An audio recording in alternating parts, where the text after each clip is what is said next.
Good morning, everyone. Good afternoon, wherever you are, or evening. Eventful morning of cricket, particularly for the English, I would say. Started off well for West Indies. I was watching the cricket from 6 a.m. Eastern Standard Time. West Indies, in some fashion, played decent cricket, and for some reason, and they're just coming back onto the field, play about to start here after lunch. But for some reason, I thought Mikhail Louis was looking good, and then all of a sudden he swipes at one, gets a four, didn't go where he wanted to, off Bashir, and then he does it again, and he gets out immediately. The way in which Captain Brathwaite lost his wicket too, I'm not quite sure what he was doing there. He should have ducked out. He should leave it alone. And he was steadily getting towards a half century, and that didn't happen. And then McKenzie, come on, just before lunch, is outrageous. So now we have Alec Athanaze and Hodge at the crease, and we do hope that these two individuals can settle down because this is a flat track. Normally at Trent Bridge, you can accumulate a lot of runs on day 2 and 3. Historically, obviously, things can change. But when you look at the wicket, you don't see anything there that will provide any kind of a failure for the batsman, or not failure, but any kind of worry. You go ahead and play your cricket the way you want. And I'm I'm not pleased with what I've seen so far in terms of application, especially after staying at the crease for so long. But I'll get to it. I'll stick around, guys. We watch some cricket together. Hopefully, you can join me. And if you are watching it, clearly it would be good if you can chime in as well. But currently, Bashir is bowling. That's Hodge there, kind of seeing it go down the leg side. I kind of went back on to kind of bouncy ball there from the spinner, but he walked, just kind of hit the pads there, seeing it out. But West Indies are back out, obviously. 90 Bashir in the first over after lunch. One more ball remaining here, and on the back foot for Hodge again, clips it to the leg side region. No run. So I think that's just the one run off of it. I think. Oh yeah, one run off this over. And the aim of the game to me today is application. I think runs will come on a wicket like this. So it's not that you have to sit all the time and just soak pressure up. There will be some runs. You have to be very careful as well because Mark Wood was bowling a superb spell this morning, falling to the ground a lot of pace. 90, I think one point he went up to 97 miles per hour. Chris Wokes back into the attack here. And Atkinson, I thought, really well. And good captaincy from Ben Stokes, because I think what he did to set up Brathwaite was really good. Even Louis to an extent, because Louis less so. I think it was more of a Bashir flighting back the ball up again and say, hit me one more time. And he obliged, and that went into the air. So I believe all the wickets that West Indies have lost this morning, in a sense, have been giveaways. The umpire here is walking off the pitch. I don't know. Is he okay? Or is this the third umpire? Oh, yeah, it is the umpire. He probably took a seat there, so he probably will get on. So Wokes will come into the attack here. There's a two slips, two gully. That's a lovely ball there. Nice line there.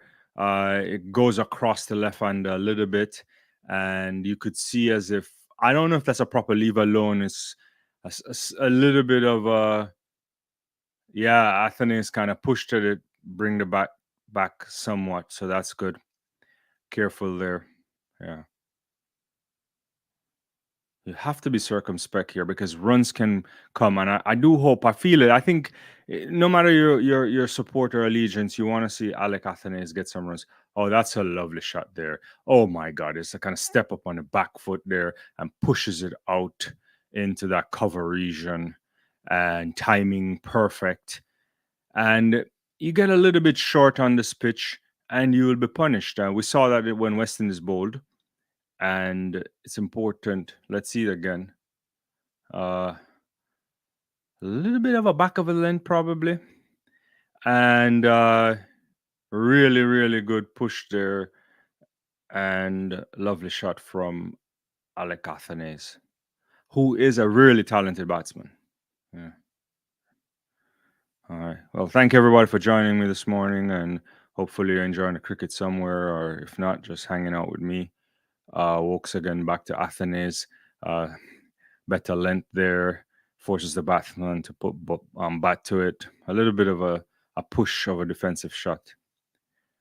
Yeah, but I think with Hodge and Athanaze, they need to build something here. They need to think about, let's do this in half an hour, then into an hour. And if both of them can bat all the way to tea, that would have been a great session for West Indies. Oh, that's an edge right there. Oh, it doesn't carry. Doesn't carry to first slip. That is a lovely ball there from Chris Wokes. Possibly soft hands from Alec Athanaze. Let's see it again. Yeah. Squares him up. Yeah, his hands kind of fell a little bit, so was suggestive of a softer hand there. But if that was like a Mark Wood right there, that would have flown all the way to the slips. So a bit lucky there from Alec Athanaze. This one he gets better bat on it, trying to drive, didn't middle it, but the fielder picks that up, going back straight down the pitch. A lot of shots right now for Athanaze. Slightly on the back foot, I would say. Not fully, but he's not going forward any either. So, yeah. Oh, that's a lovely shot there. It's a classic West Indian cover drive right there. That is off the outside of the top draw there. Very good. End of the over there. 98 for 3. I think I'm not getting updates on this. Am I? Yeah. 98 for 3. And the West Indies are looking so far decent so far. But that was an eventful over, I would say, for even Wokes, finding the edge there. Athanaze survived, but a couple of good stroke from him there. And that's what you want to see. I think on a pitch like this, if you pitch it up too much, you're going to get hurt. You have to be careful. And so I think batsmen will find a good time on a surface like this. At least they should. I mean, the English batsmen were doing this as well. What you need to do is just not give away your wicket. And I think this should have been actually Brathwaite and Lewis still batting, given what I saw for the first couple of hours. Spinner back into the attack there. Good line. Kareem Hodge on the front foot a bit and hitting it into the pitch, basically. Yeah.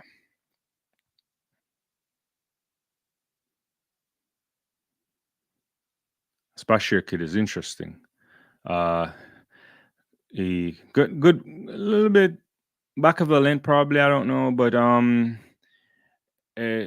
feeling it into the short leg region. At least turning the ball, short leg region collects that. Good again. That's a little bit lower there. I don't know if he's getting much spin, but Hodge again pushing it towards that short leg region. Story of this Bashir kid is interesting because if I'm not mistaken, they found Ben Stokes saw him on social media. He's trying to turn that to fine, but he gets into that shot a bit too early. Didn't collect on that. But Hodge is this kind of guy that I think he wants to move it along as well. I like that as well. You also don't want to sit here all day, but you have to be careful of the shots you're making. On the back foot there, that ball comes in. Defensive shot there from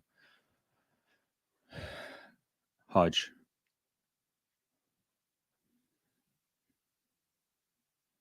One more ball, I think. One more ball remaining in the 28th over to complete the 29th over.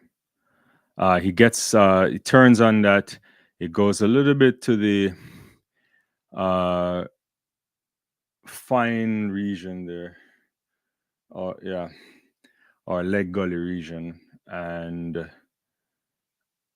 just a quick run. So he'll retain the strike in the next over.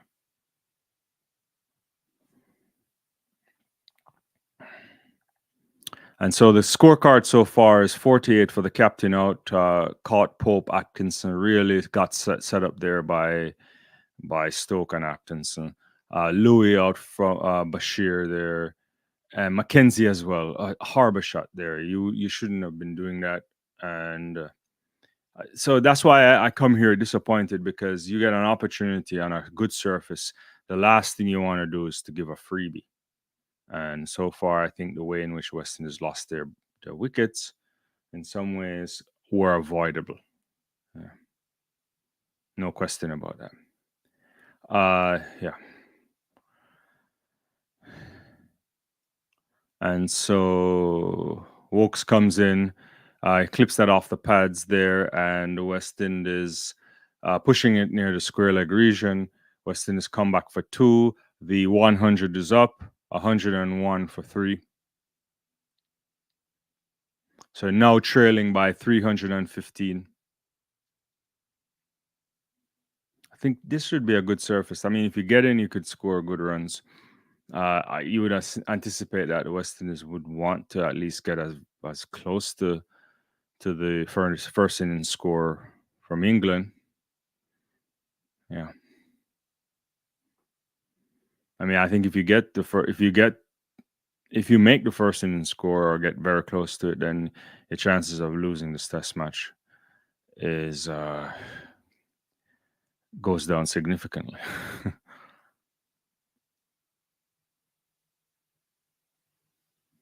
As we know, we can bat somewhat better in this match, I would imagine, at least deeper, with the inclusion of Kevin Sinclair because of the late illness there to Gudakesh Moti.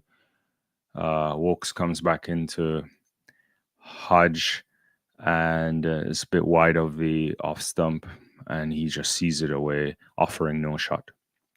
Yeah, back to that point I was making.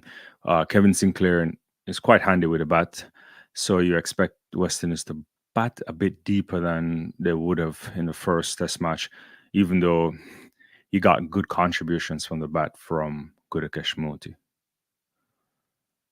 I do hope that Shamar Joseph is doing better as well.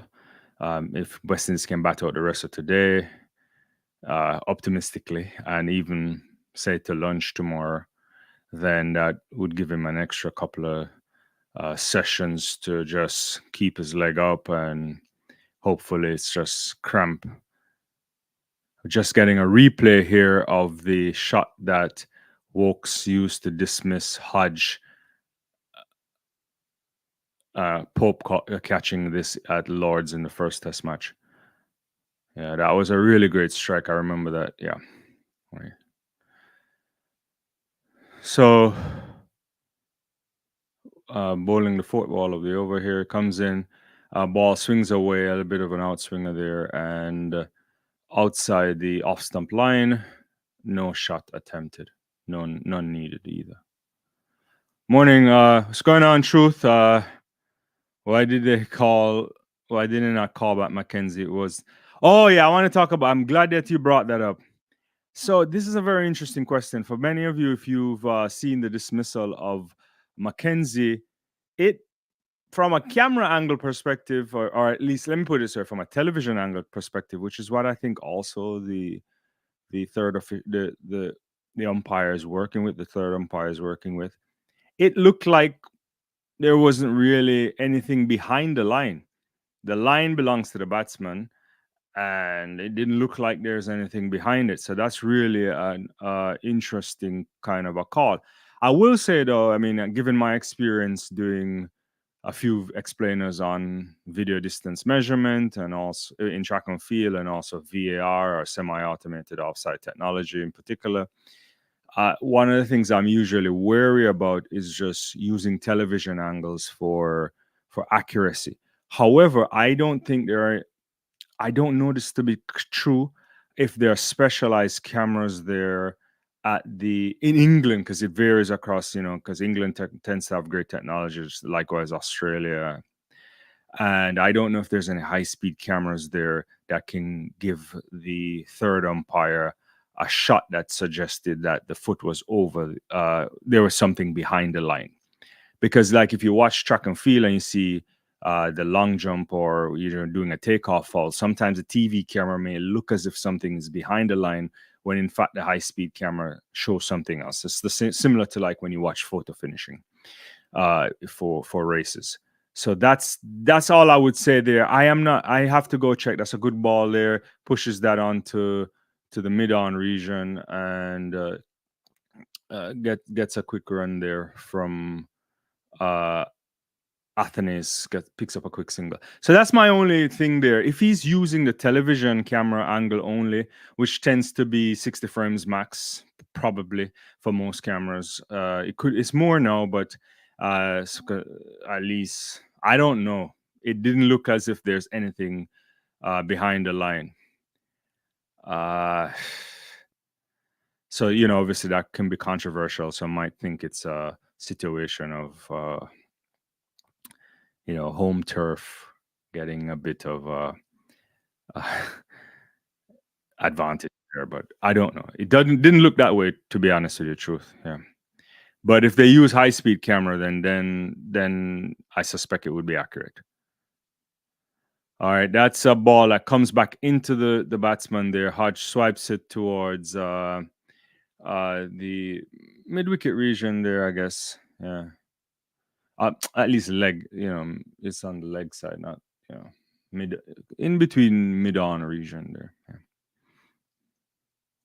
Bashir back to Hodge on the back foot bit, good line there. Ball turning into the batsman somewhat, and he just no run. So Hodge on 4 off 26, Athenes 15 off 18.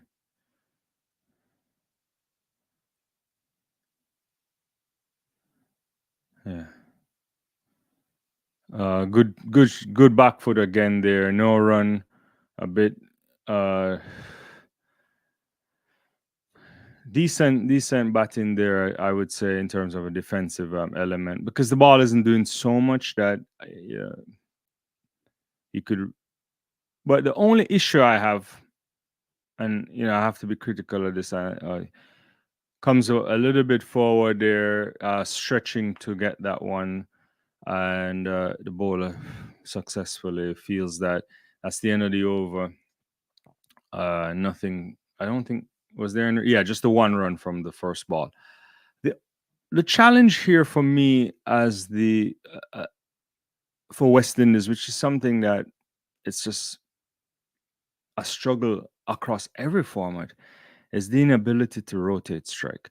So the ball isn't doing so much here in terms of the turn or anything like that. I think at some point you got to get on top of these things and start pushing these things around. You should be able to pick up a couple singles here, and something like this could end up getting you a few runs off of an over. And so it's as if the spinner is building pressure, and then the pace guy comes back in, and it shouldn't happen. So first ball of Wokes over here, and comes into Athenes, and he just kind of pushes that down, no run.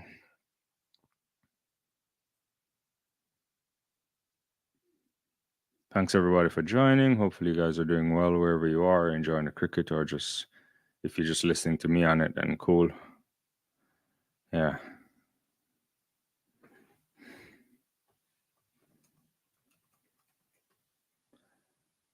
A ball moving away from the left-hander there. He just watches it go. No shot offered.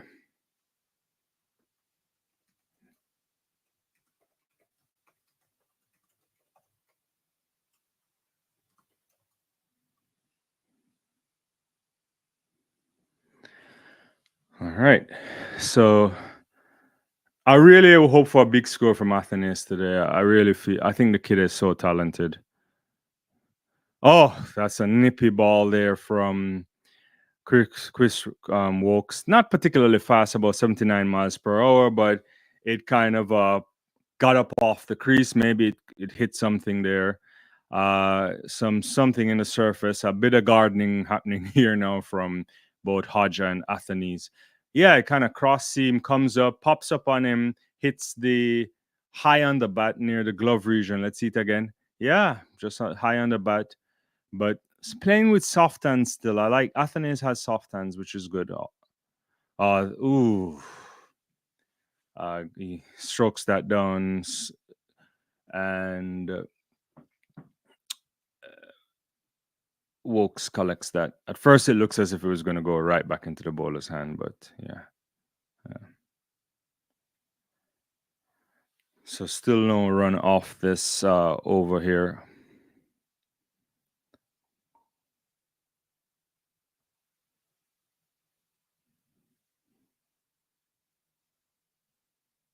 Wokes comes in, 2 slips there, uh, 2 straight, and he flicks that onto to a fine leg region through the leg slip area there. Going fine, picking up just the run.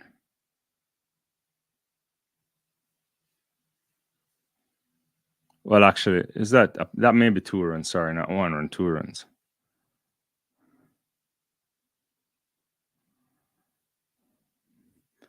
Just checking to see if we got any comments. No, cool. All right, comes back in. That's I think the last ball of the. Is that last ball of the over? No, yeah, it is, and it comes up a little bit back of a length. It looks like to me, and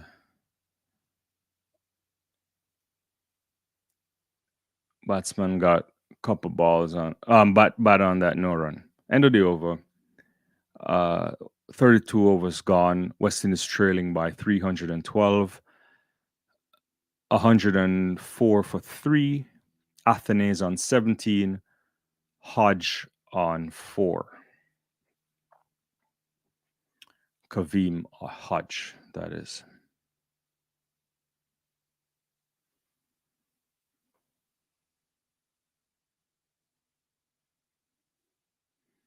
So Bashir will continue. Very successful so far. 2 for 33 off his 11 overs.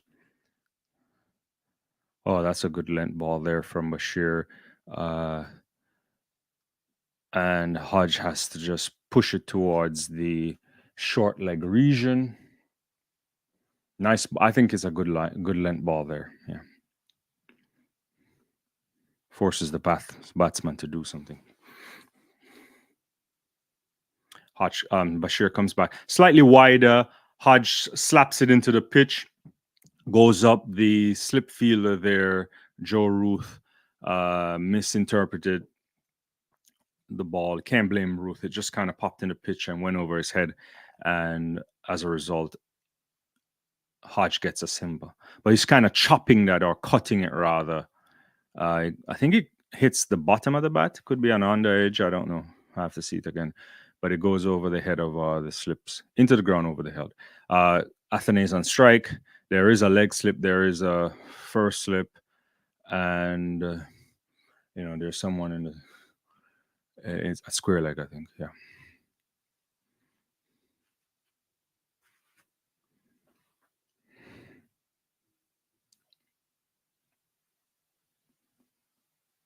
Actually, short leg, not square leg. What am I saying? Yeah.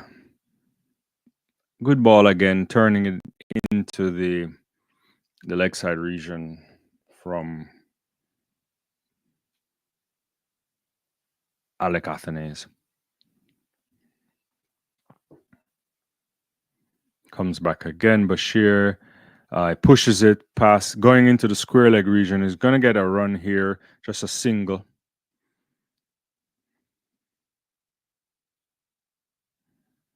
Puts Hodge on strike. Just one more ball remaining in the over. So I think they've picked up what, a couple? Is it a couple of runs or so far? Or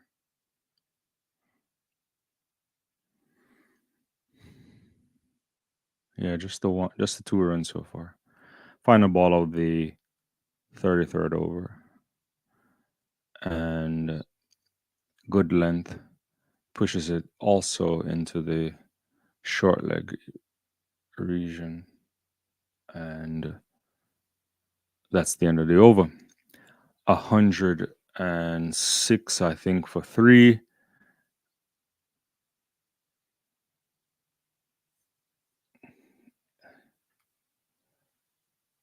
$18 for Alec Athanasis, Kavim Hodge. Is he still on 5? Yeah.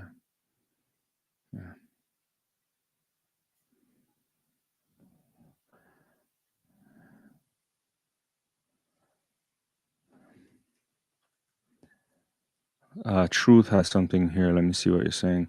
I'll look at that in a second as Wokes returns to. Oh, that's a good ball there. Good line. Pushing into the.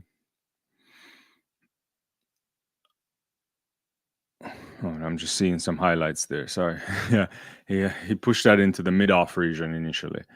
Let's see what I want to see what Truth is saying. I subtract, I multiplied, and I divide. I cannot see how that McKenzie out was not a no ball. It's shameful. Yeah, it did look like nothing was behind the ball, to be honest with you. Was that an edge or he just pushed it? I'm not quite sure. I don't think that was an edge. That's just kind of angled into the excuse me. Angled down. Yeah, just to close that point out, if you look from that camera angle, I don't think there's anything behind the ball, but again, I'd like some clarification. I haven't checked, but I want to know how are they looking at the no ball. If it's a high-speed camera, then maybe it's accurate. But I'm not seeing any kind of a camera there either. When you look at the pitch, you don't see, because you're going to need something positioned there to be just constantly taking a lot of frames per second. And if you can get a camera with like 10,000 frames per second, like the ones they use at photo finish lines, then you will see every point of the foot. But just from that angle, Truth, there's no way it looks like there's anything behind the line. And as a such, they should have adjudicated a no ball, and McKenzie would have been safe. But it hasn't happened. Yeah. It's kind of a push into the cover region there. Sorry about that. Wokes to Athanasis. And actually not cover. That's more like a mid-on region, mid-off region. I'm sorry. There a couple more balls remaining in this Chris Wokes over. Athanasis on 18, Hodge on 5. Yeah.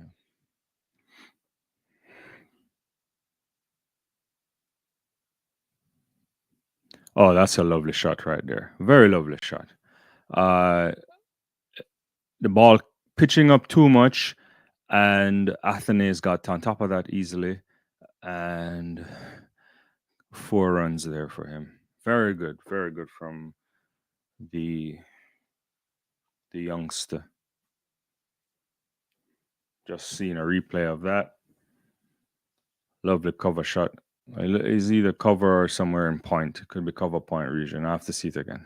Yeah. Yeah. Yeah. It's a bit squish. Yeah.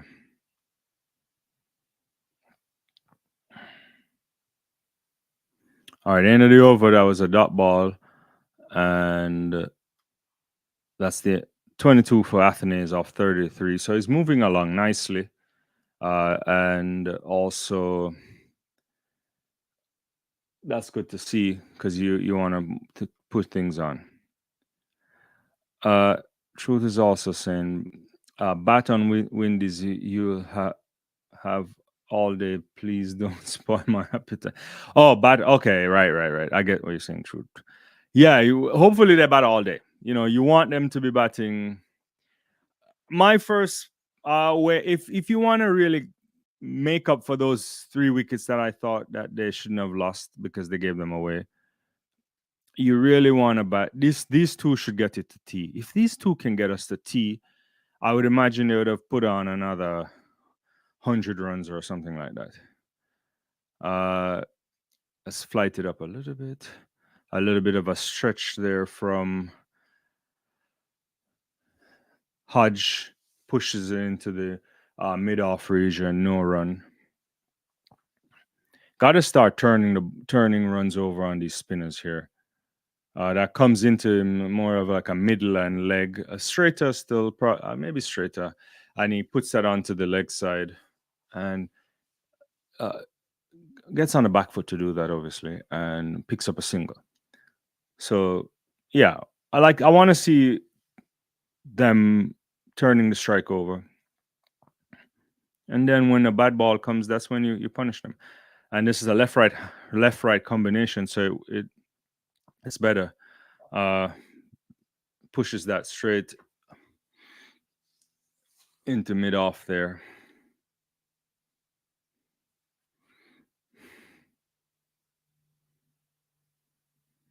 No run, obviously. It's like a leg slip and a first slip. That goes into mid on now. There is no run again. So Athens isn't capable so far of rotating the strike. Okay balls from Bashir, but nothing that seems particularly tricky. There's a shot of Wood right now. Looks like he's coming back onto the field, which is possibly you would suggest that he's going to bowl soon.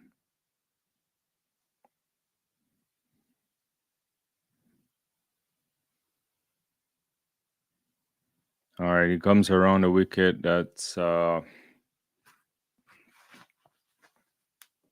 goes batsman gets bat on that. Kind of a blocking shot. No run.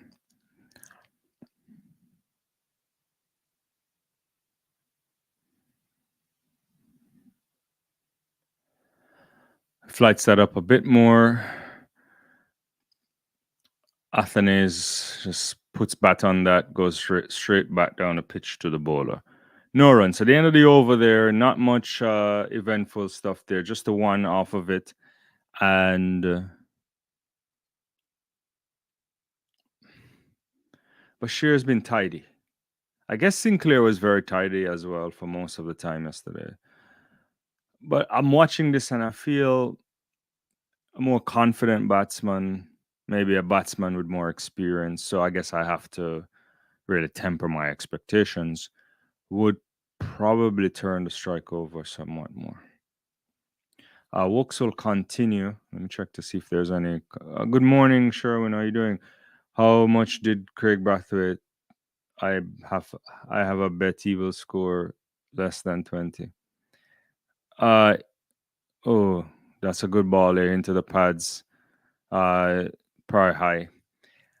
Brathwaite made 48 today. I mean, and he gave away his wicket. Like he got set up.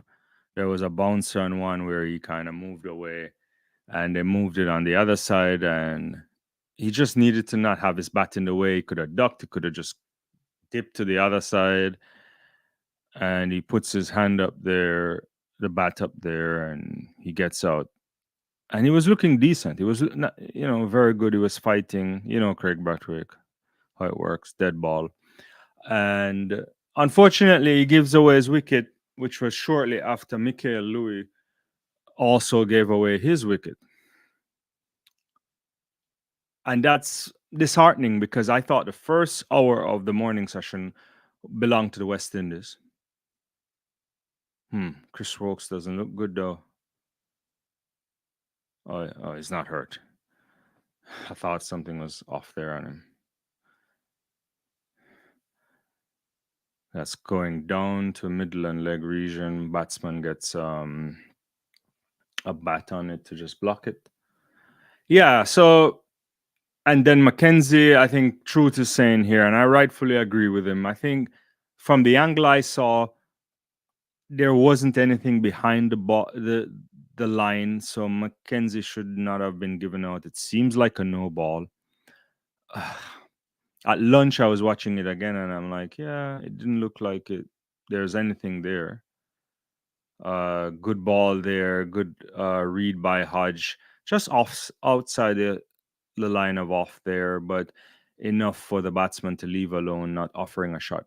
Yeah, but I have to check. I don't know for sure. I should know this, like the system in which they're using to look at the no ball. The camera is. I want to see what the technology looks like because that's important. Because if it's high speed, then there's something behind the line which you won't see on the television cameras. But I just don't think they're doing that. It's not that sophisticated. I pushes that into the square leg region, flicks it over there, and no run. There's a feeler right there. But more of on the leg stump line there for Chris Wokes. A couple of balls remaining in this over.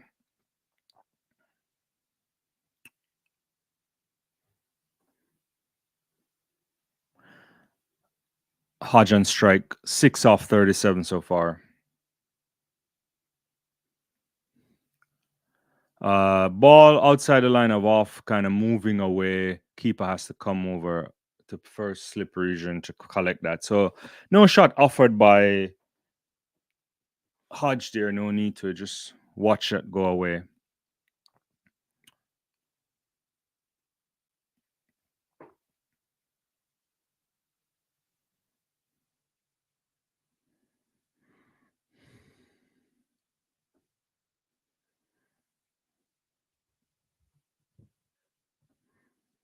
One more ball remaining.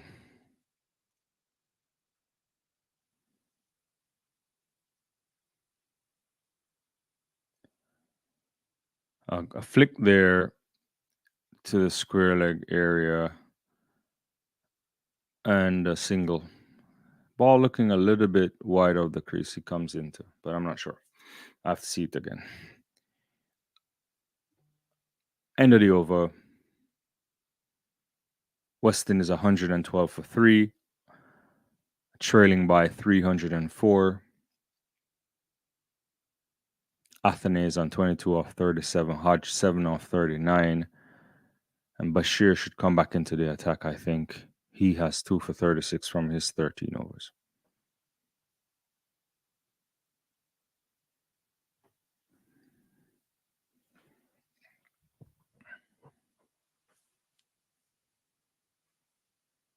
Let's see. Oh, Imran, what's going on? Sherwin also saying, let me get some comments. Thanks for joining, guys. Don't forget to like the video. I will take 48 from Craig Brathwaite. I've been calling for him to be dropped. Yeah, he has not been batting well for a while, and the problem is he's the most experienced guy out there. I mean, we know he's limited in some of his abilities, and also the captain, so you have to lead from above, from the top rather, and it was clear to me it was I don't understand. I would love to be a fly on the wall to understand why he made that shot to get out because it was looking like he could have made a big score tonight. Imran is saying, can these two Dominicans do something good? I would hope so. There's a leg slip and a first slip here. He gets down. It's a shortish ball, and he sweeps it across to the square leg region. He will pick up a single. Hodge, that is. Yeah, I hope so. For the good of the game, for the good of West Indies cricket, for them in particular, Athanaze, Hodge, very young to Test cricket. Lots of promise from Alec Athanaze. We all think you don't want to hype him up too much, but talent-wise, he's probably one of the better talents to emerge out of West Indies cricket in the last 20 years, batsman-wise. And it's the ability to take this talent and transform it into what we know he's capable of, which is he needs the exposure. Look, good ball angling to Athanaze. He had to get bat on it. Let's see, comes up. Ooh, yeah, it looks like he had to strike it, and then it changed on him. That is good bowling from Bashir, but also good ball watching from Athanaze, who just managed to use his soft hands to get bat on that. Comes back again. Good forward defensive shot there from the man from Dominica. Truth is, like, Hodge needs to play some more shots. Yeah, he has to get on top of us. I don't want him to give away the wicket, but I do want. I know what you're saying there, truth, because you just don't want to occupy the crease and offer nothing. Eight, only 8 from 40 balls is not good enough, but don't give it away either. Oh, that's a lovely, lovely, lovely strike there from Athene.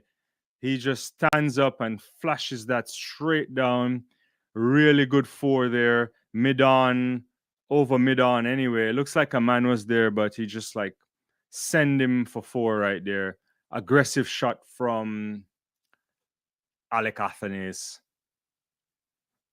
Ben Duckett has his hand, I think he has his hand up like that, but he gets hit between the bowler and, and mid on.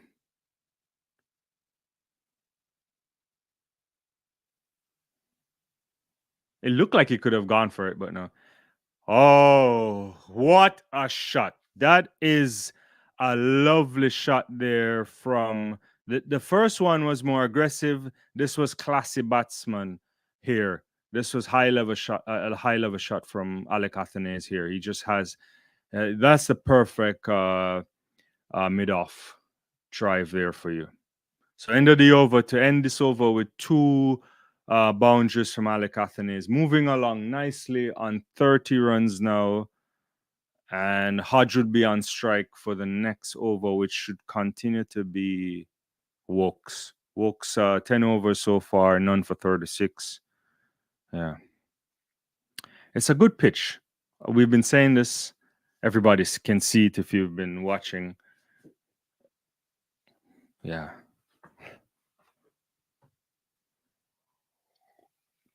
I would really love for Alec Athenes to make a big score on this pitch, announce himself to the world properly in Test cricket.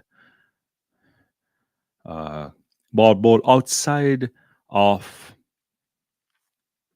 movement there, somewhat of movement, but no shot offered by Hodge, no shot needed. Sherwin is saying if King can't produce in 4-day games, why will he do it in Test cricket? If you watch the replay, McKenzie was not out; he was robbed. Yeah, I agree. Is someone calling for King? I may have missed this.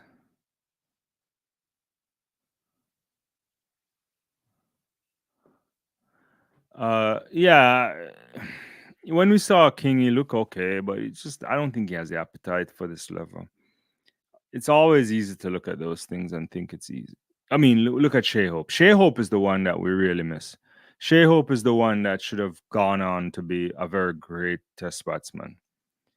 But he had some issues early. They found him out early, and then he just never came back in.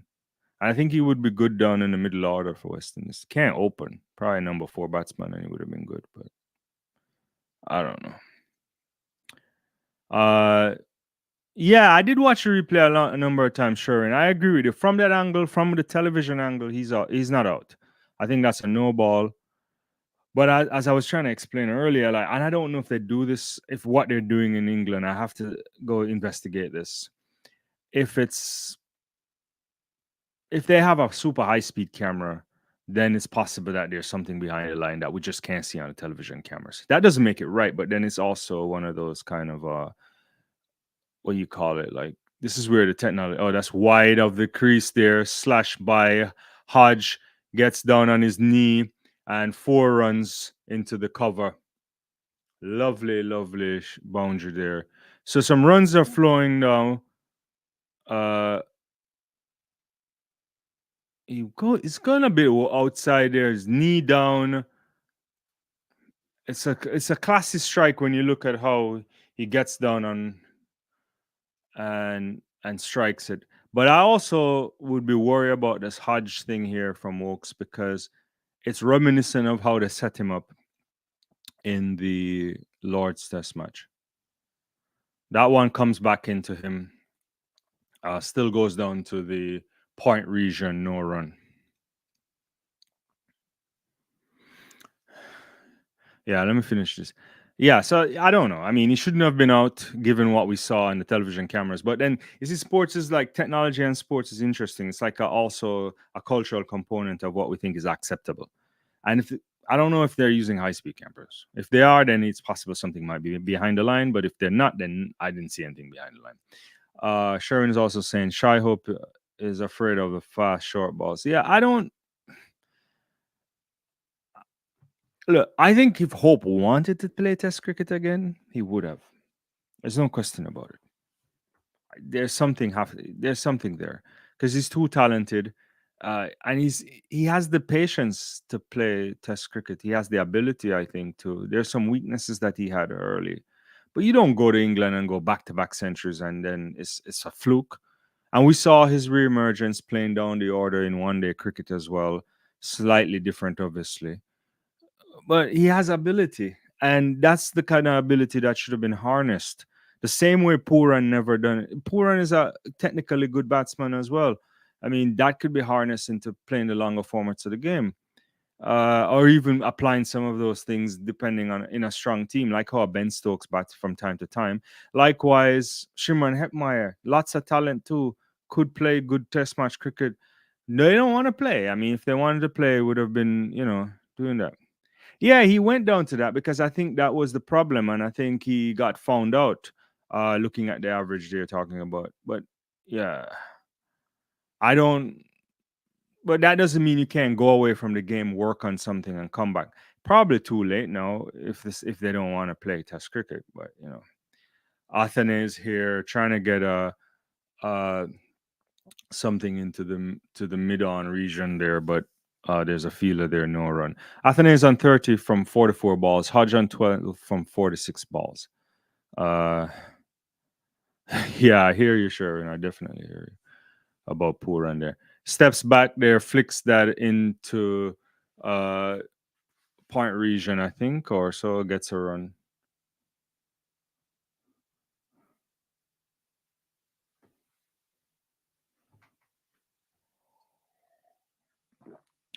Actually, punches it more into the probably cover.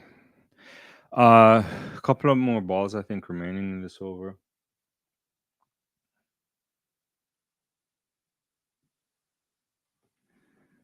Hodge on strike to Bashir. He flicks that into square leg region, gets a single. Also now being declared a no ball, so an extra run. So 2 runs there. That's the ball that I get.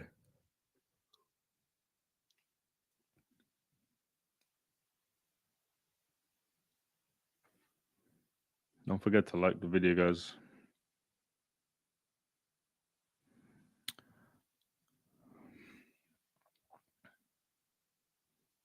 Just yeah, there's a lot. That's a big no ball there for a spinner. Yeah.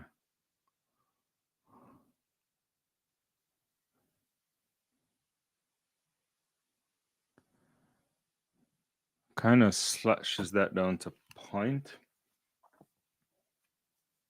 No run. Athene is on strike. Let me see if there's more comments. Sherwin saying, even Evan Lewis are the best players of short balls we have in the West Indies. Yeah, but none of those guys want to play Test cricket. Yeah, and also at this age, I think Evan Lewis is done, right? Isn't he done right now in terms of international cricket? And Alex in Adelaide uh, was a big no ball indeed. Yeah, very unfortunate for McKenzie. Shouldn't have played that shot either, but certainly unfortunate not to be have given. I mean, I didn't see anything, and if just didn't see anything on that, to be honest with you. Yeah.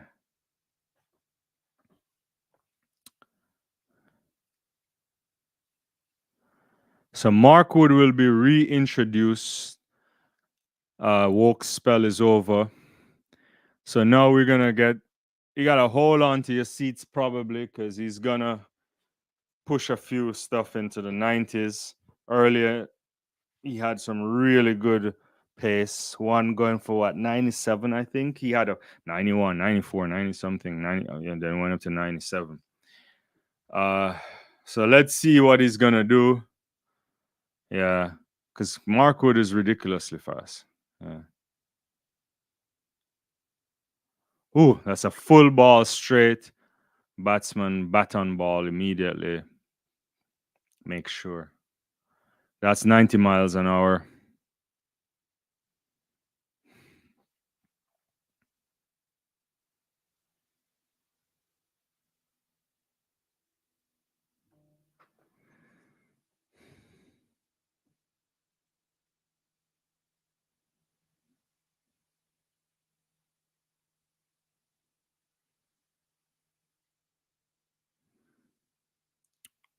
Wood back into Hodge. Oh, he pulls that. It went in the air but landed safely. Oh my God. Was that a top edge? I have to see that again. But he pulled that. He deliberately pulled that. And I think Bashir comes in off the fine leg region. Oh yeah, that was a top edge right there. Up in the air. So I'm yeah. I pace will make you do funny things too.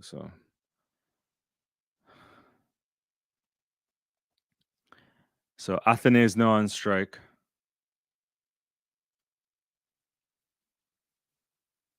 Ooh, whoa, what a shot! Up in like that is a lovely shot there from Alec Athanaze. He didn't even move. Uh Straight. It was a foolish length, I think, from uh Wood and Athanaze. Kind of a ball in the air for a bit. Let's see it again. But he pushes it. Yeah, there was some air in it for a while, but he pushes it straight into the cover region, picks up a 4 there. So Athanaze is make nice tidy stroke play so far. I don't really like the uppish balls in the air because you just never know what can happen if you don't middle it the right way. But I think the bowler himself, whenever you see shots going for 4, but he gets some aerial movement, he s- pulls that into the square leg region there. Uh, that's moving very fast. Like I think if you're Ollie Pope, I don't want to be feeling in those positions. Yeah. Yeah. I I mean Ollie Pope is in a short leg uh feeling position from a guy that's bowling over 90 miles per hour. I don't know if I want to be there. It's the worst place to feel. It's on silly, silly point or silly mid on or whatever. Pushes that into the mid on region, no run. Let's see. Oh, my bad. There's a lot of comments that I missed out. Sharon Evan is 32. Yeah, I don't know if he had those ankle injuries. Was the ankle some years ago, and I don't know. These two batters do better with the fast bowling. Yeah, Alec Alex weakness is spin, and he's overly aggressive. Yeah. No, that's a good stuff. But you think about it, he's just a young kid too, so hopefully he can find his way here. Uh That's a lovely shot from Athanaze there. He clips that onto the leg side and goes all the way through the mid wicket region for 4. So partnership, I think now 53 off 40 of 94 balls. So the 50 partnerships up. End of the 40th over there. Weston is trailing by 279 runs and 39 for Athanaze, 14 for Hodge. Yeah. So far after lunch, the West Indies are well. They're in a good. They're doing very well because they haven't lost a wicket yet, and long may it continue. These two must think that we have to get to tea. If we can get to tea, then you'd have done something really well. So Athens creeping up on the scoring chart there. Highest score so far for West Indies. Craig Brathwaite on 48 runs there. Athanaze now on 39. Then Louis had the 21 with the rash shot that got him out. Hodge on 14. So they have to build. So we've now gone to a 50-run partnership. can you drinks are taken, by the way. The umpire's playing around with the ball trying to get it through the device. Seems like it's still legit. Actually, no, they're going to change the ball. So this is probably what the second time they changed the ball. I remember them changing it early because it couldn't go through. Yeah, the ball. Yeah, it's not the ball. Something is wrong with the ball. I've been noticing, at least every time they change the ball, the swing goes up just a tad. So you have to be circumspect. But to complete my point here, you get to 50 partnership. Can we get it to 100? That must be the next thing. You get it to 100 and you've been occupying the crease for a while. That would mean that Athens should be well past his half century. Then Hodge probably very close to a half century, if not past it as well. And you start to gain some confidence and so on. But it's one of those things. One of those things. Let's see where Mikhail. Oh, how you doing, Mikhail? I can't see you. Can't see why you can't see why Kelvin Anderson not in the West Indies test scheme along with Kevin Wickham. Both of these fellas can both. That's true. Didn't who's in the squad? Didn't they bring in one of them for Roach? I can't remember now. I have to check this.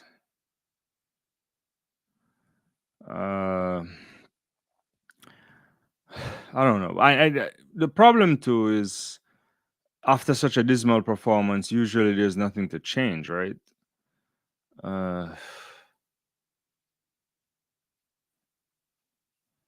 Usually there's nothing. I'm trying to find this. When you want to find something, you can never find it.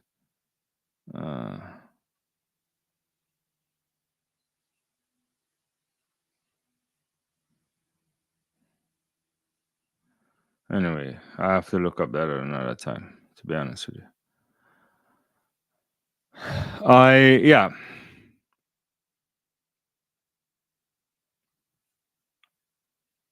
I want to see the squad one more.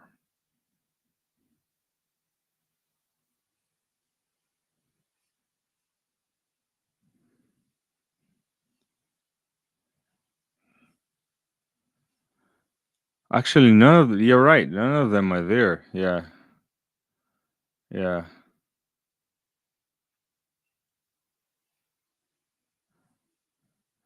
Yeah, you're right. I think only Tevin is there and Jeremiah Louis and McCaskey. Yeah. I don't know. Maybe it's too early. That's a good question. I don't know. The selection stuff is interesting. I'll be honest with you. I also don't watch enough first guy. I try to watch when I see it on the YouTube stuff, but I also uh, I don't see enough all the time. Who will they replace? Are they better than KC Carty? It's a good question. Mikhail may be able to answer that. So there is a drinks break in progress, guys. Just so you know, West Indies are 137 for 3. Athenaeus on 39 off 52 balls. Hodge 14 off 49 balls. Trailing by 279.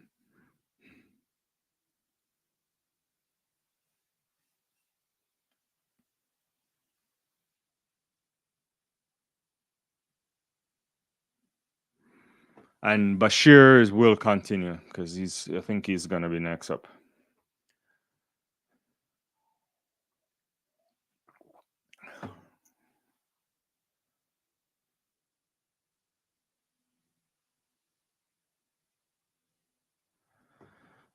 Interesting. Can you offer some more insight on that? Why Zachary McCaskey should not have been in the 15? Because I always like to when I hear from the guys who watch a lot more first class cricket than I do. Because I try to watch that stuff on the YouTube thing, but it's never always the greatest. But I mean, but in fairness, West Indies cricket always in recent times they've offered the regional cricket on YouTube, which is much better. Okay, you get a chance to see some stuff, but it's not the same level of camera, and sometimes it's just hard to just stay and watch it. But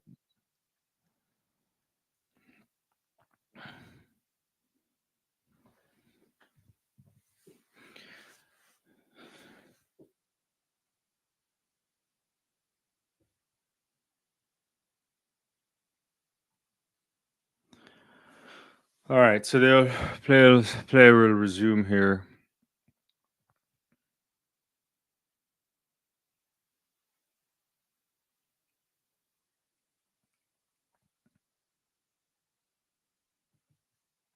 Bashir, uh, ball angling outside the left. Hodge leaves that alone.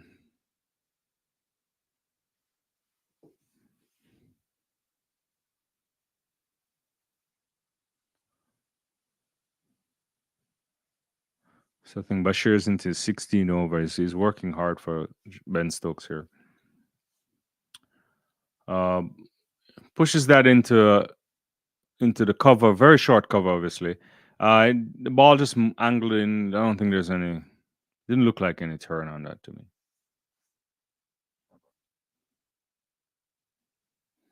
Athene is back on strike.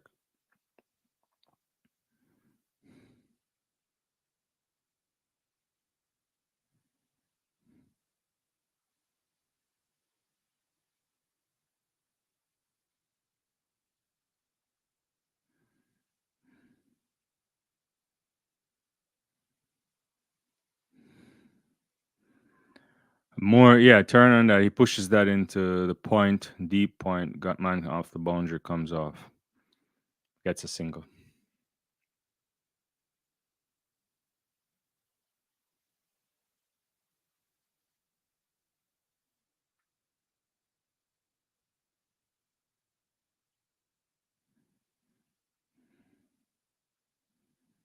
So there was a short leg feet. No, actually, that's for Athenes. So there's a leg slip and a slip for Hodge. He pushes that into the mid wicket region or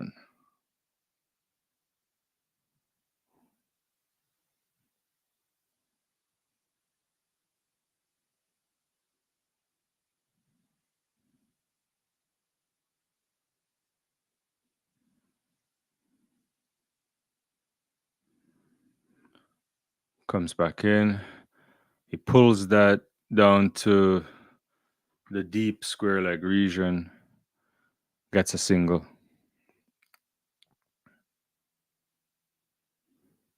More like, he's hitting it along the ground, obviously.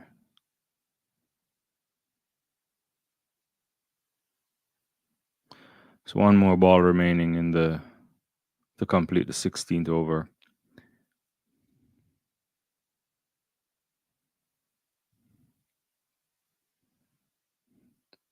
Ooh, that's a good turn. Good turn. And Athenes defends that really good. End of the over. Current run rate 3.41. West Indies trailing by 276 runs. Athenes moves to 40. Hodge on 16. Partnership going good. Give it a B plus, I would say. Could have been better, but yeah. What's going on? I see. How you doing, Richard? Athenes will score maiden tests in this innings. Richard, I hope you're correct here. Hope you're correct here. Sherwin is saying Casey Carter should have been in the 11 as our number 3 batsman. Yeah. It's a problem when, yeah, let's get into this. Ooh, edged into. Very good. Not to. For West Indies. It was edged and Joe Root who normally have a safe pair of hands, puts down the catch. Very fast, 194 miles per hour. Came at him quick. It was a big edge and terrible from Joe Root in the slips there. He basically should have taken that. That was going right into him and a lifeline there for Kavim Hodge.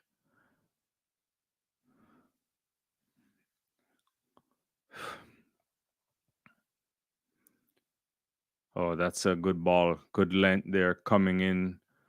Baton ball, no run. But Hodge there was basically,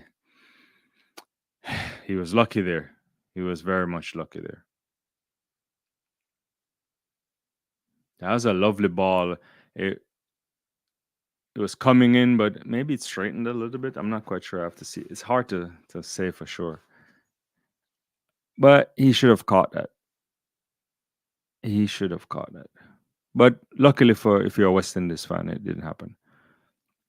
Evasive action there from Hodge. Much shorter ball. Gets out of the way.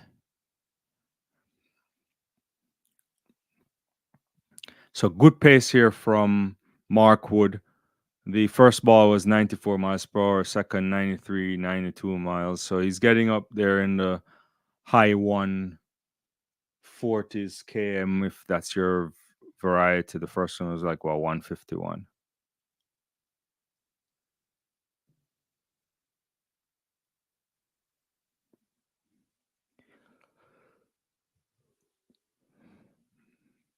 Oh, that's good there. That's good. But good defensive shot from Hodge. Yeah.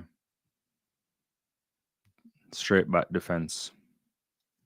Good bowling, good, coming in at good pace there from yeah. Uh Alex Inalade, that drop catch. Yeah. Weston is breeding getting a little bit of a lifeline there because that's simple as it comes, right? Yeah.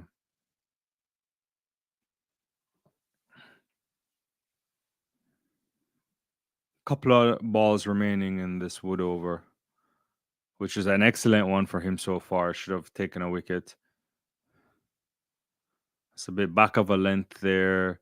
Uh, Defensive shot and just kind of pushes the ball, kind of moves out to point region. Sorry, and no run. One more ball remaining in the over, which has been an excellent over from all Mark Wood in this over so far. Lovely. Should have gotten should have gotten Hodge off the first ball, and ever since he's basically tied him up so far. A one mixing it up to a one, but short as well. Final ball of the over comes in. He pulls up on one leg and pulls that into square leg region for four. So a bit more comfortable there for uh Hodge to end the over.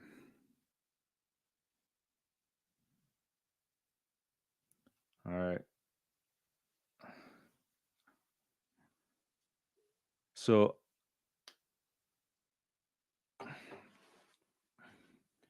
so 24 Akeem, not for Kavim rather, Hodge. So Bashir will continue again. He's been bowling a lot today.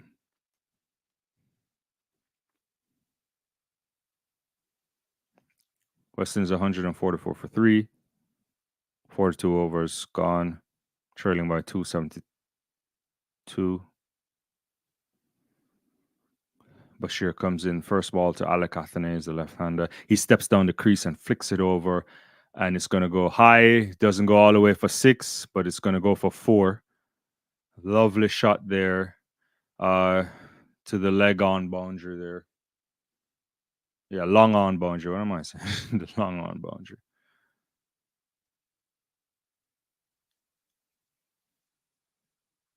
Lovely there. He gets all. There's nobody out there. He was trying to get it for 6, but it goes. So moves on to 44, and he's batting really nicely so far. Comes around. He flicks that into square leg region, and he's gonna get a single. And so moving the strike along. So 5 runs off the over so far off the first 2 balls. Very nice for the West Indies.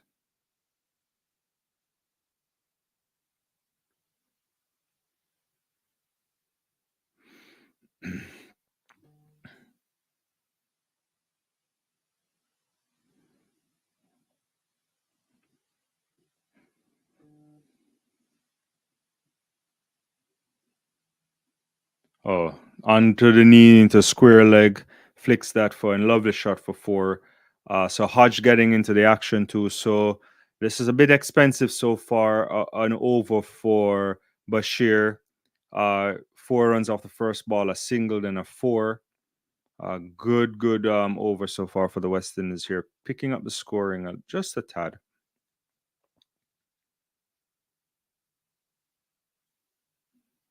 Do thank you for joining me. I'll get to any comments if there is in a second after this over. Defensive shot there, but enough of a push to get a single. Pushes it into like the point cover slash point region, I think. Couple of more balls remaining in this over. Alec Athene is back on strike. There is a short leg. There is someone at maybe that goes into the long on region there, mid on region, sorry, and no run. He just kind of flicks it over there. 1 ball remaining. Good turn there, but soft hands kind of steered it down. Nice ball there from Bashir to end.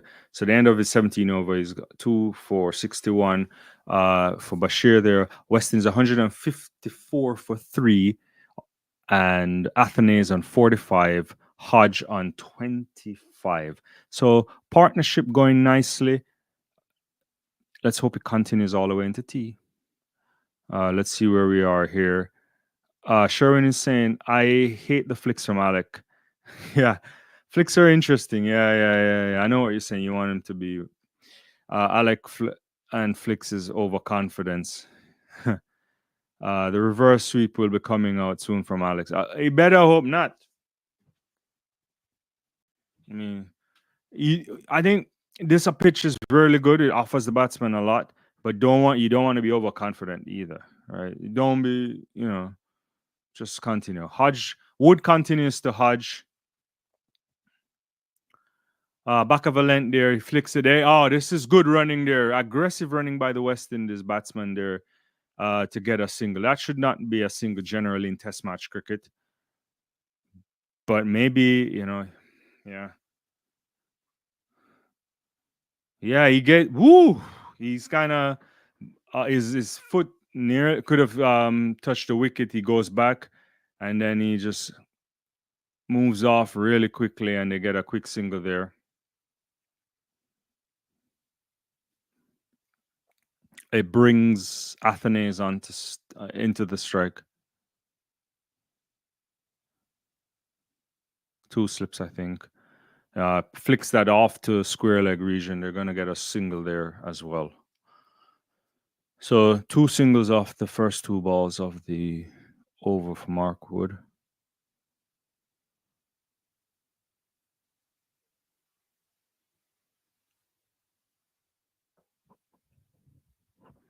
Let me check if there's any comments. I'll try to get comments at the end of the over. Alex and Aladale is saying, on a scale of 1 to 10, rate this partnership struggling 1, 10 strong. 8.5, 9. I don't know.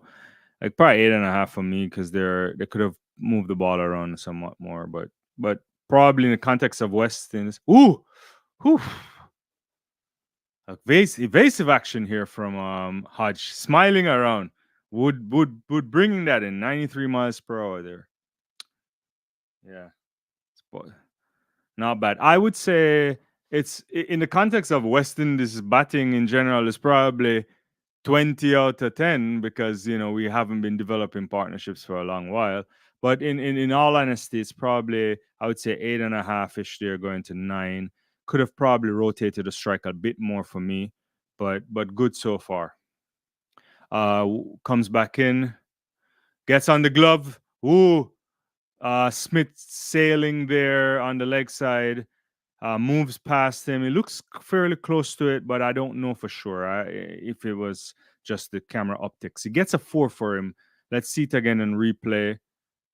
Strain down to leg side. He flicks it.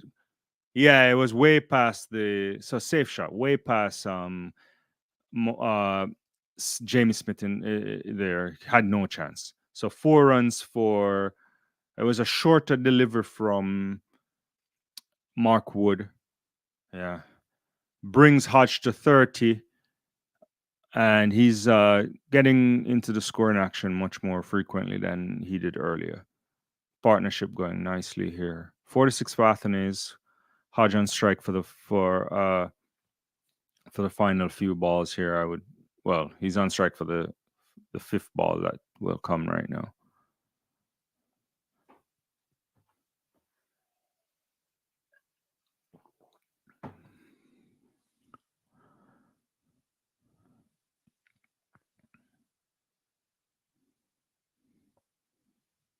Ooh, it's a bit short. He flicks that up. Ooh, but there's nobody there. I don't like these things. When the ball's flicking up there, it's not good. Because if it don't get it right, it could go anywhere. That's dangerous. Dangerous.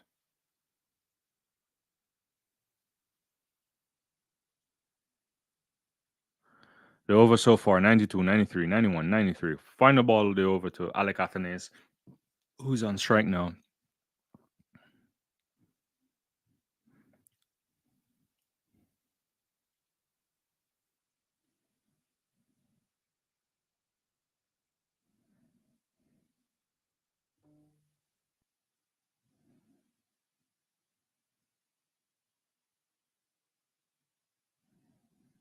Ooh, short.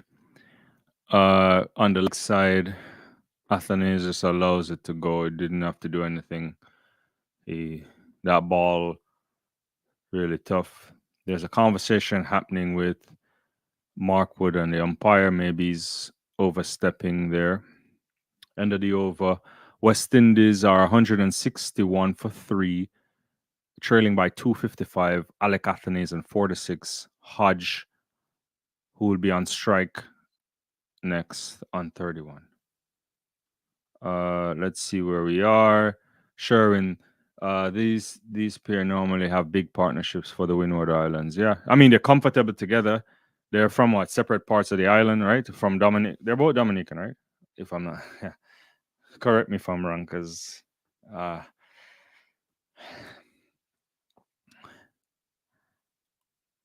good friend Laurel is from Dominica. I haven't been to Dominica. That has to be on my list of things. Gus Atkinson will come into the strike. Had a fantastic, 12 wickets he picked up, I think, in the Lord's Test match. But, he did well to get rid of Craig Brathwaite earlier. So coming in from the Ratcliffe Road end is Atkinson. Short ball, ducks underneath it.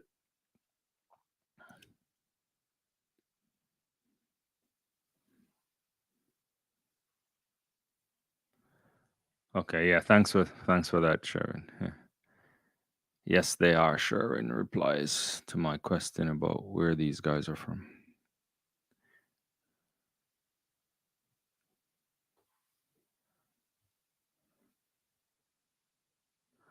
Atkinson comes back in again, pushes that into the pitch again, short, this time going towards the leg side region. No need to play a shot.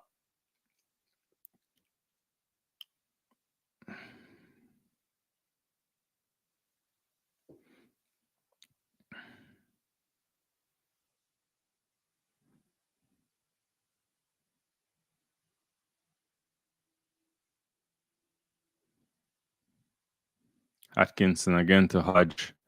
Bangs the lovely strike. That is placed right for 4 runs there. That's a batsman who looks like he's in form there.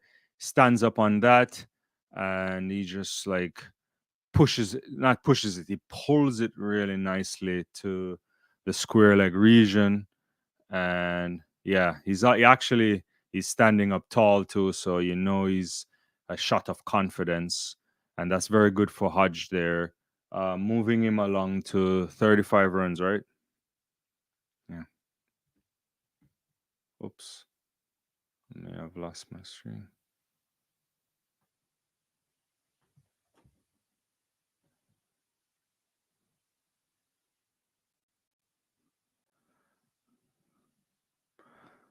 All right. Sorry about that. I think I click off my stream a little bit. I don't understand Willow. You pay for this and then they're giving you ads. Look.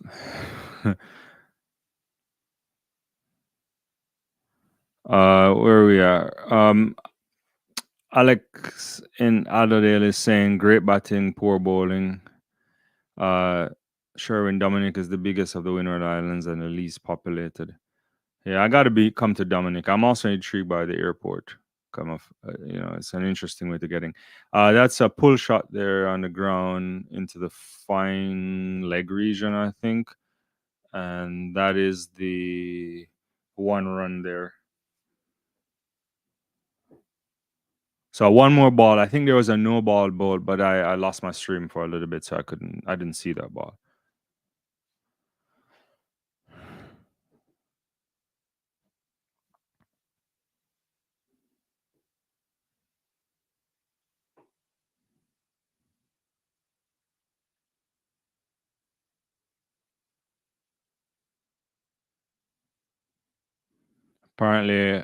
Apparently, Atkinson has done 2 short balls, so he can't do anymore. All right, that's a good straight down to the leg side. Athanase finds bat on it, pushes it to the backward square leg region, I think, and picks up a single. So the end of the over, Athanazer is on 47 of 61 balls. Hodge is on 36. I want to thank everybody for coming on my channel. I also very much want to say thanks to all my subscribers, my people who follow this channel. And I do a number of things. I do a lot of track and field to other sports explainers and lots of watch along. I like the watch alongs because I know people might be watching and also want to have community. So I do these things. I'll be around a lot for the Olympics and we'll be doing other videos. So thank you for subscribing. The best way to support me is to subscribe, like the video, hit the notification bell. That way you know when we go live. Thank you so much. All right. So Wood to Athanaze. Woo, very fast there. He has to duck out of that a little bit. Aggressive bowling there from Mark Wood. Yeah.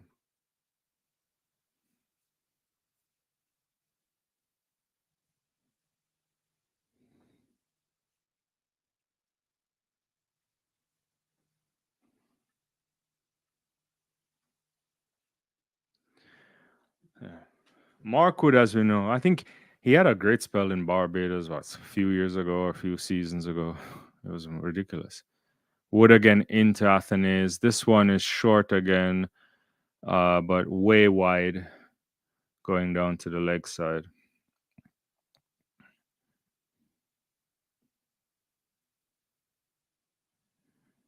Bowling this fast can't be easy, to generate, like all these balls he's bowling are above 90 miles per hour.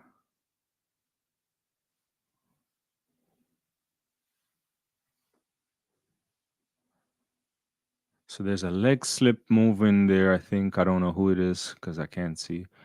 There is it looks like Ben Duckett. Yeah, Wood again into it. That's back of a length. He flicks that into the square leg region and just picking up a single.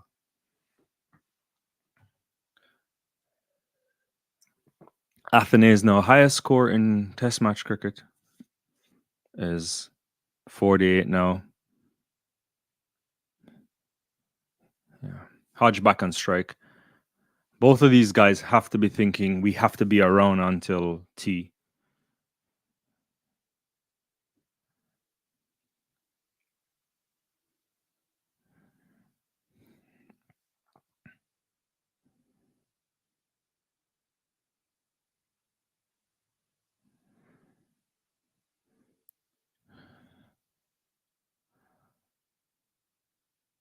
So Markwood comes in again. This time he's around the wicket to Hodge. Woo! He has to duck out of that too. Very aggressive there. 92 miles per hour. Pace bowling excites, you know. Although I would wish this would be, how I long for the pace bowling of West Indies cricket of yesteryear. Uh,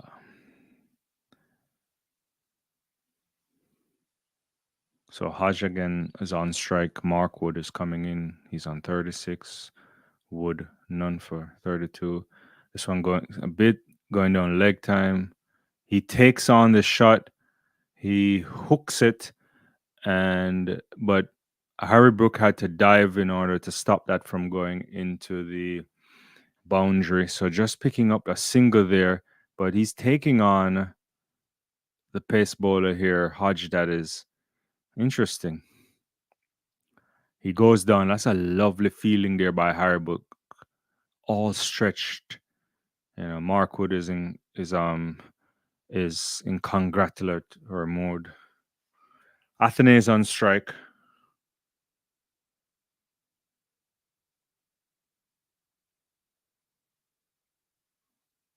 Oh! He hit him straight in the helmet. Whoa, whoa, whoa, whoa. That is a short ball that hit him straight into the helmet. Got to do concussion protocol for sure. He's smiling. He looks okay, but he's probably banged up right now. They got to change a helmet for sure. Don't put that on back, son. Need a new helmet. Hopefully, it doesn't get a headache or anything. But that went straight into the helmet. Whew, that is not good.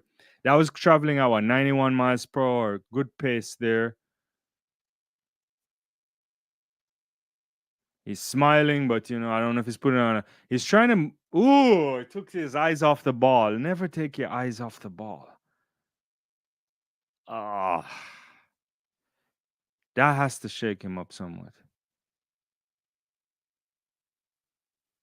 Straight into the West Indies logo on the helmet. It looks like, or somewhere. No, we got to stop watching. You got to stop replaying that. That is not good. That.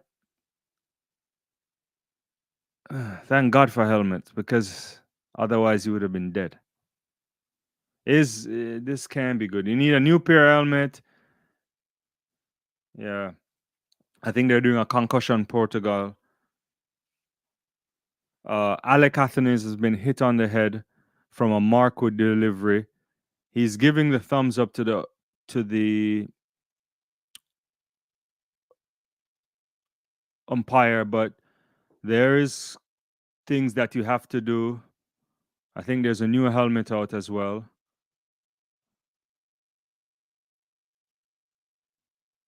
Or has it come out yet? Yeah, the new helmet has to come out. You cannot use the helmet again once it's been cracked like that or hit like that. It doesn't. It's not as good as it will be before. Yeah, it's a really good short ball there from Mark Wood. I think Athanasis took his eyes off of it. I think he was ducking, but he took his eyes off of it. I have to see it again, but that is spectacular bowling, and hopefully the kid doesn't get too rattled or suffer any kind of a concussion. As you know, sometimes concussion can be delayed. You get hit in the head, you continue, but then it comes in late. You know, if you remember a few test matches two cycles ago when Steve Smith got hit and Mark Marnus Labuschagne had to come in, and it took a while, but yeah. Whew. Let's get back to some comments. Sherwin is saying that is why Bravo and Hope can't play Test cricket. A hit like that. Yeah. Hmm. Yeah. That can make you become afraid of the ball. Yeah. Alec in Adelaide, rather. Sorry. English bowling short lengths this session. Strategy not really working. Maybe start bowling at the stumps. I mean, I guess they could do a more fuller delivery, but I don't know if it's a condition of the ball too. I don't know. Good question.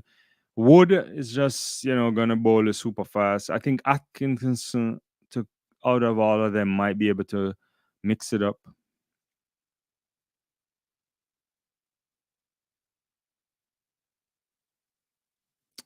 Yeah, you never like to see athletes about anybody in cricket getting hit in the head. Uh, they're just doing some. They're doing replays of Wood here. Lovely brace leg, but he's falling over a lot on the pitch. I guess they're talking about it. I don't know. Arm very straight too.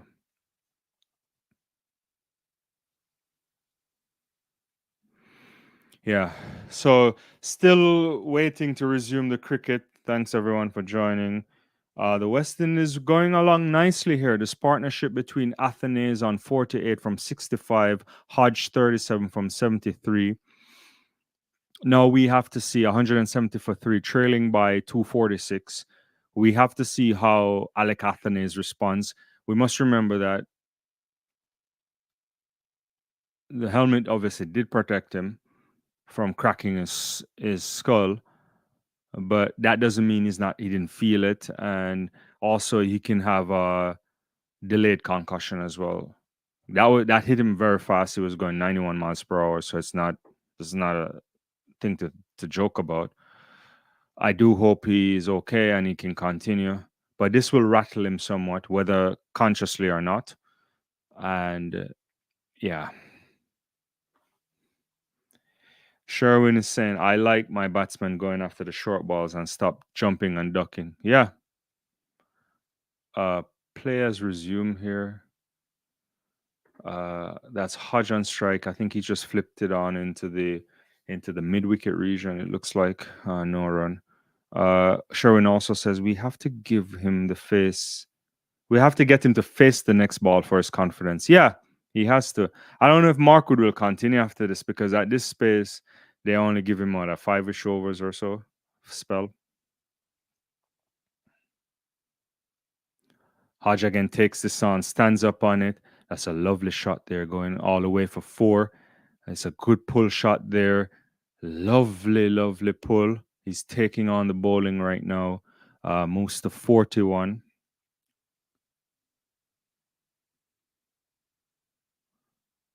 Yeah, he pulls that lovely there down to the backward square leg region. Gets a boundary. Lowish part of the bat doesn't look like it middled really well, but it's hard for me to see on that replay. That one is a shorter delivery there from Atkinson. Goes high. Also too high, the umpires call it a wide.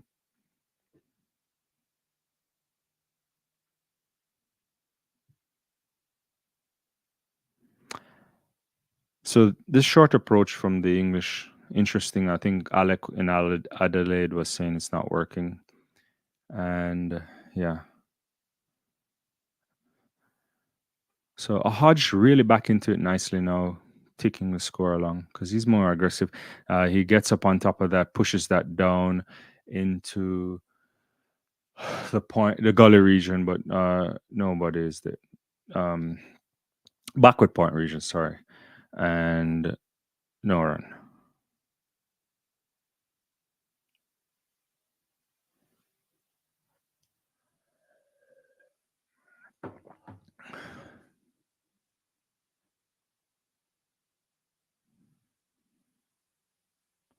A short ball there, stands up into that. He pulls that out. There's a man on the boundary on the long leg area there, and he picks that up. Just a one run.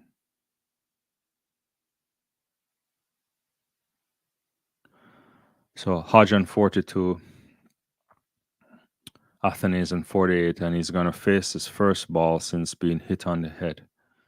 What will Atkinson do here? Will he go short again?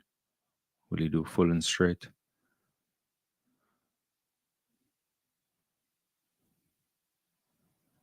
He tries to bounce him, goes on the leg side.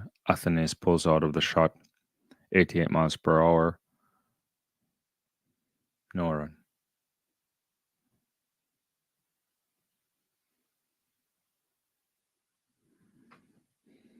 Let me know where you guys joining me from. Yeah, thanks so much.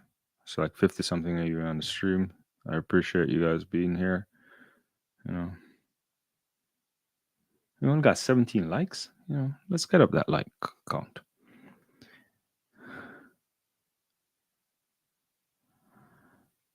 Oh, that's good there. He's going to get a strike. He's going to go all. No, it's going to be picked off there. 2 runs there. 2 runs. That is Alec Athanaze 50, his first half century in Test match cricket. After being hit on the head. Very, very talented cricketer. Probably thrust into a West Indies side too quickly because of how we operate our cricket. But it was good to see. Is had a high score of 47 against India previously, and now he's gone to 50 runs. Very good from Alec Athanaze, the man from Dominica, and long may it continue. Yeah. Next move for him now is to get to 75, then try to get to a century. The most important thing is that this partnership is going nicely and they continue to do so. Hodge on 42 will be on strike. Mark Wood will continue. But congratulations to Athanaze for getting to his maiden half century. Wood again into the ball. Oh, that one hits him on the leg. A Yorker line. He's asking for it.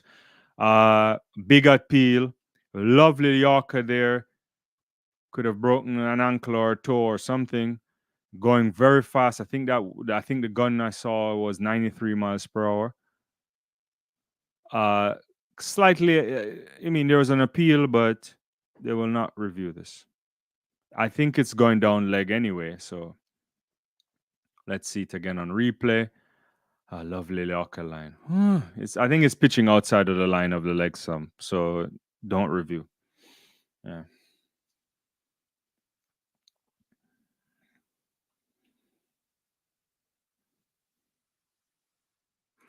Wood again is steaming into Hodge this time. Again, like he takes him on, flicks it in the air, it falls short. This is dangerous there from Hodge. He's taking on a short ball, not particularly good. Lands safely. Hodge, you need to understand what's going on here. Do not give away the cricket. Do not give away your wicket. He's taking that on. Did not have any control on that shot. That was more of a top edge there.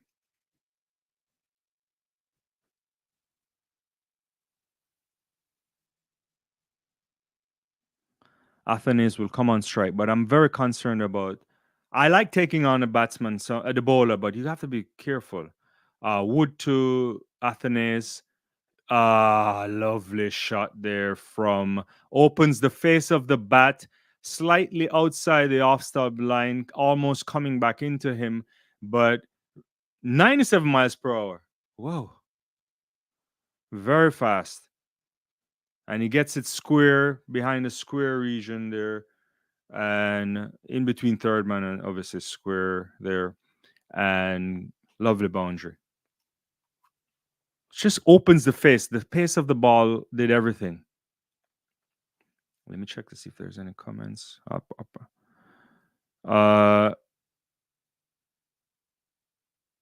Yeah, I'll get to these comments in a second. Oh, lovely, lovely there. But just the one run pulls it to deep square leg region there from Athenes. I I think I'm getting some, yeah. Alec and Athole saying is giving fantastic 50. Yeah. Imran is saying, can we keep this up? That's what's needed. Truth is saying, well done, Alec. Imran is saying these two Dominicans are going good. They are. We need them to continue. Need them to go to T. You know, Weston's 185 for three. Joseph is saying Alec and Hodge both play for Windward Island, so they usually play well together. Love the attritional cricket shown by these lads. They're used to each other, and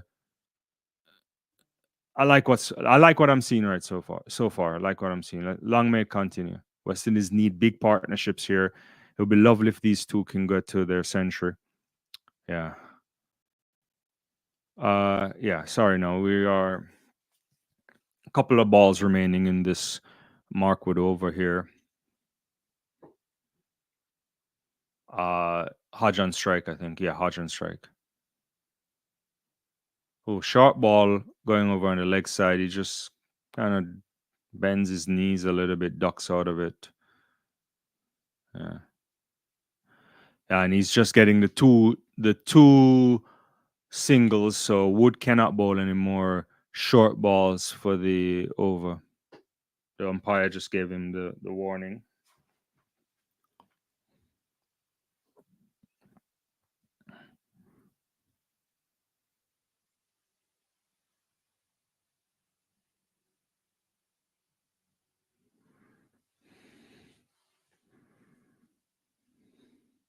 Wood again comes in. Comes in. There's a guy there at the short leg region. I don't know if he. That's the end of the over. He was flipping over as if the catch was in play, but there was no catch in play. Yeah.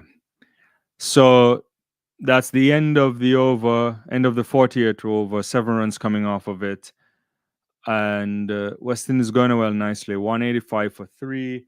Hodge on 43. Athenaeus on 55. Let's get back to the comments. Yeah, no new comments yet. Yeah.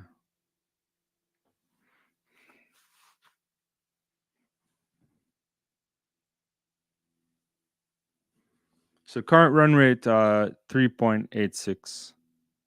Atkinson back into the attack to Athenaeus.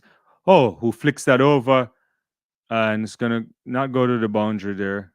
I'm a little bit I was a bit nervous on that shot. It's more of a flick up, like a uppercut they would call it, I think. And it Crawley's down. I think that was Zach Crawley down there in the deep third area. And so just the one run there from Athenaeus.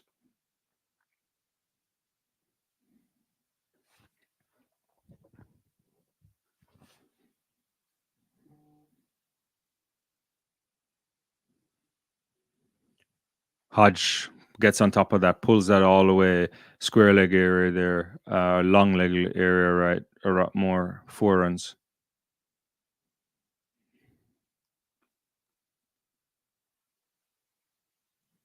Good control from him. Hodge now moves to 47.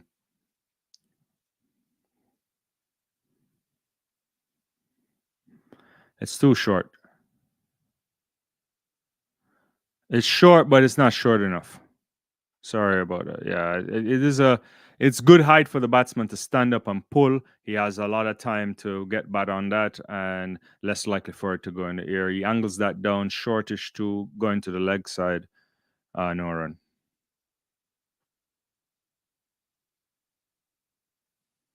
Nothing needed there. That's just you just watch that go by. Let me check the comments. Joseph is saying, I like the fire shown by Wood. It reminds me of West Indies of old. Very exciting for spectators and feeling team, but as batsman, it's very grueling. It is. It is.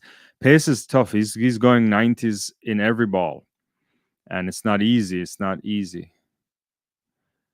Joseph is also saying, would be a more solid team if we had King, Carty, Hope, Chase, Shafane, Rutherford, and Pooran. Looks like there is a wide ball there. I'm not quite sure. I have to look again. No, I agree with you. I mean, if those guys are playing Test match cricket consistently, then also the youngsters would you could blend them in as well, and you'd have better cycles. Because you would think, no, at this stage, Shea Hope would be a superb batsman. Should have been close to a lot of Test matches. Obviously, West Indies don't play a lot of Test cricket, but he would be up there. And yeah, but we could lament. We're gonna lament on this all day. Ah, nice shot there from Hodge. That is lovely for him to steers that down for four. He gets up on that and he hits that down. Second half century for Hodge, I think.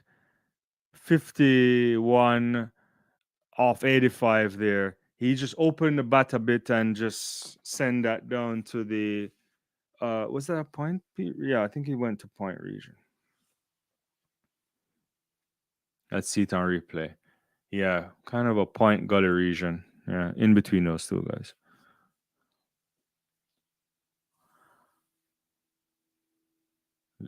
Doing the same shot again this time, no run. More square leggish here to me. Or not square. What am I saying? More straight to the point rather. Yeah.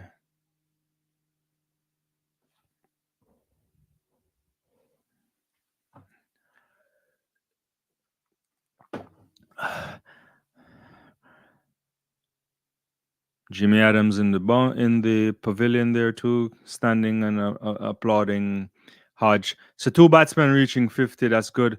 Stands up on that again. It's just gonna be a single into deep backward square leg, and that ends the over. 196 for three. That's the 49 over completed. West Indies trail by 220 runs. Athanaze 56, Hodge 52, and good going. Good going. The session post lunch, all West Indies so far. They haven't lost a wicket, and these two batsmen have all gone to their half century, and we like to see this. We like to see this. And it makes me wonder. It doesn't make me wonder. It makes me upset, ladies and gentlemen, that here we have some application coming after the embarrassment there in Lords. And it just makes me like if some of these guys were there in English conditions playing 2-3 warm-up matches before, I understand the ones who went to T20 would not have been able to do this. Ben Stokes warming up here. He would have they could have ironed out some of those kinks and not get in and not have to be working that through a match. Let's see. Sherwin is saying Joseph King. Okay, yeah, I did. What? Joseph would be a more solid team if you have King, Carter, Hope, Sherfin. I 100% disagree.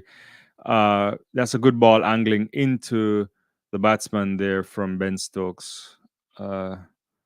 Joseph going after the Gooden rather. After the drop chance by Joe Root, Hodge seems to be playing more freely. You're saying, yeah. Alec is saying the batsman making it look easy. Yeah.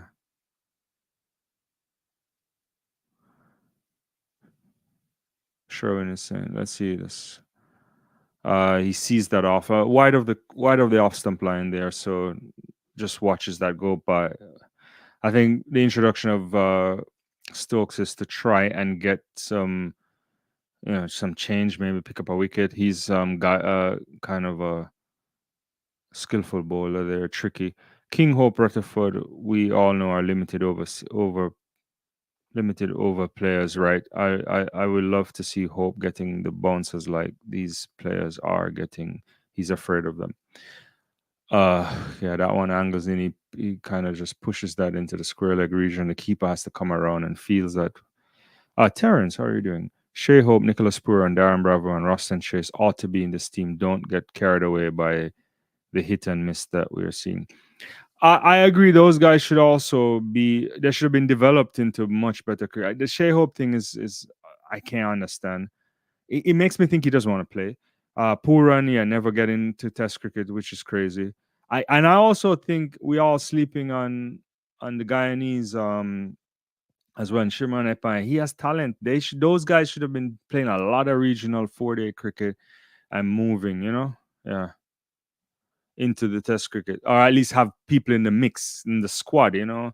More competition.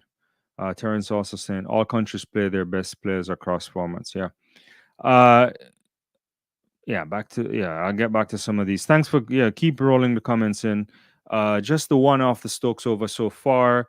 Let me get back to watching the cricket as well. Sorry.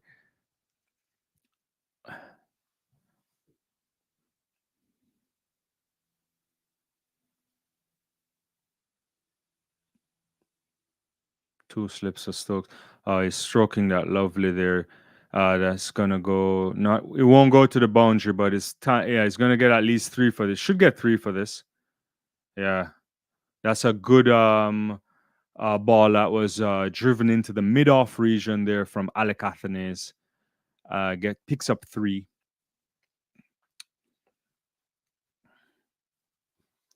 So the West Indies now 200 runs for three. That brings up a 200 for us.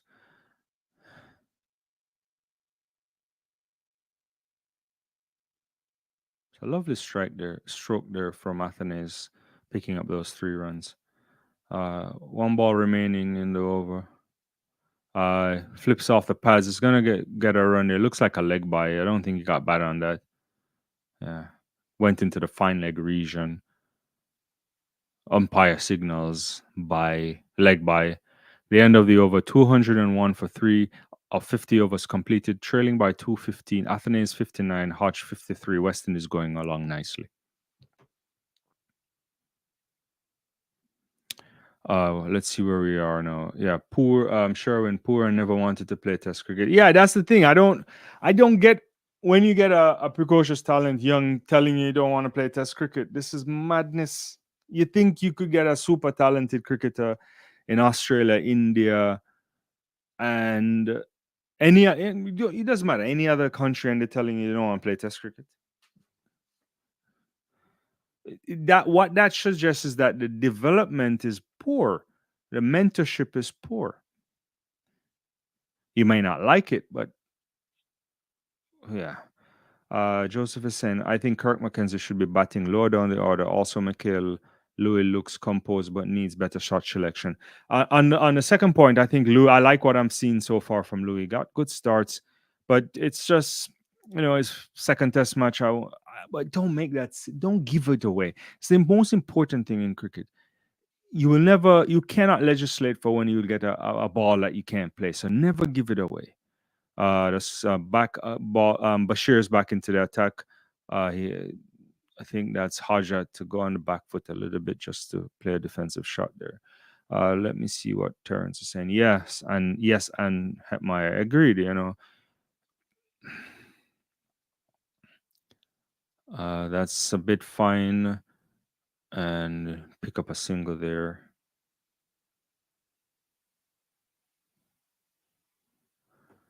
More, not that fine. More, I think it's probably somewhere square leg region here, maybe deep backward.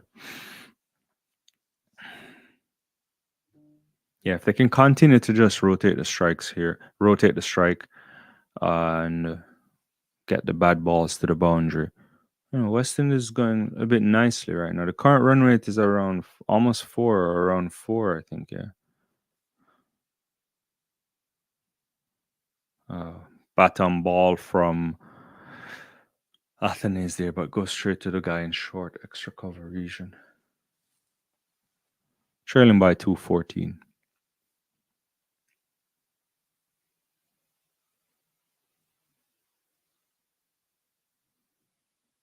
He just opens the face of the bat, pushes it right into the point region. And so far, good bowling from Harry Brook.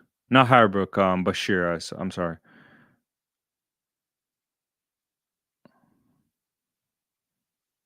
Oh, that's a slug sleep. High in the air. 6 runs. I didn't even see this coming. Who said this earlier? Someone said earlier that the sweep shot is, or maybe it is the reverse sweep, but this is not a that he just got down on a sweep, and slugged that right over to 6 from Athenaeus. Moves on to 65. Didn't even know that was gonna come out. Interesting. Yeah. Did he just say he's gonna sweep this? It was a nice shot in the end. Final ball of the over. On the back foot defensive push into the offside area, which is more like, yeah, maybe in between pointish there. Let me check the comments. Sherwin is responding to Joseph by saying King doesn't too well in 4-day regional. Yeah. Truth is saying good hit, Alec. And Sherwin, the sweep shot is how Athenaeus normally gets out. Yeah. I don't know if he's feeling it already. Hodge needs to walk down and say to him, look, we have to make a lot of runs here. You don't want to give up this opportunity to make a century. Do not give it away. Do not. Ben Stokes will come back. Sure, yeah. Whew, he leaves that alone. Alec sweeps to the man waiting on the boundary. Yeah, you got to be careful. You're right.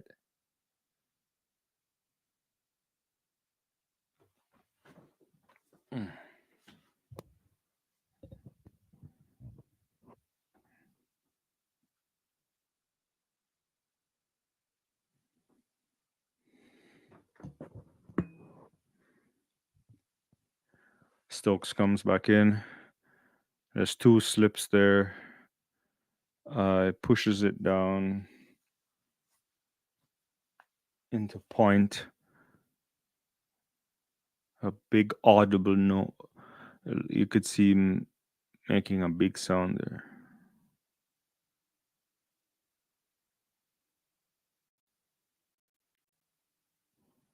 Just a picture of the dressing room has Jimmy Anderson there. I just thought shot of Joshua De Silva.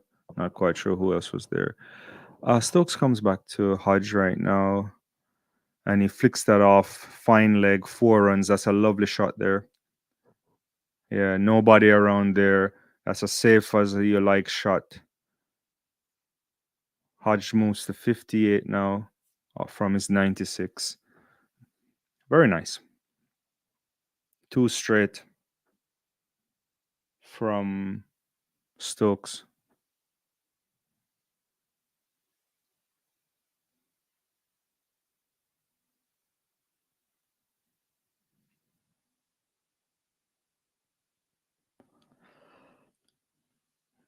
So very nice ball there, left alone. Good length from Ben Stokes.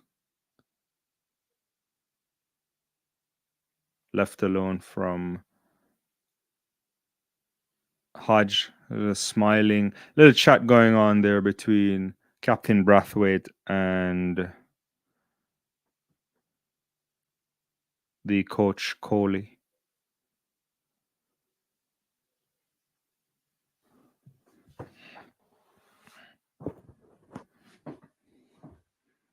That one's coming in. Ben Stokes feels it for himself. He pushes it. It's a kind of push shot into mid-off, but the Ben Soul comes around.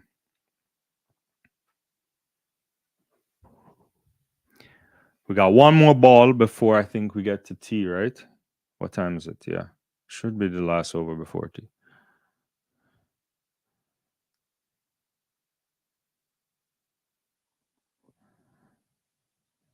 Whew.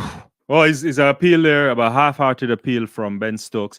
That was a good ball from him. Hits him on the pad. Is he going to review it? No, I don't think he's going to review it. Is he? No. So that's the end of it. That's the end of the over. And the umpires have moved the stumps off the bails off the stump. That is tea, folks. West Indies 212 runs for 3 Importantly, a session where the West Indies batted without losing a wicket. Excellent here. Half century for both Alec Athanaze and Kaveem Hodge. And these young West Indian batsmen are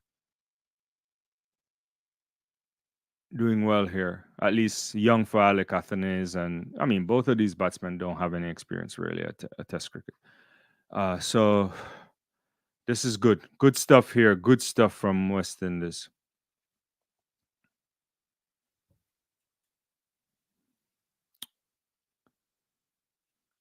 So let me get to some quick comments here before I do take a little break, guys.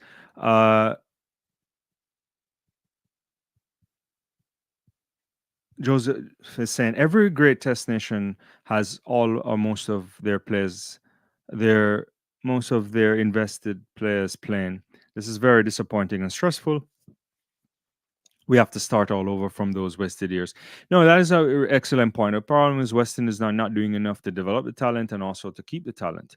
And it's like everything is hitting us at the wrong time, right? We don't play enough test matches because at this stage we're not competitive enough and people won't give us more matches. We can't host a five nation series in the Caribbean either. Fans aren't coming out, because we're not good. And the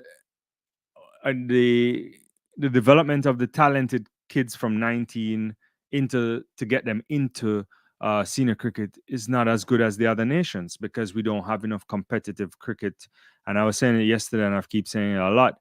We have to look to the nations like South Africa, Bangladesh, Sri Lanka, everybody else outside of the big three, and start thinking about are there ways that we can form better alliances to develop players? Because you can't expect the rest to do, and they're not going to share the revenue the way they should. They're just taking it all for themselves too. So it's one of those things. Alex is saying making runs in the middle overs is most important. Great cricket West Indies, I agree. Sherwin, look at the man's record. King has one, if not the highest averages. I think you guys are arguing over the inclusion of King there. Truth. Nice to see some smiles on the West Indies bench. I agree there. And Joseph is saying that's why Chris Gale is so highly respected around the cricket world, as he spends lots of years playing Test cricket, even though he's the greatest T20 batter. Yeah. All right. So at T, West Indies are doing well. I'll be back. I'm gonna grab myself probably a coffee instead of a tea, and I'll see you guys in a little bit. So I won't leave the stream. I'll just let it run for a little bit, and I'll be back.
All right.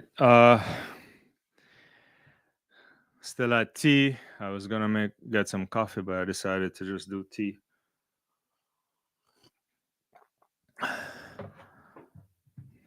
Let's see. I probably missed some comments here.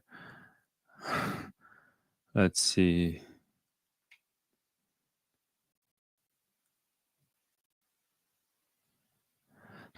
Truth is saying, let me get this banner off because I don't have a.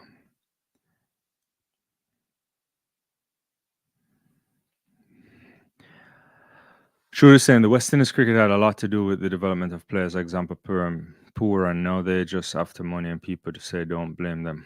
That's a very interesting point there, right? You know, when you think about the finances of the world game, everybody wants a lot of money. They're often trying to get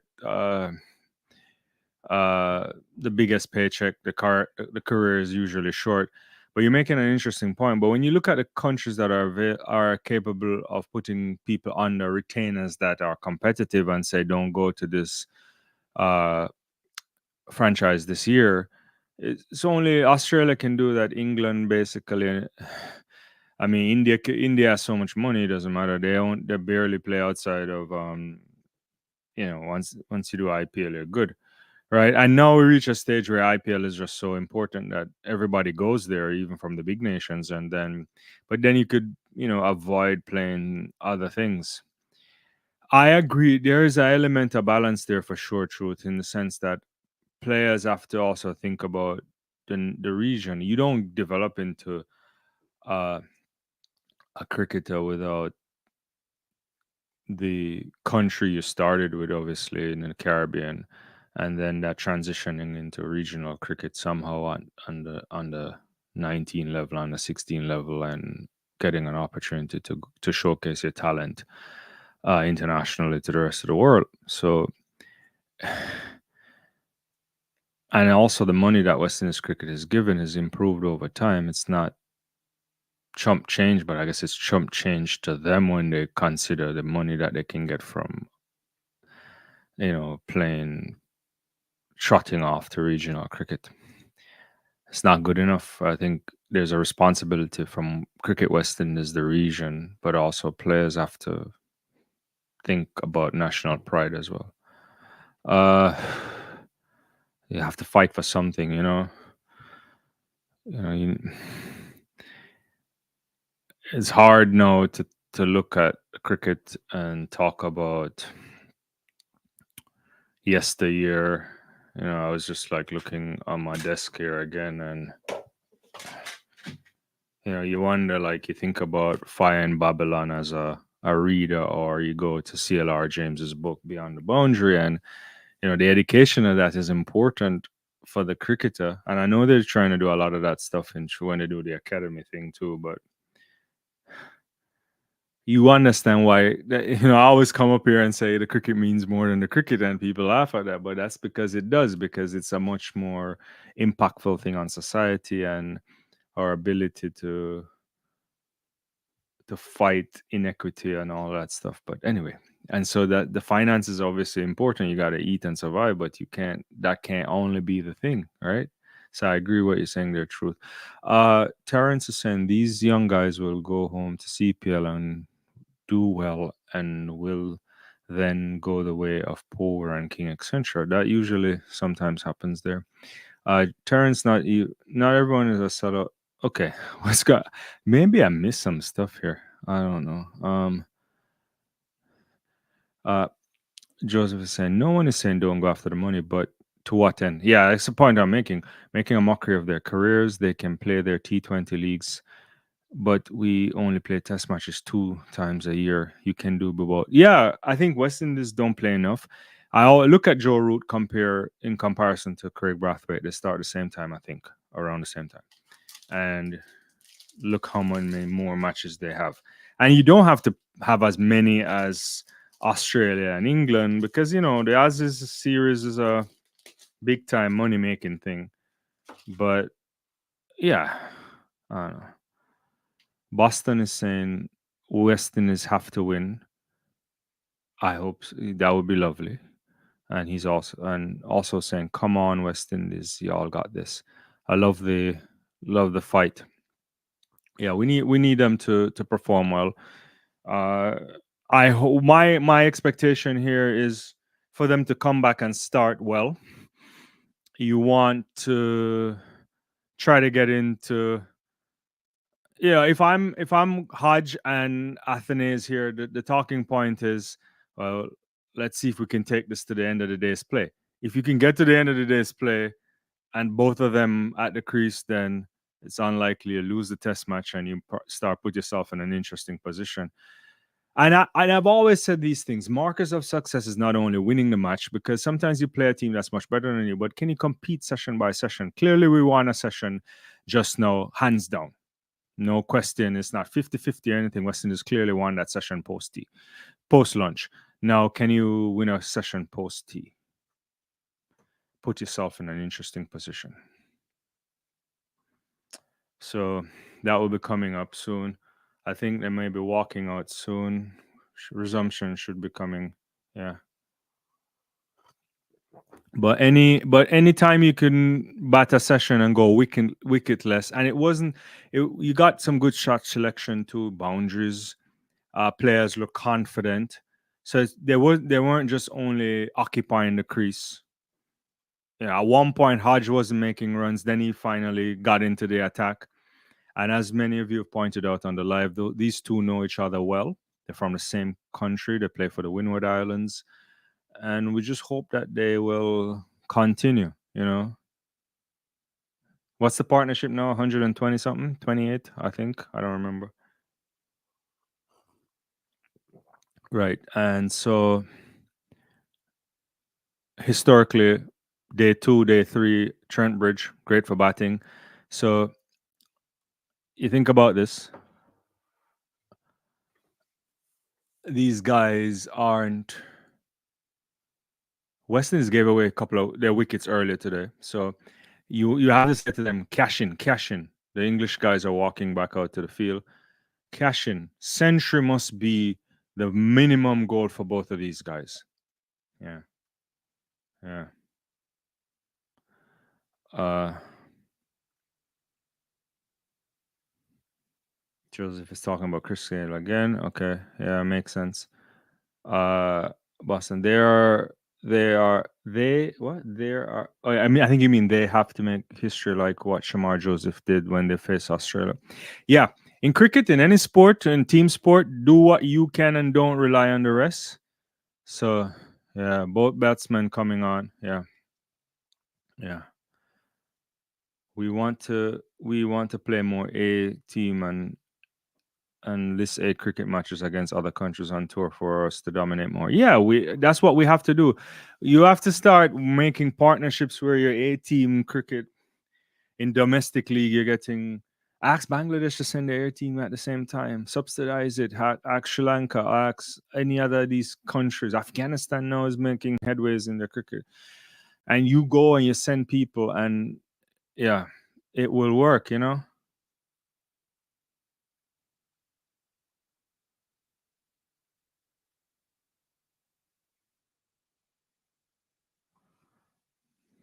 So Blair, what are you saying here? I'm wondering what in the world this guy is from talking all these trash. If you're not competing to win, they are just wasting your time playing.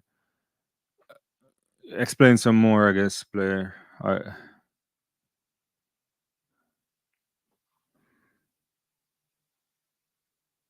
right, Bashir is going to be back in the attack. Hopefully, West Indies will continue. I think Athenaeus will face here. You have to get century must be the objective for both of these guys at first.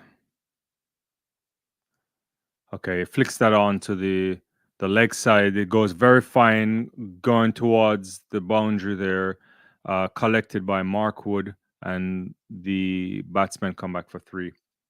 So good start to the post tea break from Athenaeus. They're picking up an additional 3 runs, gets him to 68. This is high, obviously his highest score in Test match because previously his highest score was 47. Athenaeus is a very talented batsman, and we hope he can get his century here today.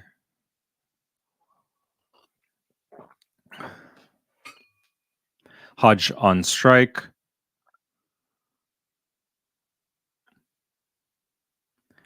Gets on the back foot a bit. There is a short leg and a slip in place.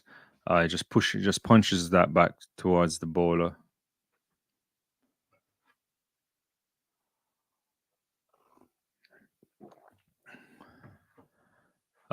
Moving across a bit, pushing it towards the mid on area.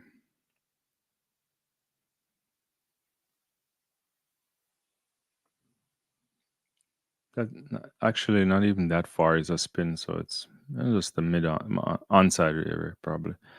Does the same again. This is traveling a little bit more to more mid wicket region. Fielder there.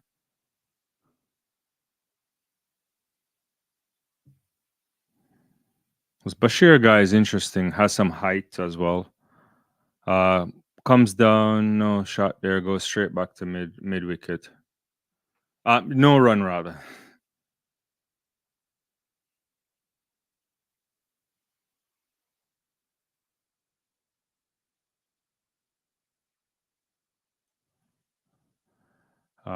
He flicks that over into too straight from Bashir, probably, but they're gonna get a run to end the over. Hodge will retain strike, I think. Yeah. Uh, yeah. You mean for the? I'm watching it on Willow, but I think you mean I'm using the ESPN thing for the scorecard. Uh, I'll get to this point in a second, Blair. I'll get to that.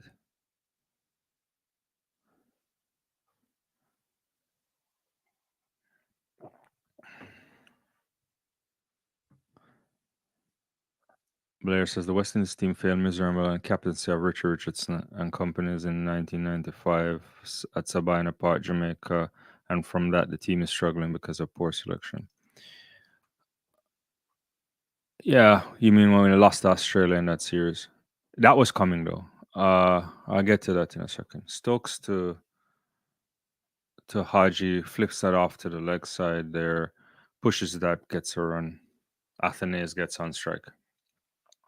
A lot of people would talk about the decline of West Indies cricket, even from the 80s, like the late 80s, early 90s, and the ability to get other players back in, to transition players in. That's some people say that. It's hard to know. I mean, I guess we could know now. It's easier to look back, but there's a period where like Mikey Holding left, a bunch of bowlers left, lots of people like retiring at the same time. I think Dujan left a little bit earlier too. I can't remember now off the top of my head. Stokes is coming into who's Athenaeus. He pushes that down into the point region for a single. By the time 91, we were struggling, I think, right? Like was that a 91 series against England? Graham Gooch was making a lot of runs. I think by the time Viv left and you gave it to Richie, the team was still good, right? Like West Indies was still probably ranked top in the world. Australia was coming. You did that tour in Australia when Brian made that 270 something run out. You knew it was coming. And when they were in the Caribbean before that, it was like hanging on, right? By the time they come back, they're much better. But the problem is the decline because then the cricketers aren't. Yeah, I think you're right on some of the selection of people in the team, but also it's the development of those players, and we just never. When is the we never truly replaced some great players. We had a Walsh Ambrose thing. Bishop was injured a lot, uh the Benjamin guys. But then and we were complaining about those Benjamin guys in the 90s. But then you never imagined that we would have sunk to this low point. And I don't know. We haven't developed any great batsmen since probably Ramanish Star one, right? And the talent has been around, but I don't know. Since Gale, Sawanish, those guys, We haven't like spit out somebody that the world takes notice of in Test cricket consistently. I mean, Shea Hope looked decent in 2017, but never kick on, and he doesn't play Test match cricket. It's interesting. I'm not. Yeah. So yeah.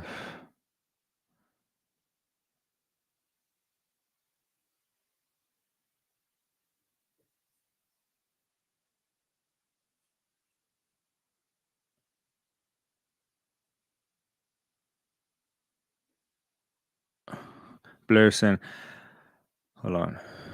Oh, that's a good defensive shot there. At, at all times, the A team during my time growing up, the A team is the number one team and the B team. Yeah. So I don't know where they're. I mean, I don't.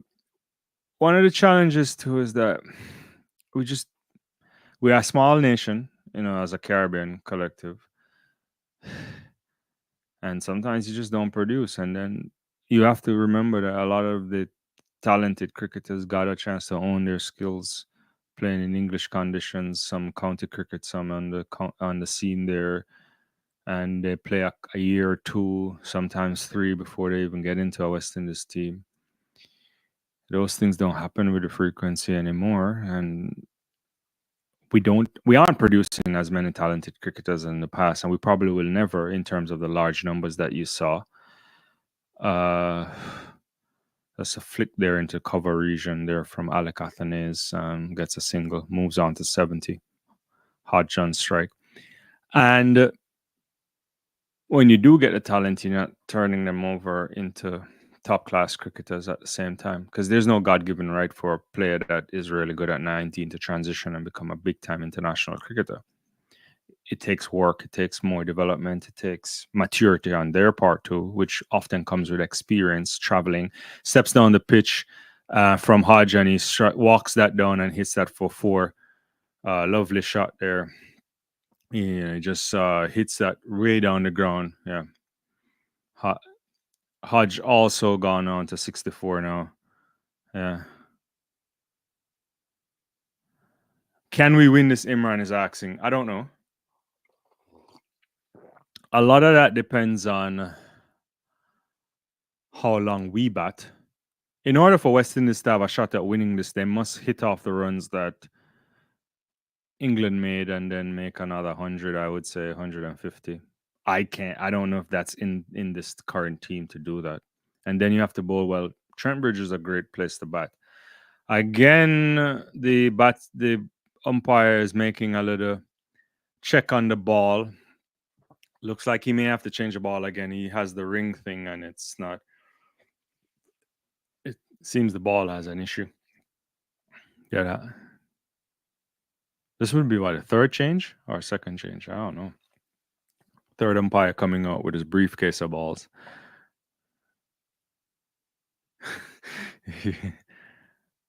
All right, I hear what you're saying, Blair.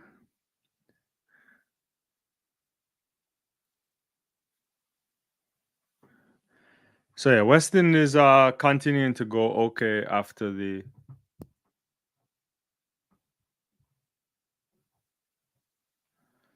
T interval. 64 runs for Hodge, who's on strike but waiting for a new ball. So they're looking for a ball again, or not a new ball, but a replacement ball.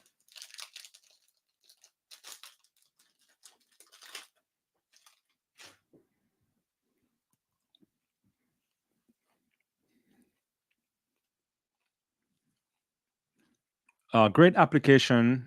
I can't say it enough from Athanaze and Hodge. Hodge obviously lucky to be around and capitalizing on that after Joe Root dropped him in the slips. But these guys have figured out a way to not just to occupy the crease, but to make runs, and you have to do that. And so good going on them so far. Ben Duckett there doing a little bit of stretching. Yeah, keep these English guys out there.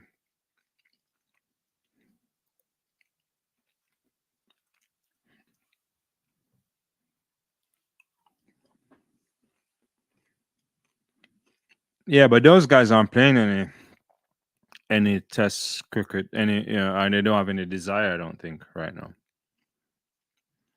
Uh, it's a good ball that clips down to the mid-on region from Hodge. Gets a quick single.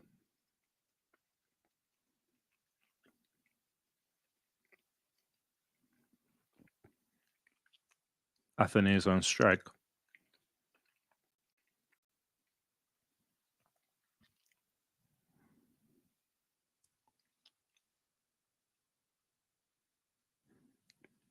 Oh, that's nice. Kind of leaned into that and pushed that into the cover region. Gets a quick single. Not a quick, an easy single, rather. Hodge back on strike.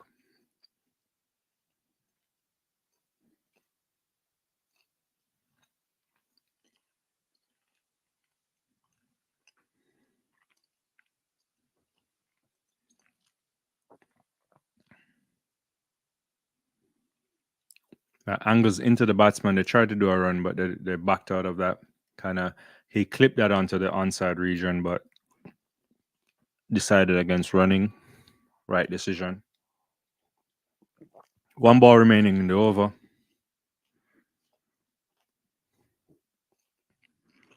Bashir to Hodge. Slaps that over to square leg region. It's going to be a 4 runs. Pulls that rather. End of the over. Moves to 6-9. Athens on 71 off 80. Hodge now 69 off 113 balls. 229 for 3. West Indies now trail by 87 runs. 187 runs. I apologize. Good going by the Windies.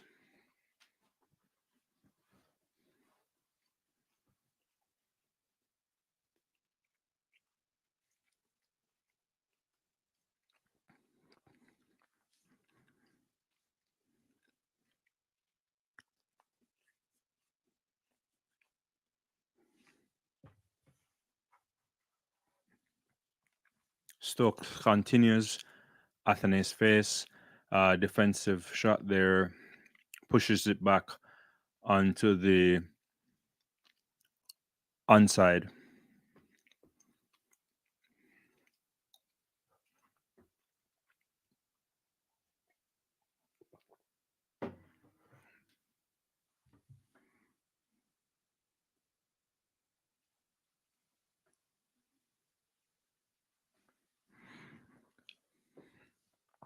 Stokes again. 2 slips straight.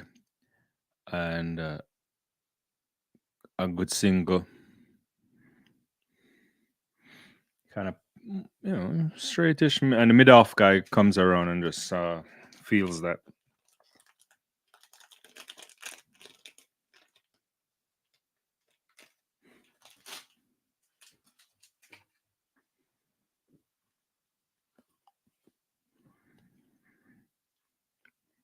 Ball not doing much, it seems. I just saw slow motion of it. There is a leg slip here, I think, for Hodge. 2 slips as well.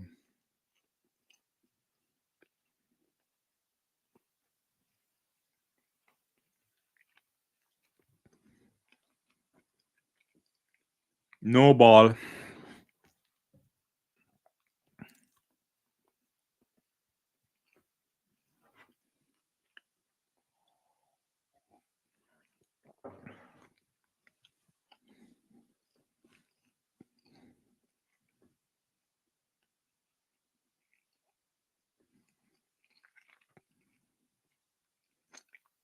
The back of a length ball there, it looks like. He pulls it into the leg side region, out into the maybe deep mid wicket, and Hodge gets a single.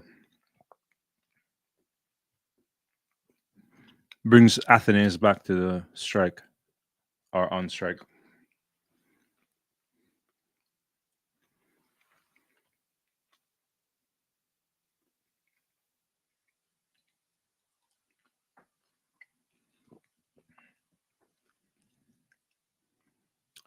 Flicks that on to, I guess, onside because that's not quite square leg. So no run from Athens. Yeah.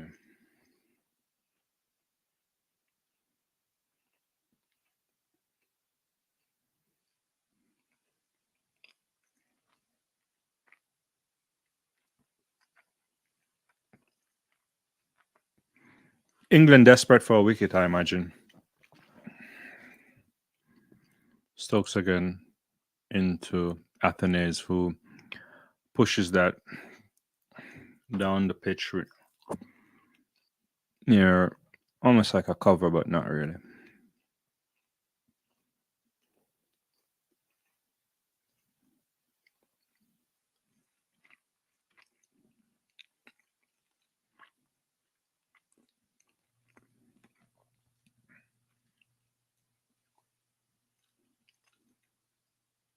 Final ball.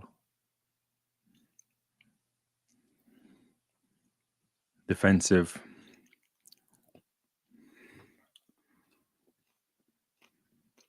Should be the end of the over. Actually, no, it's not. Umpire signals a no ball. So he's stepping over somehow.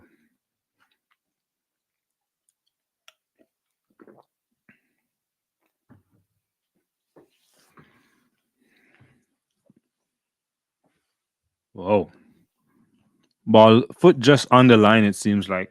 It doesn't look much different from the ball. The space from which got out Kurt McKenzie. But anyway, that's another story. Ooh, that kind of jumped up on Athenaeus. A little bit more bounce than he anticipated, but soft hands, and it goes down somewhat near point region, and that's the end of the over. So West Indies are now, what is it, 233 for 3.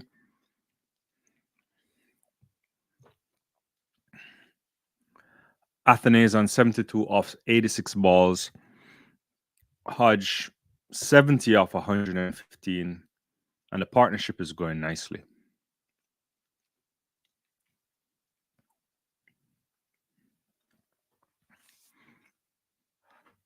And decent run rate as well. What, above 4? Just a little bit above 4. We're not used to seeing that oftentimes from West Indies.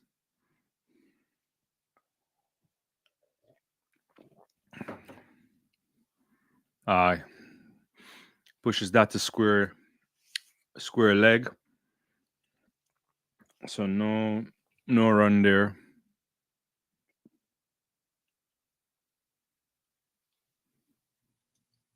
Bashir again into Hodge, flips it up a little bit, and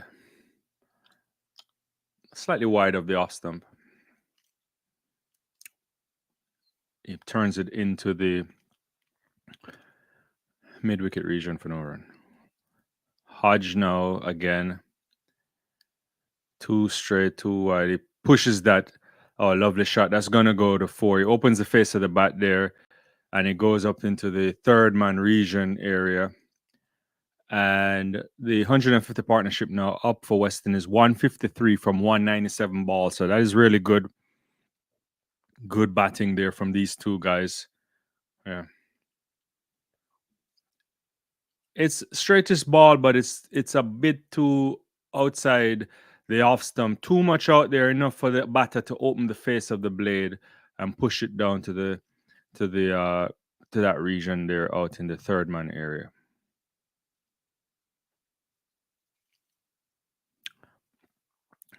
Comes up and kind of comes back into the batsman. He just steps on the back foot a little bit and pushes back on that for a defensive shot.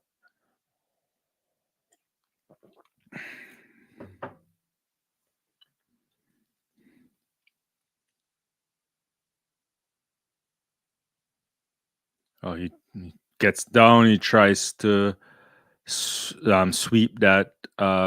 Probably a rush shot from Hodge there. Didn't get anything on it.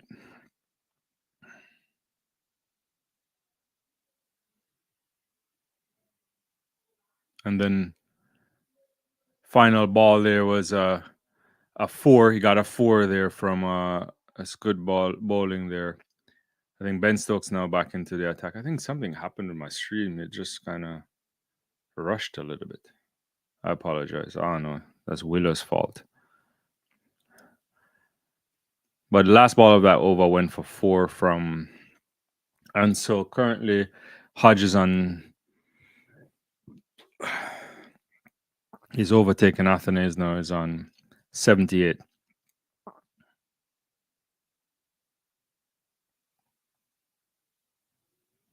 Ooh, lovely ball there from Ben Stokes. Opened it up a little bit. Moved not too far from the outside edge. Could have gotten an edge there. Let's see. Came back in a little bit. Maybe a little bit coming back into him. Not quite sure.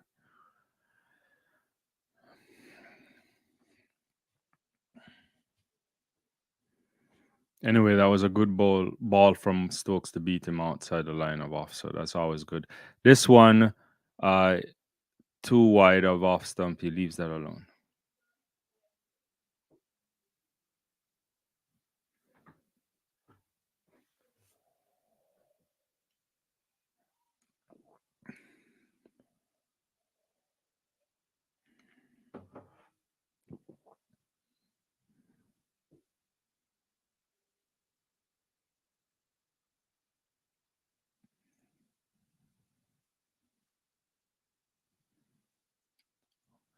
Defensive shot there. That's about I think that's a good length ball there from Stokes. Nicely played by Hodge just to make sure that he pushes it down.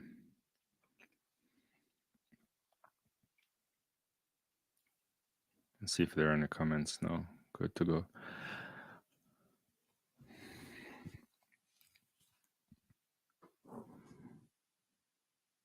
Stokes comes in again, flicks that off the pad, and it goes down into the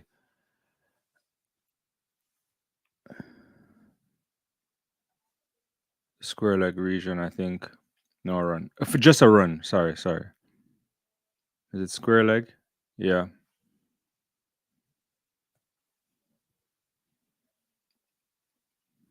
Or backward square leg. Now that I'm seeing the replay again. Yeah.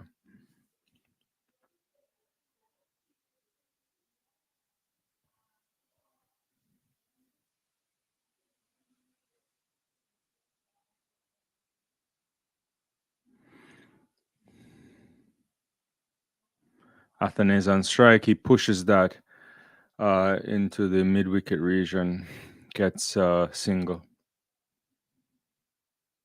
And that completes the end of the over. West Indies are trailing by 172. They're 2-4-4 for 3 from 58 overs. Alec Athens, 74 from 88 balls. Kaveem Hodge, 79 from 125 balls.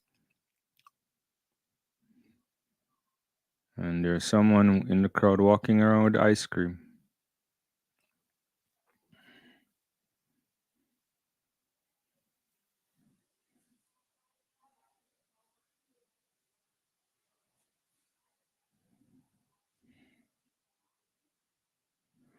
So Bashir will continue. He's having a long spell, 21 overs now. Kind of flighted up a little bit on Athens. He pushes it towards cover region or short.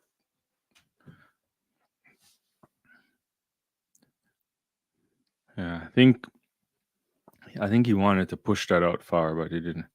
Ooh, he's lovely ball there from Bashir. Force Athens to drive.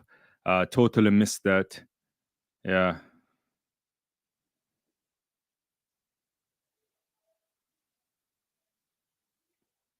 Got to be careful here. Good spin there. This one he gets up on the back foot somewhat more, got bat to ball and pushes it out safely. No run.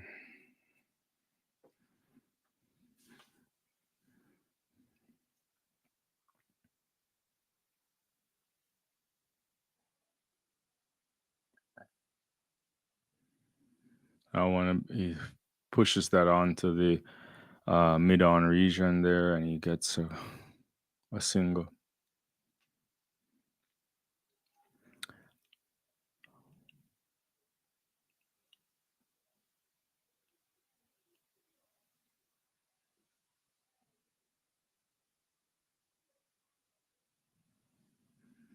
So just building after the T interval. The aim of the game is not to give your wicket away.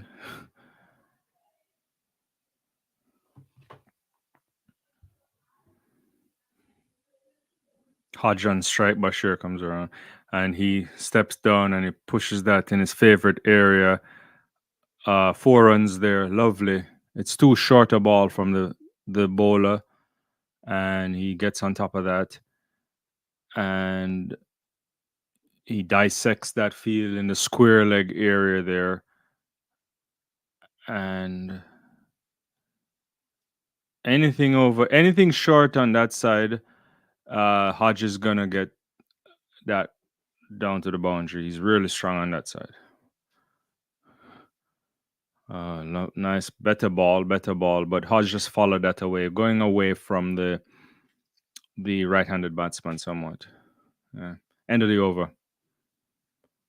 Hodge into the 80s, 84, 83 rather. Athens 75. So good batting there from the guys from Dominica.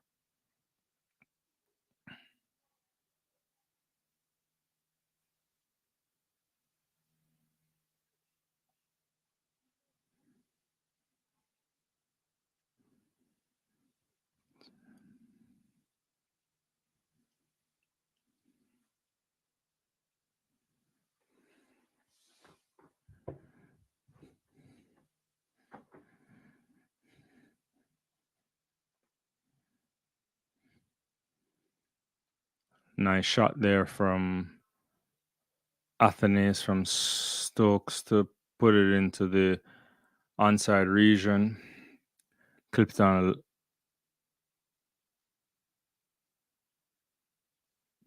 gets 2 runs there. Moves to 77.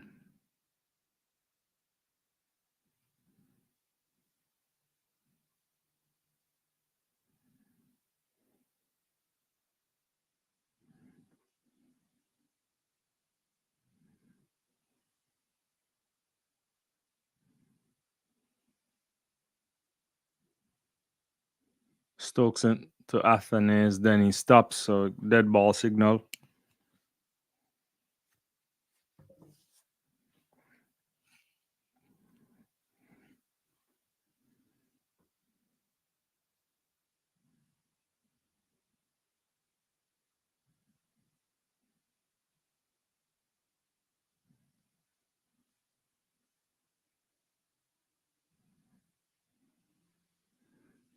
Gets butt onto that and whips it onto uh the square leg area for Athens. He picks up a single. 3 runs so far off the over.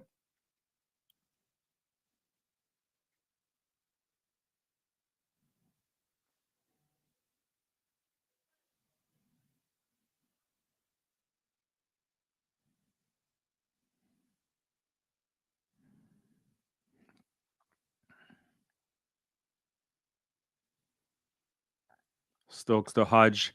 He pushes it. Oh yeah, good call from Athens there to start the running. And you get a 1 run.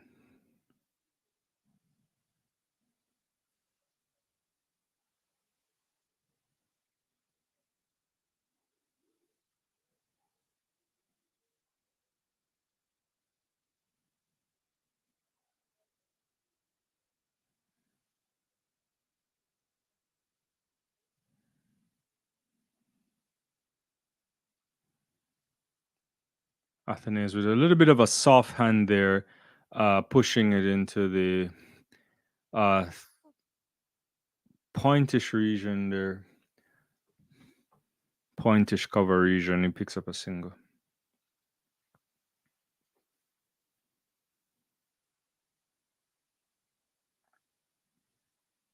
Thanks everybody for still being around. Hopefully you're enjoying the cricket. West Indies trailing by 162 runs. 2 more balls remaining of the Stokes over. 84 for Hodge, who is on strike. Yeah, clips that onto the leg side as well. Just not too far on there, and he gets a single.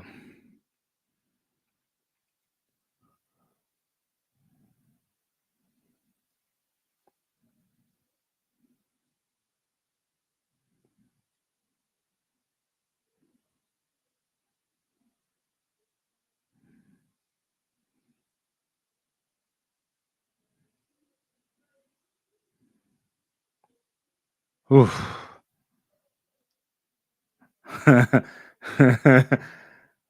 Athenaeus was just following a ball that was going outside, way leg side there, for the final delivery.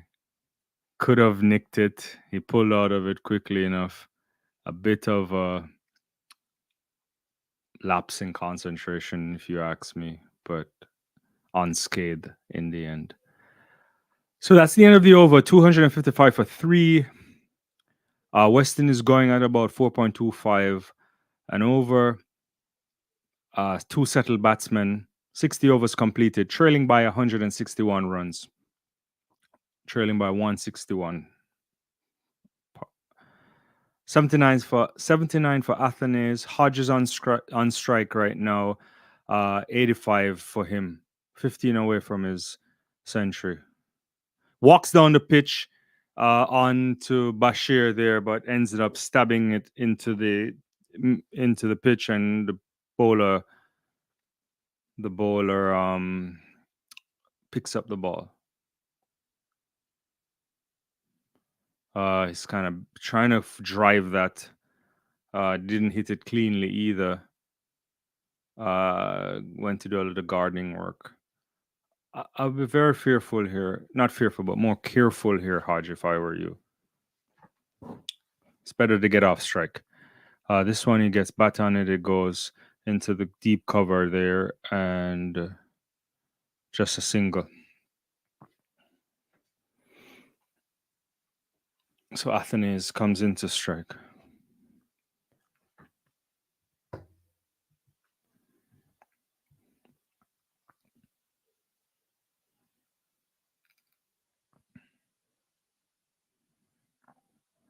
Bashir to Athenaeus. Gets bat on that. Kind of gets down to pointish area there. Point gullish area, no run.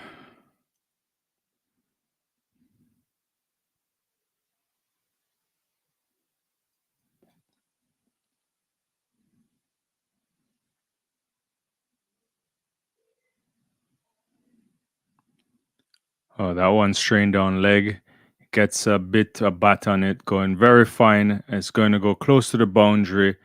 Mark Wood, I think, or Wokes chasing and picking up 3 runs there. So Athenaeus moves to, what is that, 82? Was he on 79 before?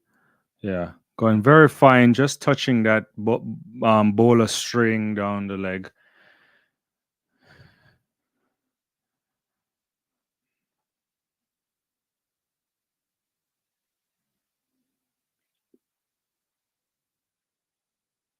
So final ball of the over. Bashir to Athenaeus, who just does a little slight forward defensive blocking there. And the end of the over. 259 for 3 off 61 overs, trailing by 157. Athenaeus 82, Hodge 86. Bashir just completed the over 2 for 100 off his 23 overs. So West Indies going along nicely.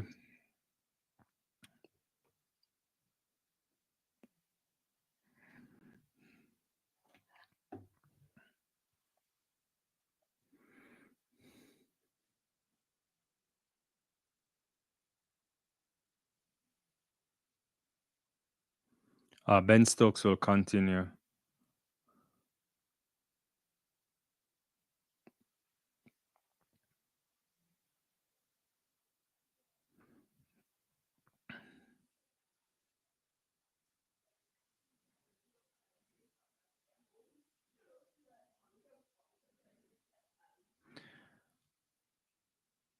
All right, so Stokes comes back into the attack. Hatton is on strike. He flicks that. He's gone. Big outside edge, and he's gone. So West Indies partnership broken. Uh, Caught right down there in the gully region, and he flashed at that. A big outside edge for sure. And Ben Stokes have picked up the wicket the England so desperately needed. The partnership broken. Alec Athanaze gone. Big drive there, and ball flying into the gully region, and Brook just picks that up. So disappointing end for Alec Athanaze, but very good innings from him. I think he would be disappointed not to push on to get that century. But he was helped to rebuild the West Indies innings along with Hodge. So credit to the young man for showing some promise here. We know he's a fantastic talent. I'm sure he's unhappy to get out like that, but it is what it is. He if he continues to apply himself this way, I'm sure he'll move from double figures and get to his century and beyond. But West Indies is going well, but good on England for picking up Alec Athanaze. Jason Holder walks out to the crease right now. West Indies are 259 for 4, still trailing by 157 runs. Important that they continue and not allow England into this, because you want to have a good partnership if they can rebuild a partnership now with Holder, who missed the T20 World Cup because of injury and got bounced out in the Lord's Test match. So he has something to prove, and he'll be immediately on strike. So the partnership was 175. Excellent from the West Indies. I feel a little bit bad for Athanaze because I felt like he was going to go on to three figures, but we'll see. Stoke is coming into Jason Holder. He just pushes it through the gap between the second slip there. The slip, there's a gap in the slip's corner. He's immediately off the mark. 4 runs.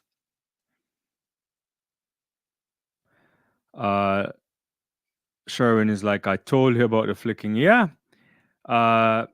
Dean the Dream is asking if it's avoidable. Probably, but I think he felt set. Yeah, he didn't. It was a thick outside edge, so yeah, maybe he shouldn't have made that shot. I think he'll be upset about it, but it's one of those things. Sherwin Hola is back batting too high.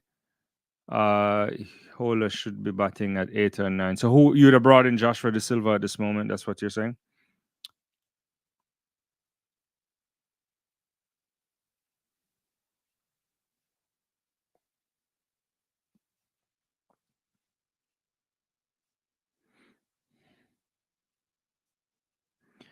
That's really good from Ben Stokes, though. He really asks for the drive there, and Athene is obliged. Oh, you bring up Sinclair this early. Interesting, interesting. I know he has talent, but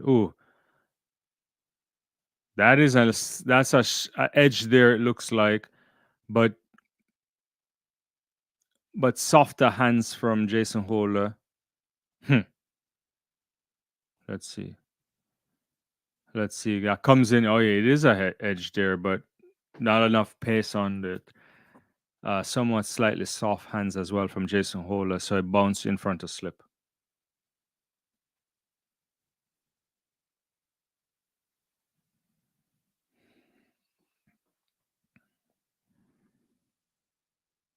He gets up on this. Oh my. Oh my. Goes all the way for 4. But I don't know if he was in complete control of that shot. That was in the air. It goes into the cover region. I have to see it on replay, but it looked catchable. Let's see. He gets in it. It's air. Holder didn't know where that was going. Oh, that was over the head of Duckett. I mean, Ben Duckett should have gotten that.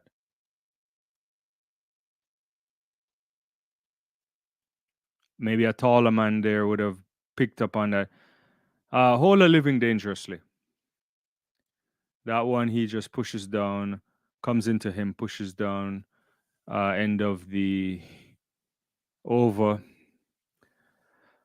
So Westons are 267 for 4 of 62 overs, trailing by a 149. Holder on 8 already off 5, but living dangerously. And Hodge on 86.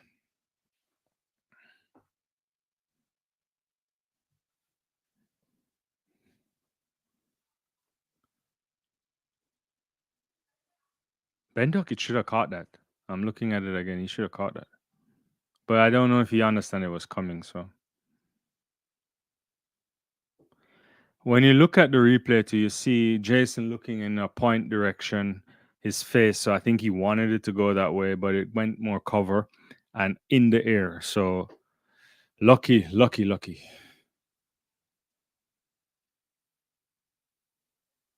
Sharon is saying if Hole is aggressive, he is at his best. We need him to. He needs for his own self. He needs to think minimum half century here, minimum. I mean, if we can get a 50 from Hole, if Hodge can get to his century and crack on a little bit more, Joshua De Silva can come and give you 40, Sinclair 40 or 30 something, and the rest chipping, we'll be in good position right there, at least to definitely uh, make the runs England made, you know. So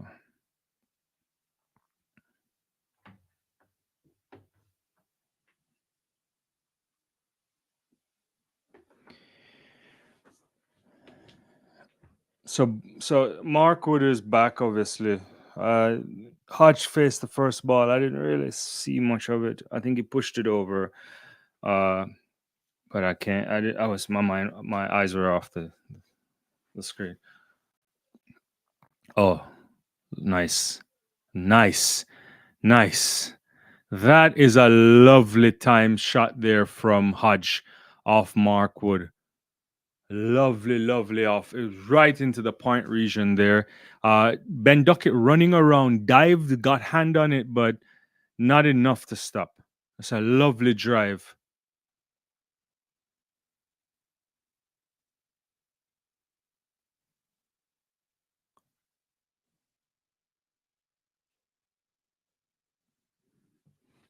Maybe Duckett could have gotten that, but I'm not complaining.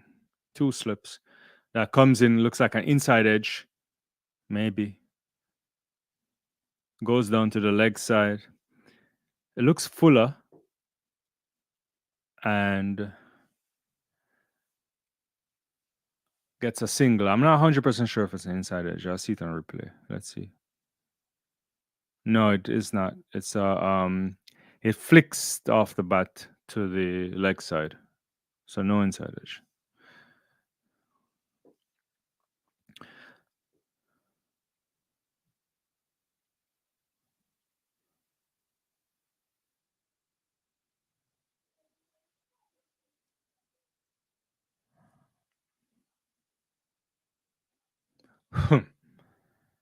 Jason Hola is fishing there. He is fishing.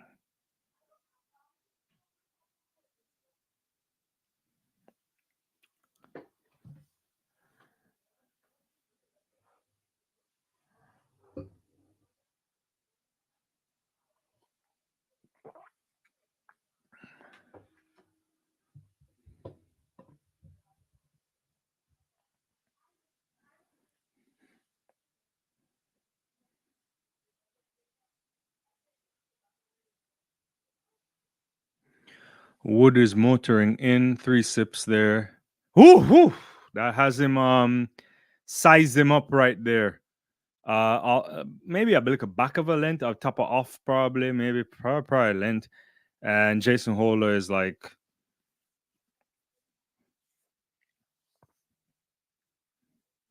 that is nice right there. Yeah, a little bit topper off there, probably back of a length.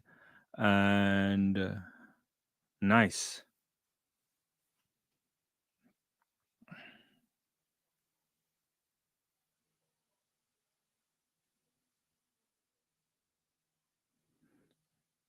That one, he doesn't make a shot, leaves alone.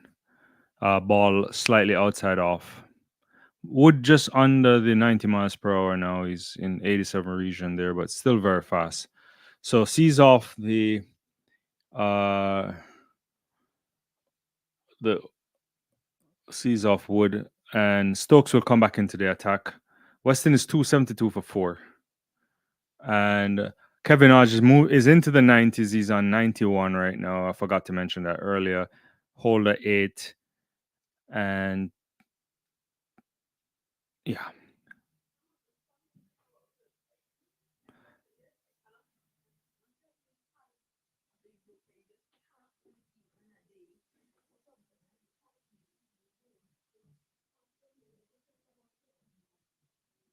Trailing by 144. Hodges on strike.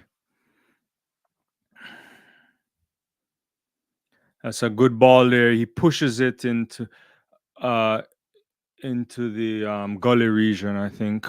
Gets one run, and Hola is back on strike.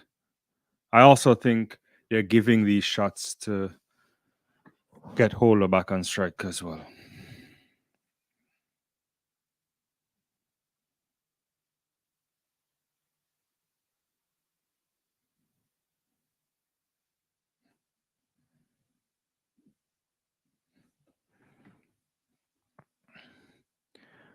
All right, so there's two slips there, a gully for Stokes on Hola. That one wide of the off stump, comfortably left alone by Jason Hola.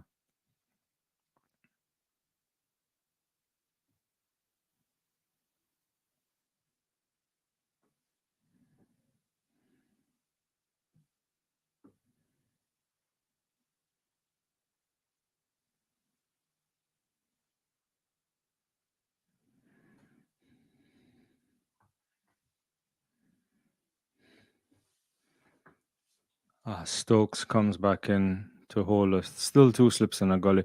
That one beats him. That really beats him. Top of off there, somewhere there. If he nicked that, he would have been gone.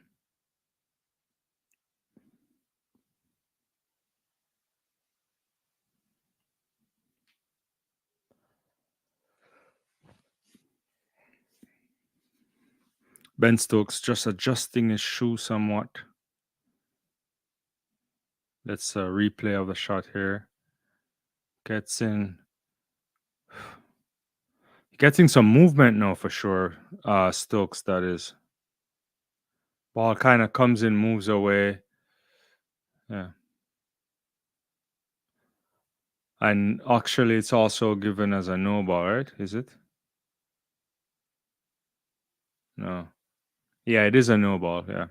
The umpire did signal that.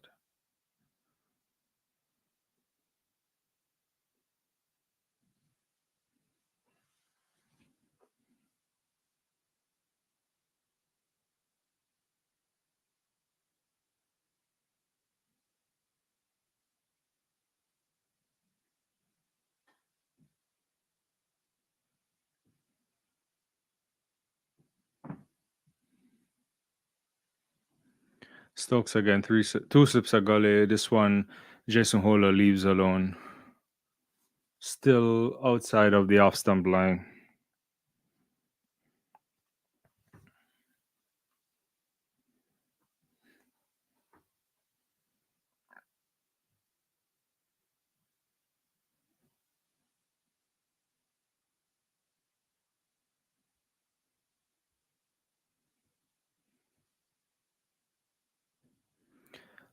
Stokes runs in, two slips a gully, beats him this time again. Trying to find the edge.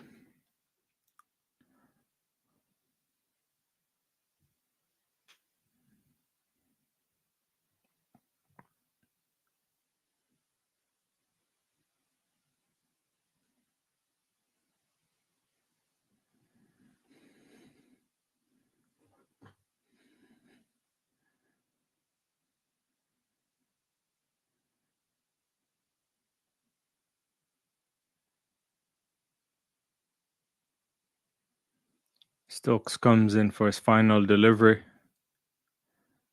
trying to find that edge. That one comes back in to the batsman just around knee height-ish or less under knee height for Jason Hola, and he gets bat on that defensive shot, blocks it.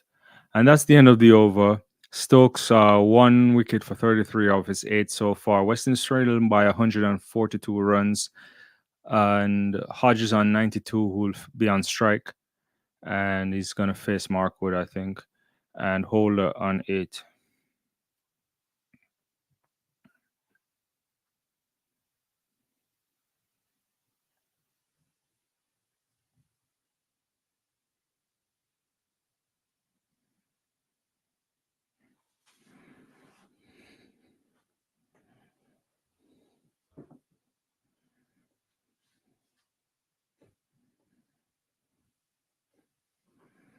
Oh, that went right through Hodge. That was a full straightish ball there, missing the stumps.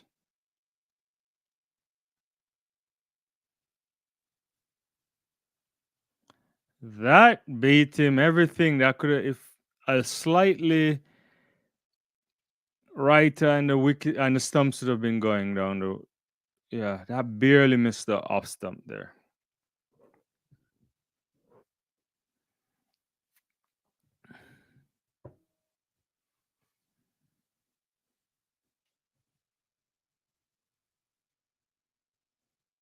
That one a bit straighter. Hodge whips it onto the leg side and picks up a single.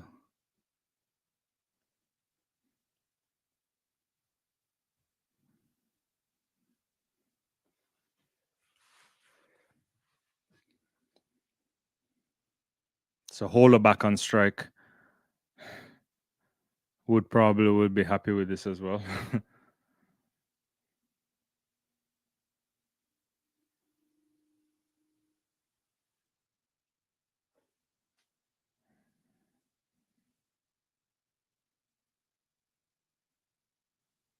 That one's moving away from swinging there, so no shot needed, no run either. Joe Root there doing a little bit of ball work.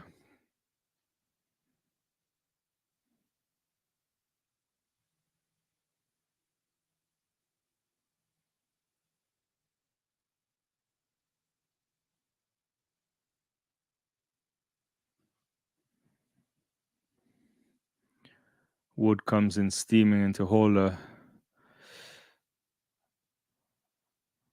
Offside line there. Jason Hola pushes the bat, but I don't think he was playing any shots or anything. So going to do a bit of gardening world, but Wood bowling really well outside the line of off there. Probably needs to come back in a little bit more. But he's doing enough for these guys to be careful. That, either they have to be driving or they're a little bit in two minds, which is what you want as a bowler, whether to come forward or backwards. Oh, that one he's driving. Yeah. But swinging away, and Holder is not reading this at all. But yeah. Tough conditions right now for West Indies. The ball is talking somewhat. Mark Wood is making the ball move. You just be you gotta stand tall here and concentrate if you're a West Indies batter right now. Final ball of the over for Markwood. Ooh, that is lovely bowling there from Markwood. A ball missing the off stump again. That is lovely. It can be comfortable as a batter right now because it's pace. There's movement now for Wood. That is a nice away swing at the end there.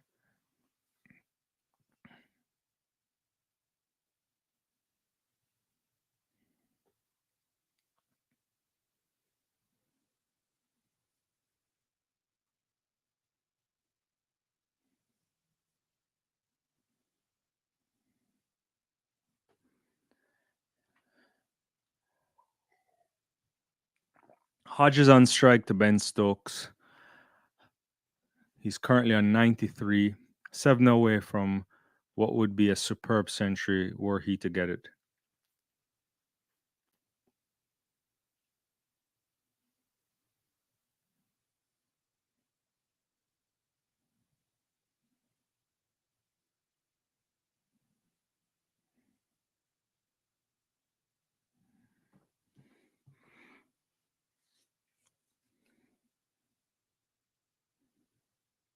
I see. Swings on that, gets 4 runs. Lovely shot. Goes down the leg side, very fine. Moves on to 97.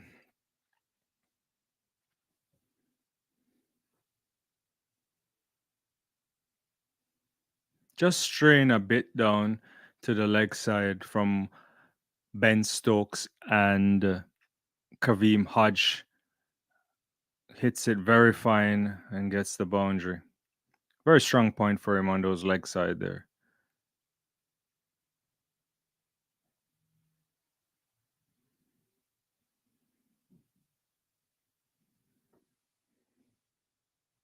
Oh, that one swing back into him. A very good ball there from Ben Stokes. Could have taken out the wicket. But he ends up getting bat on that. Let's see. Is this Fuller? No, it's not Fuller, but it's just like coming back into him.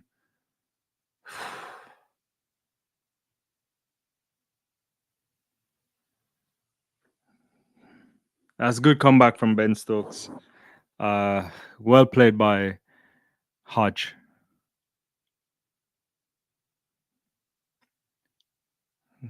He's a bit nervy there, trying to do a run that's not necessary. A leg slip is in as well.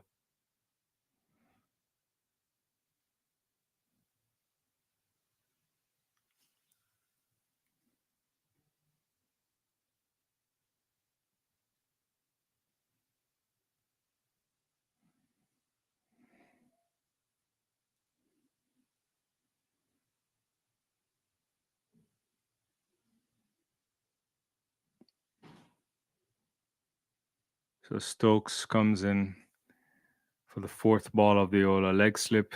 That one comes in. He sends that straight. That's a time Holloway is going to get his first century here. Kevin Hodge has a maiden test century with a lovely strike that goes straight back down behind the bowler there on the mid-off region there, I think. And very long off, much if you want to think about it. And he is ecstatic and gets a hug from Jason Holder, and he's 101 off 143 balls. Well done, Kaveem Hodge. Well done, Dominica, Windward Islands. Him and Alec Athenaeus both rescued this West Indies team, and he's fully deserving of this for playing very well. Also for capitalizing on the Joe Root drop catch in the slips. So very good here. West Indies trailing by 133. 283 for 4. That one kind of came in and flicked it back into the ground and no run. That was a lovely strike. And he knew once it passed the bowler there, it was going all the way to the boundary. And he had his bat in the air, almost took out Ben Stokes.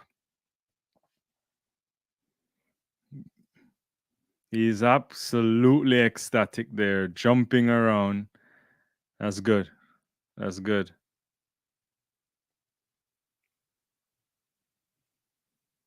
All right, quick single there. Pushes into the gully region there, backward point region. All right, end of the over 284 for 4, 66 overs gone. Trailing by 132. Holder on 8, Hodge on 102.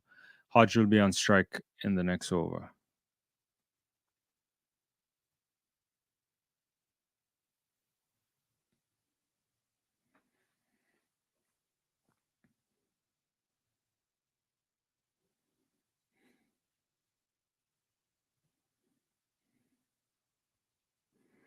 So Hodge at 31 years of age, I mean, but he doesn't. This is why this third or fourth test match, I think. So, yeah,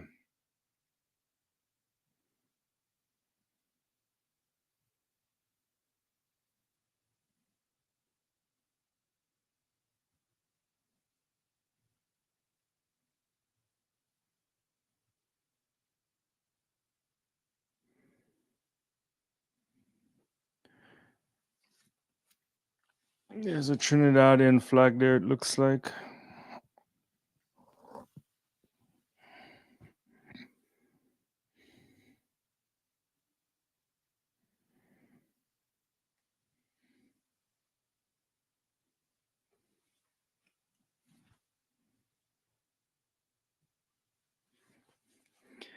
Well, he makes this momentous moment for him here, and he has to think that the job isn't done. Must kick on. He must go with Jason Holder here and continue and make runs.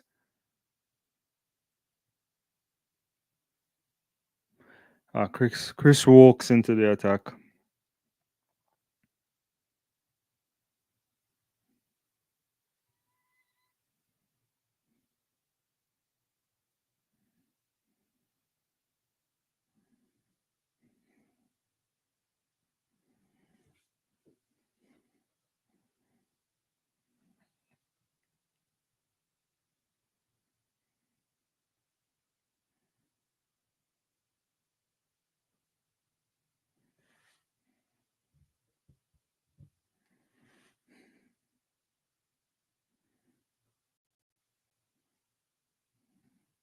Walks to Hodge. Two slips. That's coming into the stumps. Good length ball there. Just a slight lean over for a defensive shot. No run.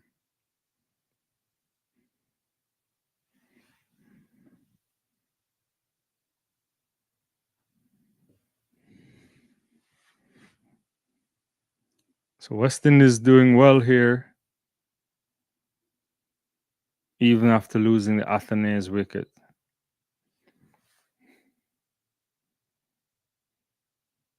He steps up on that, but he pumps that right into the cover point region there. No run.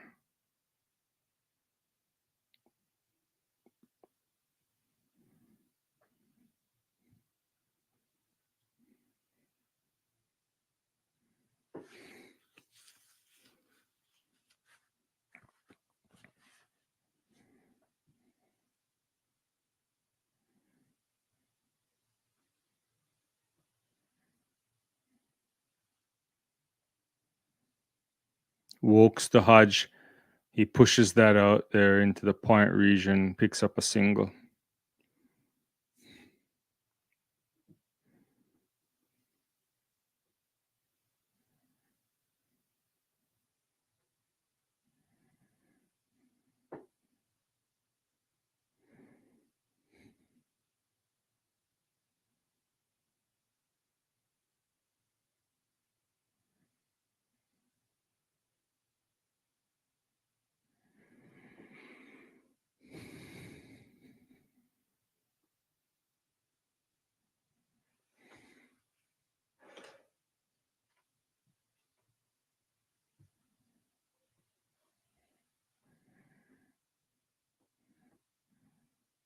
Three slips for Jason Holder, and steps forward to get bat on that.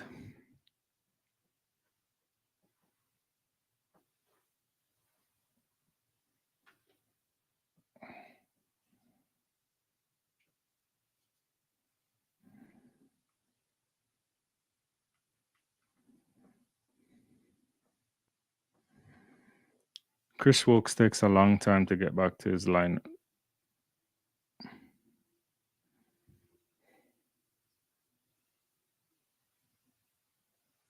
Oh, that's a good in swinger there. Looks like a Yorker line. He's asking for it, but I don't think they will do any reviews.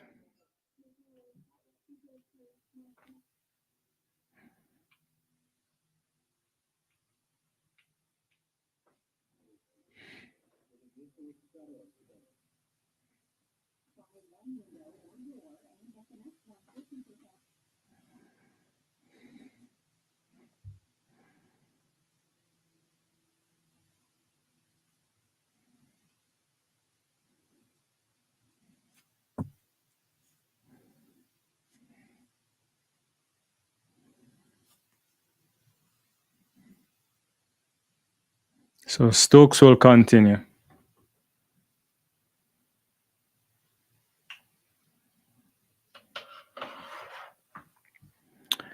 So Stokes continues. Hodges on strike.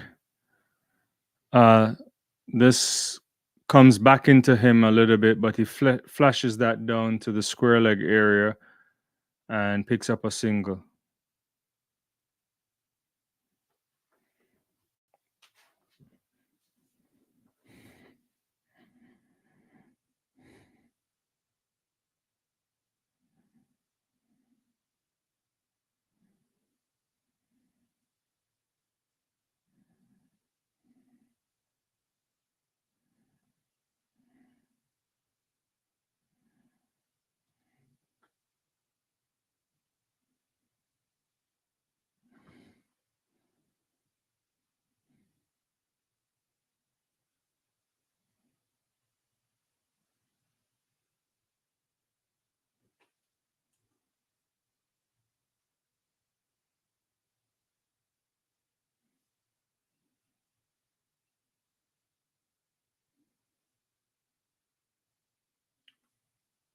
So yeah, Weston is 87 for 4. Sorry about that if you aren't seeing the scores. Left alone there by Hodge outside the line of the off stump.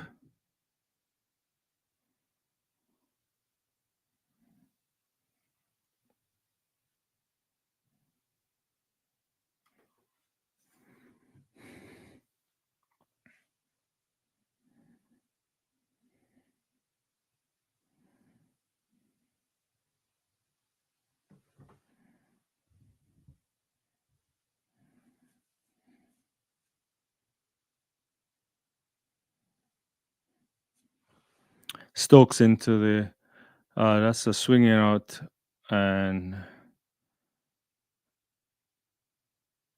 no need to even make a stroke there.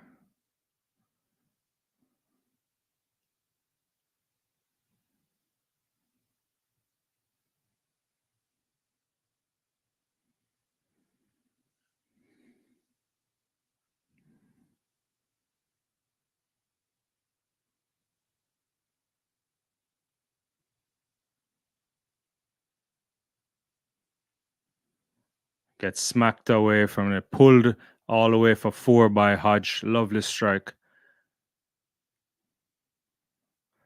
That was a very lovely pull shot from Hodge.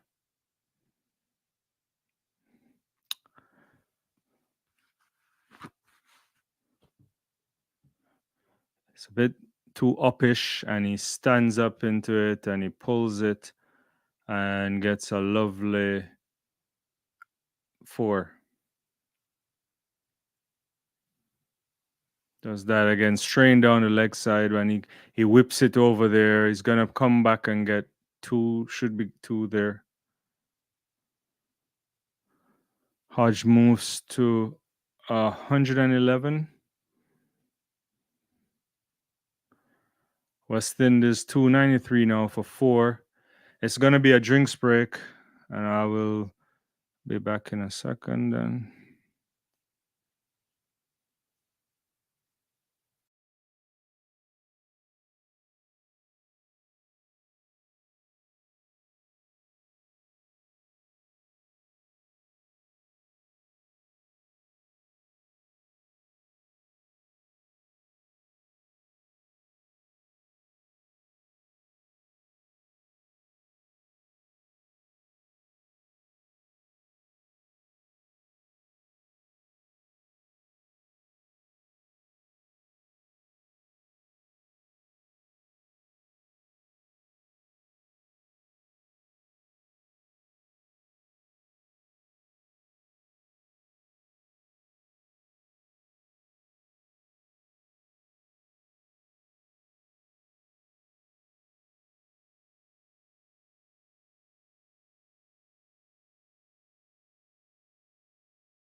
All right, so there's a drinks break there that just should be wrapping up now. Uh, Weston is currently 293 for four from 68 overs. 111 not out for Kaveem Hodge. Just seeing a little bit of a highlights of his innings so far.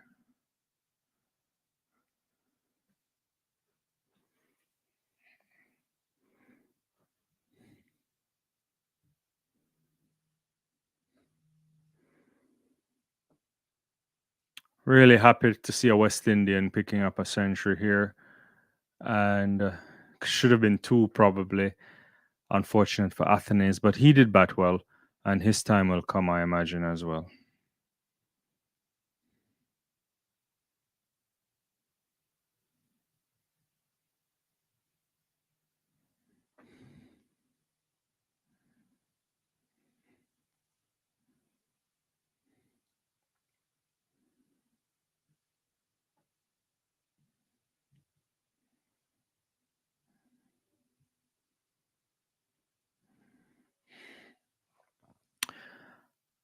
Yeah, still waiting for play to resume.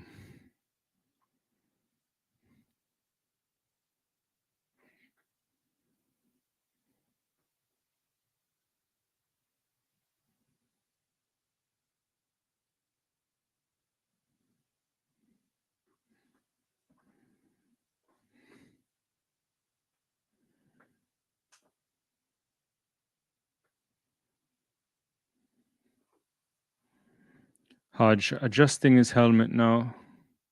Again, Jason Wooler on 8, Hodge on 111. Holder will be on strike to Chris Wilkes, who is walking in, is running in now. Wilkes, there's three slips there. A good ball that's coming in back to Jason Holder, who gets bat on that. No run.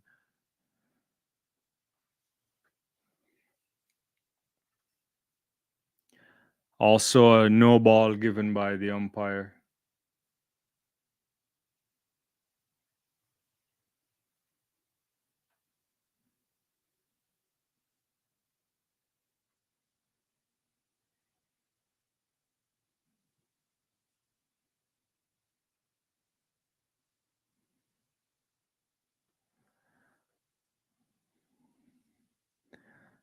I just missed that ball. It looked like a ball I flashed past Holder.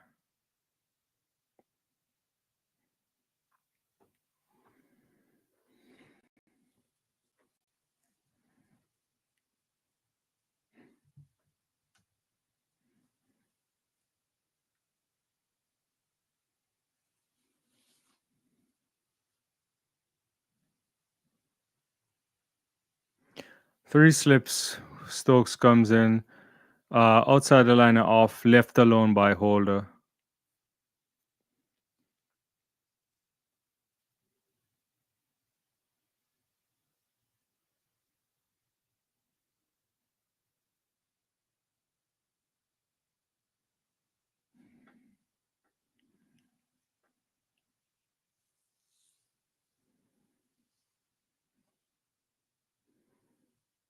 Wilkes runs in to Holder again.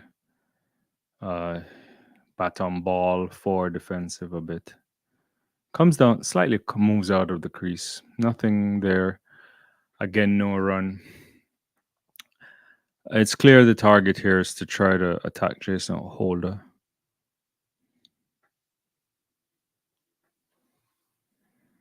I mean, in general, he would do that because of the other one is on 111, but Wilkes again, too wide of the off stump, and so Holder doesn't have to make any shot there. But you can see him kind of taking a little bit of a step. Well, one of his steps are really big, but anyway.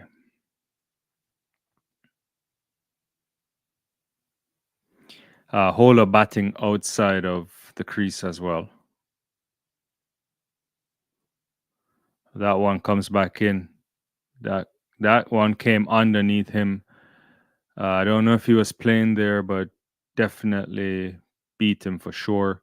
Good ball there from Wilkes. Just another ball left in this over. Hola has to navigate. Hola needs to navigate this better. I thought the first couple of balls was to he was moving a little bit down the track, which was not bad. That one kind of swung into the batsman at the last minute, last second there. That one is in the air, top edge, but safe. Hmm.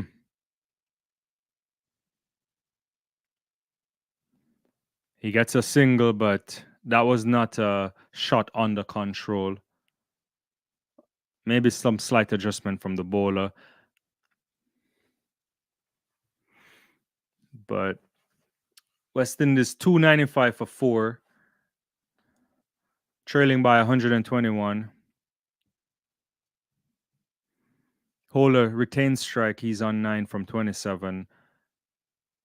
At the non-strikers end, Hodge 111.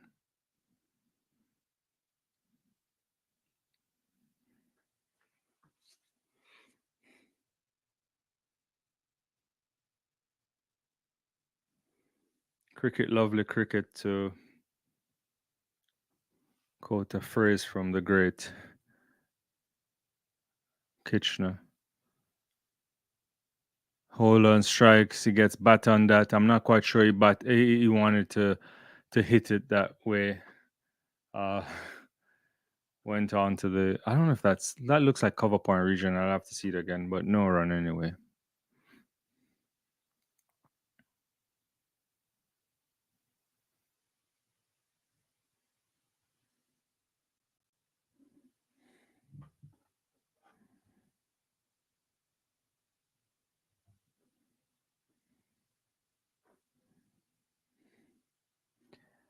Good defensive shot on the back foot there from Jason Holer. Ball angling into him.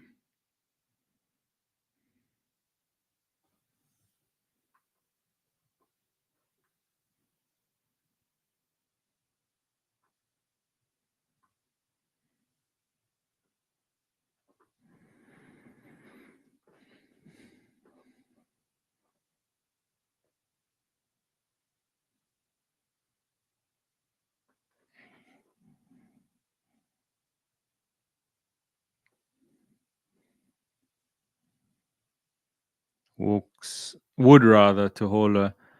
He was trying to go full there and straight. Holer gets bat on that.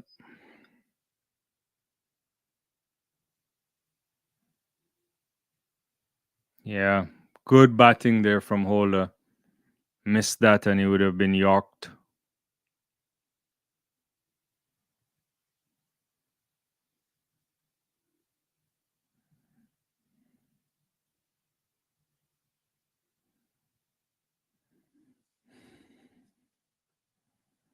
That one strained down leg side. Holer follows it with a bat. No intention of making a shot.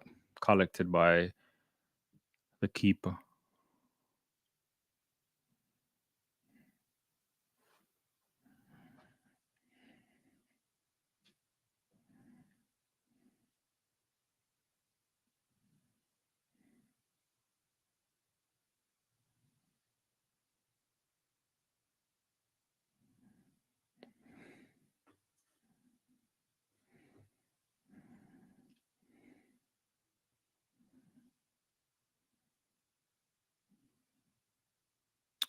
Bat to ball there, just pushing it out to the point region from Jason Holer. Comfortable, but no run. So good over so far from Mark Wood. One more ball remaining, and that would be a maiden over. Maiden over. Over rather. What am I saying? Still 3 slips for Holder.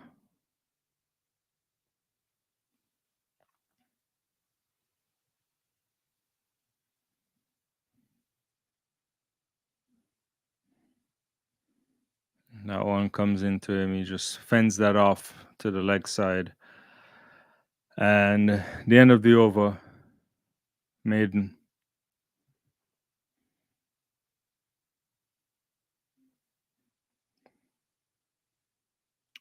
So West Indies 295 for four from their 70 overs so far. They're trailing by 121 runs.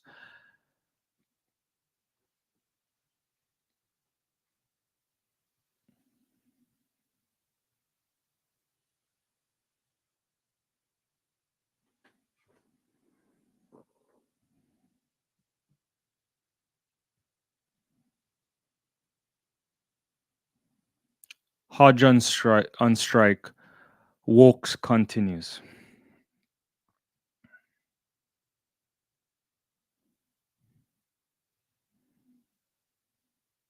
That one is a good length ball there from Wokes. Hodge gets bat on it. Just punches it. No run. Walking down the pitch now. I think he's going to have a small conversation. Well, not really. Just a fist bump there with Jason Holder.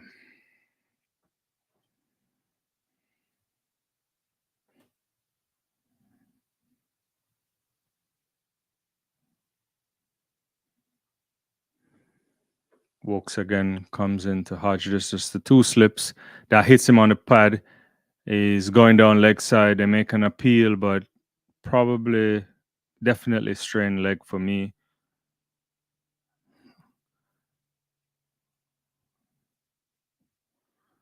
Yeah. They won't review this.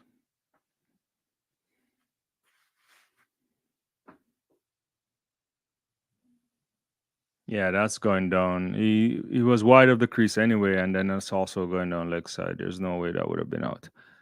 But we'll get a picture from Hawkeye, I imagine, at some point.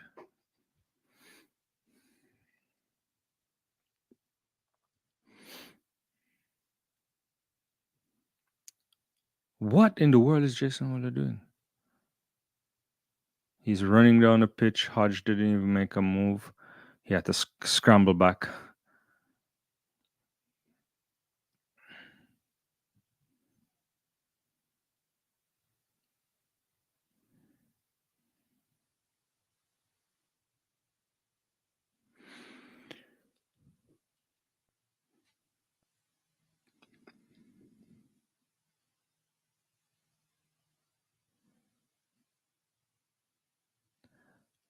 It's good bowling here from Wokes.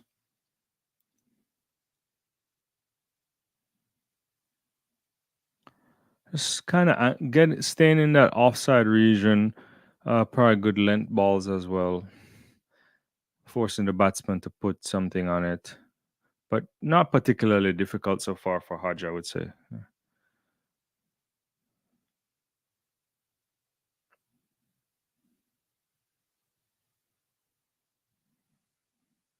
Whew, that one moved away a little bit. He tried to get bat on that, missed that totally. That's good ball. Good ball there from Wokes. A bit wideish of the crease, off stump line, forcing him to drive.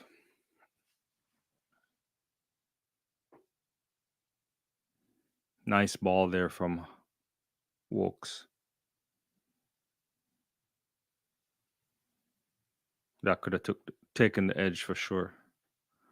That one he sees away. That's still wide of the off stump line, but this time watched comfortably by Hodge. So that's the end of the over. West Indies still 295 for four. Trail by 121. Holder on 9. Hodge on 11. So that was a successful maiden over for England. Just building pressure back to back maiden overs. You never know what that can do. Not giving anything away.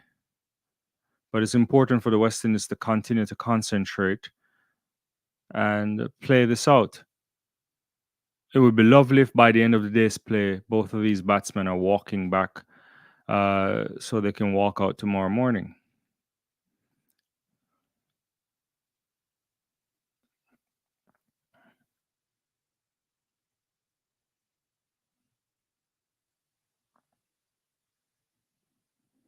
So Wood has the ball in his hand.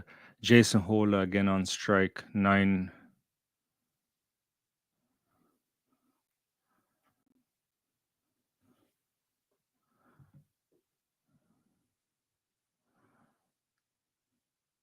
Ooh, that's an edge there. Very soft dropping before the first slip there. Maybe the keeper could have come across, but I'm not quite sure. We'll have to see it on replay. But Wood taking the edge of Hole for Ola's bat there. Let's see. Comes in. It's thicking off edge. No, I don't think it's, but softish hands from Jason Hola, it seems like. And not the keeper could not have come across either. So, but dropping way short of the first slip.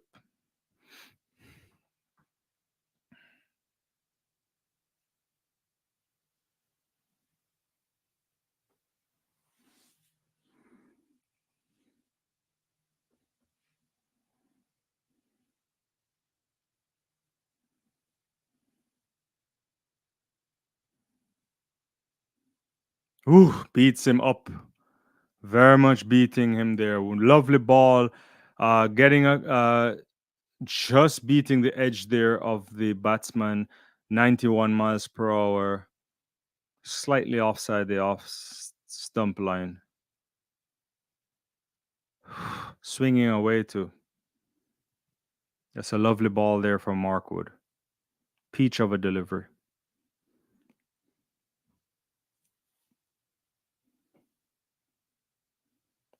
Wood's been bowling really good. Just haven't gotten anything to touch the edge. If you're West Indian, you hope it continues that way. 3 slips. Also beats him again. This one, 89 miles per hour. Great bowling by Mark Wood. Lots of pressure now coming back onto the West Indies batsmen.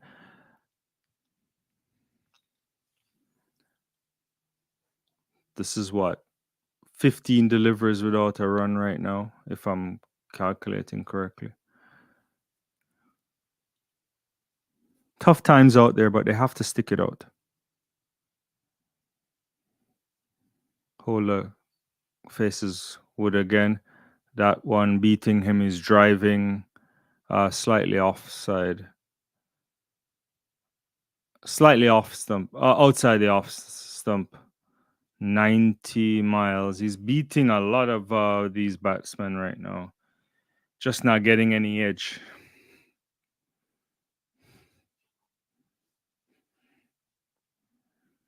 Making the batsman drive. That's all you can ask for, too. You have to think one of these will nick at some point.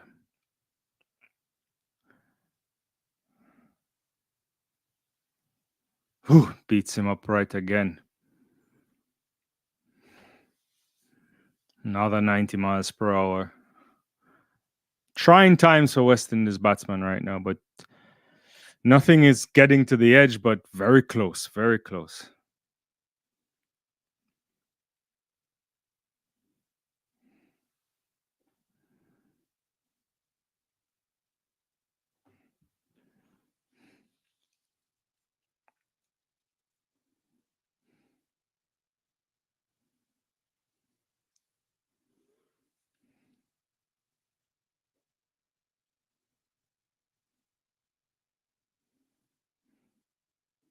Ooh.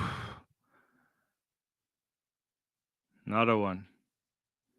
Excellent over from Wood. 3 maidens in a row, if I have this correct. Weston is still 295 for 4. Hola remains on 9.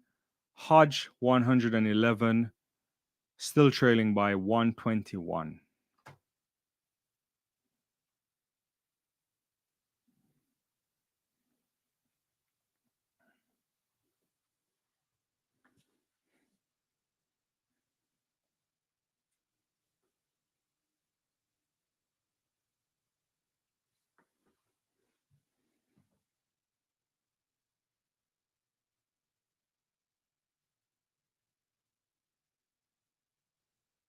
Walks back into the attack. Oh, that's a good ball there, but enough bat on it from Hodge in order to punch that out to pick up a 2 runs there, punching it out to the backward point region, I think.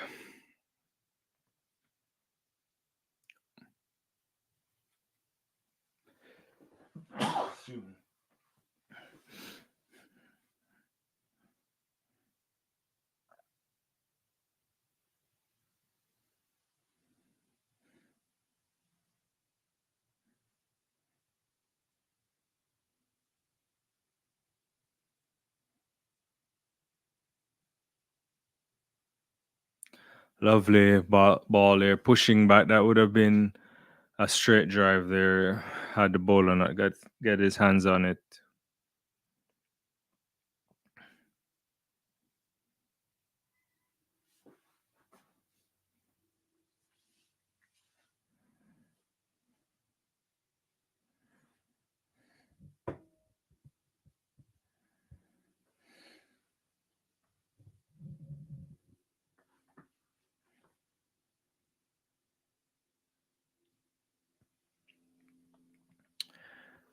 Strained down the leg side there, flipped it off the pads, gets a quick single. Moves to 114.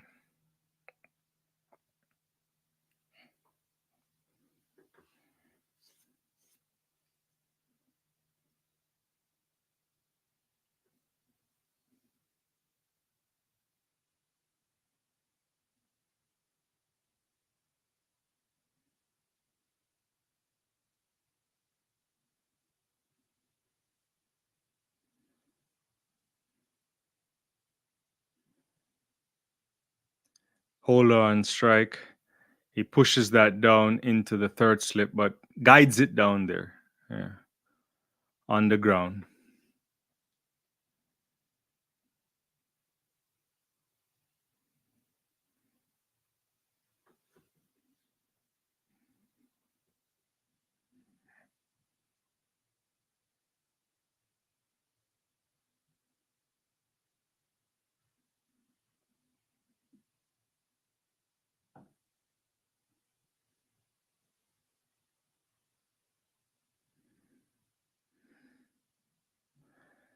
That's good push there into the cover region, but hand on ball from the bowler. So no run.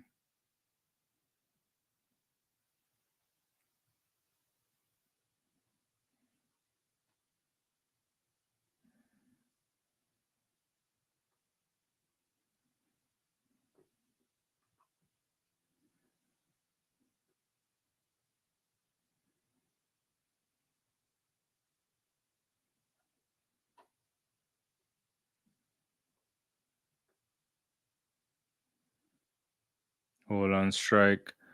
Defensive shot there. A little bit forward. End of the over. 298 for 4. Still trailing. No, now trailing by 118. Holder on 9. Hodge on 114. England doing very well these last few overs to restrict the scoring and to add a bit of some pressure onto the West Indies batsmen. They have survived so far, and that's the important thing if you're supporting the West Indies. But England looking good. Mark Wood finding beating the edge a lot. He's gonna continue just having a chat there. It seems like with Ben Stokes.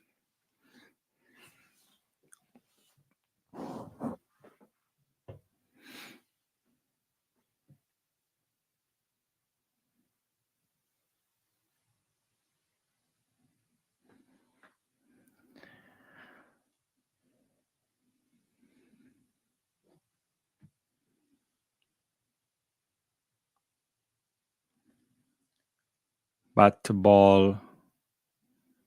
Goes to the pointish area, forward point area there, and no run.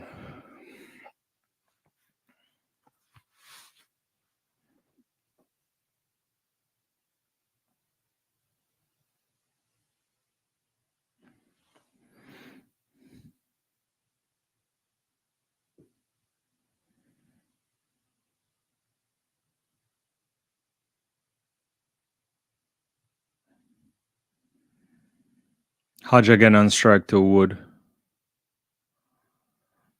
That one very short. He whips of it, flashes it, tries to pull it. There is a fair amount of excitement behind the wicket. They're appealing. The umpire's unmoved.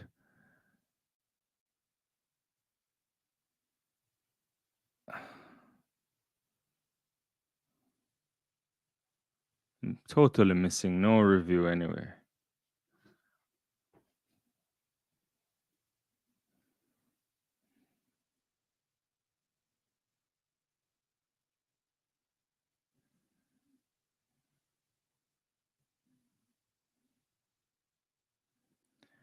That's one beating him outside of the off. He's driving at it. Wood is really having a bumper of a spell here, but without any reward.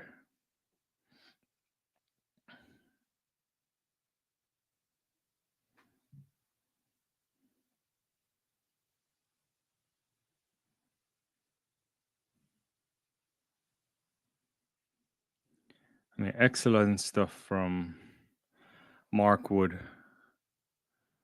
Just not getting anything for it.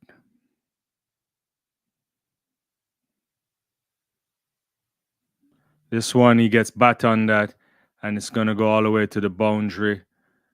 And lovely strike there from Hodge. He spanks that out there to the gully region, I think. Is it Gully Point or somewhere there? It's a bit too wide of the off stump line, swinging away, and he just cuts that out there. Yeah.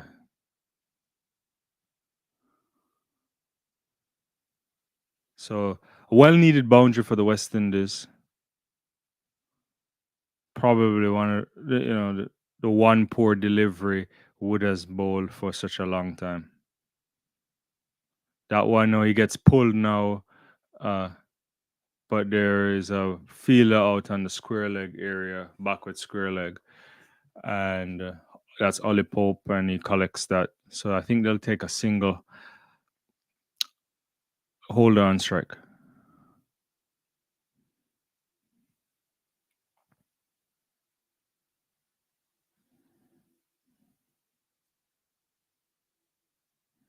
Weston is 303 for 4. So the 300 has been up from the last one. I just didn't realize.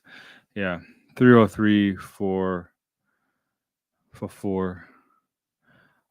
Wood comes back into holder right now. And he gets bat on that. Goes high, but it's a defensive shot. End of the over. 303 for 4. Weston is going along quite nicely. Well, not quite nicely, but enough.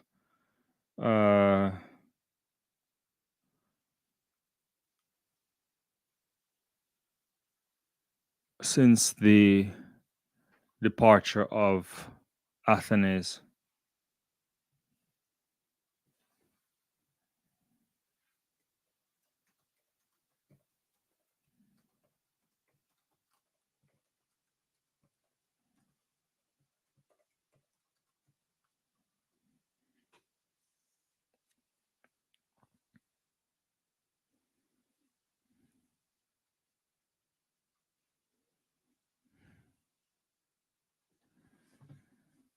All right, Wokes back into the attack.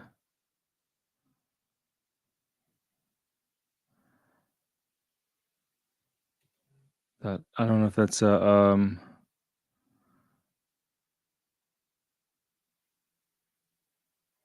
he got bat on that. I don't know if that went through his legs. That's Hodge, but he took a single there. Goes into the leg side region. I think it looked like an inside edge, but I have to see it again. They're not showing that. They're just showing Hodges boundary hitting.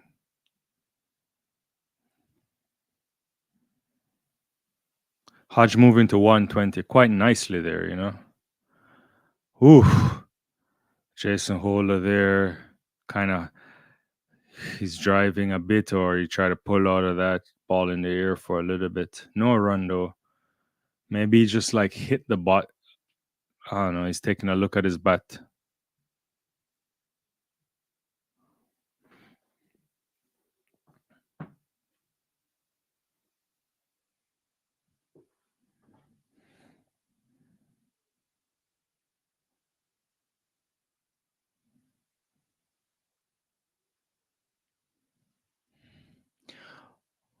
Hola pushes that.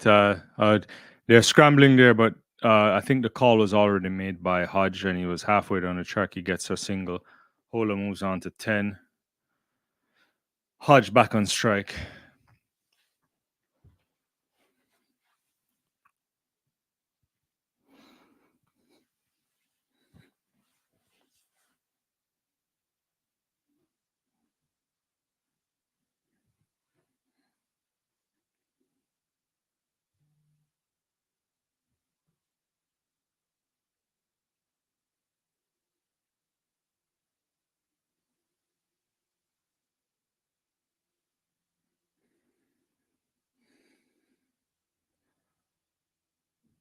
Walks to Hodge.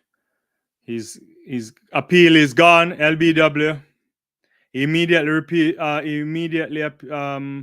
reviews this, but a bit straighter there from Chris Wokes. Hits him. I don't know if he think he had bat on that, but I don't know. He might be out. I don't think there's any bat involved. Let's see this. Ball just straightens on him. Clear to be gap between bat and ball, I think, but they'll do ultra edge, obviously. It's a protocol. Yeah, there's gap between bat and ball here. Gonna go straight to ball tracking. At worst, this is gonna be umpire's call. At worst, I would think. That was a good length there already from Chris Wokes. I mean, I don't know if it's. I don't think it's angling down though.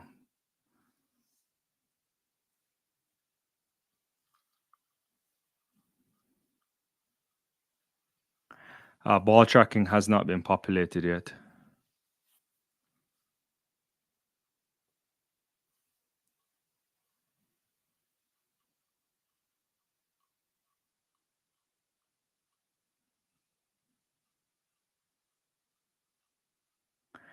Gotta wait somewhat. All right, it's coming. Pitching outside, impact in line, hitting wickets. Actually, umpire's call. So he's out. So West Indies keep the review, but unfortunately for Kevin Hodge, after a brilliant innings, he goes for 120. Tough for the lad. But Kevin Hodge, lovely day of cricket. He's getting a standing ovation. It seems like a lot of these Brits are clapping him off. And lovely, lovely batting from him. Both Dominicans stood tall today. He would have been disappointed to go this way on an umpire's call, but that's how it is. And so a judge LBW, just clipping, it seems. And now Joshua De Silva comes to the crease. And Weston is trailing by 111. I beg of you, I hope that they can actually get this, or at least very close to this. 305 for 5. Lovely batting today by both Hodge and Athanaze. England really tightening the bowling in the last, I would say, half an hour to 40 minutes.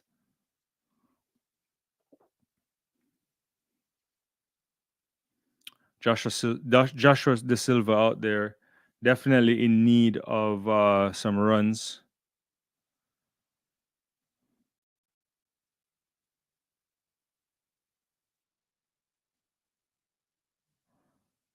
Looks like 3 slips on a gully.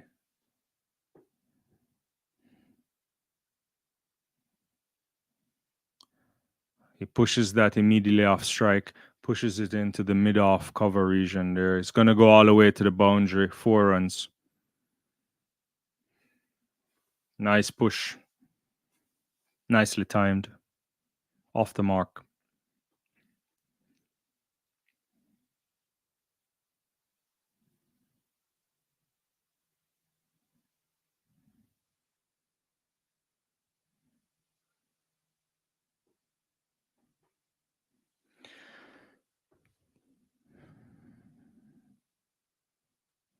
Swinging out wide of the off stump, left alone. End of the over. End of a successful over for Chris Wokes. Toiled hard, picking up the wicket of the Centurion, Kaveem Hodge.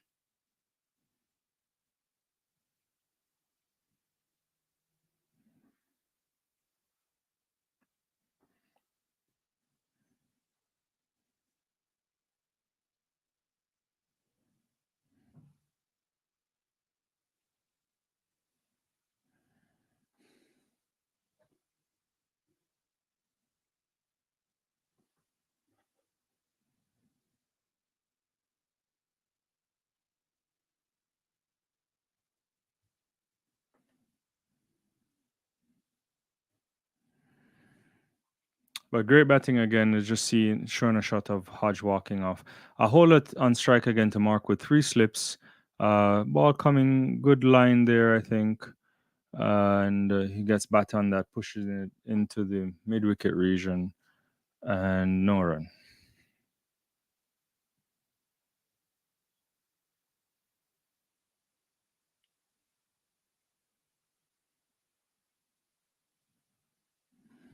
Didn't quite get that far, but mostly a short mid wicket. Short, more short than anything.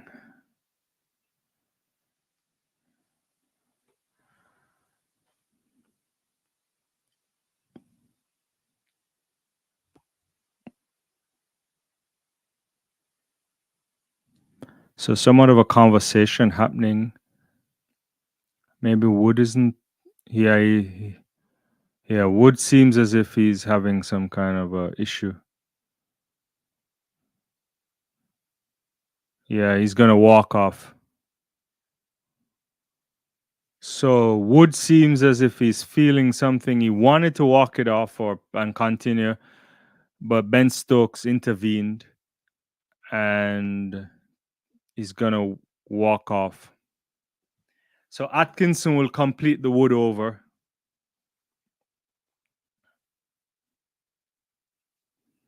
Wood bowling a lot of spells today, really quick spells. Very unfortunate for him not to pick up a wicket. 14.1 ball overs bowled today, and none for 51, but really good bowling, missing the edge. Fine, on a number of occasions. So probably a little bit of cramp, you would think. Not quite sure, obviously.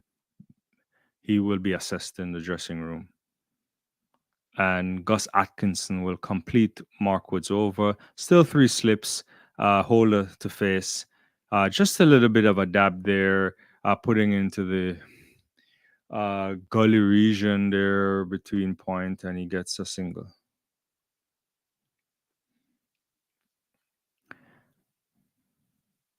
Could be a hamstring thing. Yeah.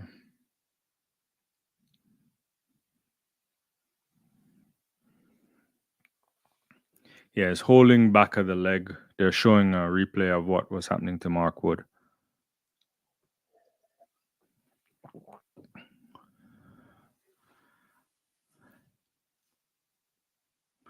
De Silva on strike now. 3 slips for him as well. Beats the bat. No run. Just outside off.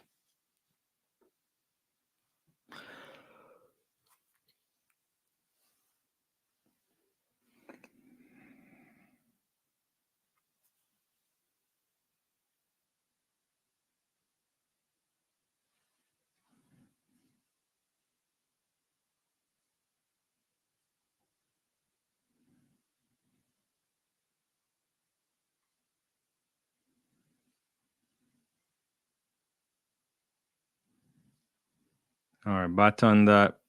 Get the point, no run.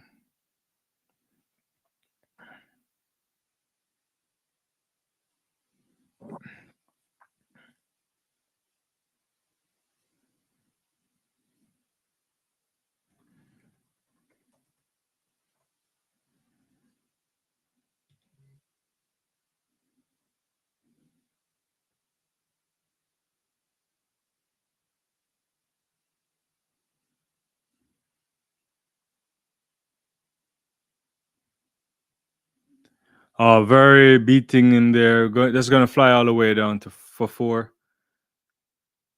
I don't know if it was aerial, but I don't think so. It looks. I have to see it again. I took my eyes off of it really quickly.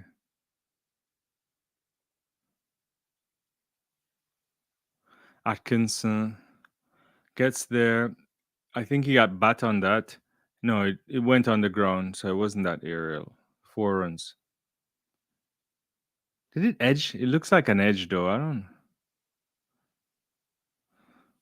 Went near the third slip region there, but I don't think he was able to catch it. This time he pulls this onto the leg side, and really good shot from Joshua De Silva goes for four.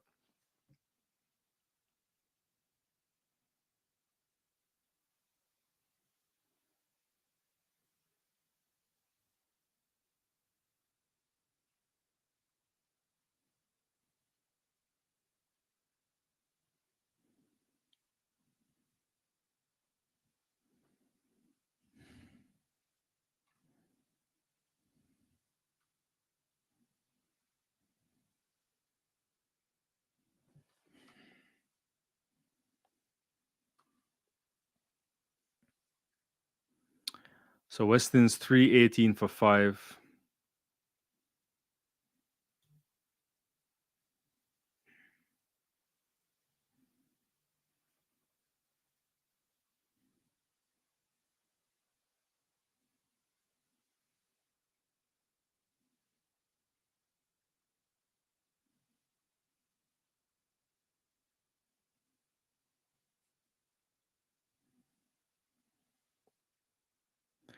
Hold on strike. He flicks at that, plays around on the offside line of Chris Wokes there. Good ball, no run.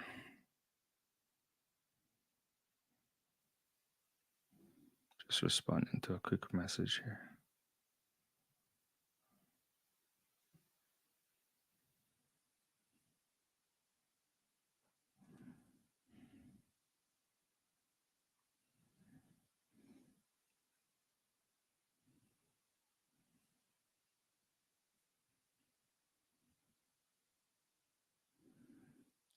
Hits him there, but strained down to the leg side.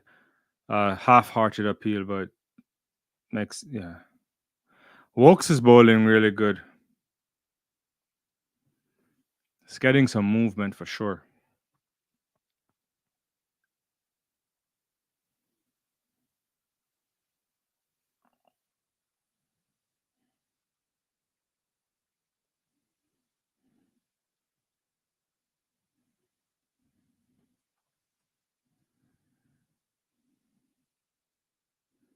Two slips that. Oh, that one hits him now, but it's still hitting him high and strained leg, I think. But a bigger appeal than the previous one. I don't think Stokes will review this.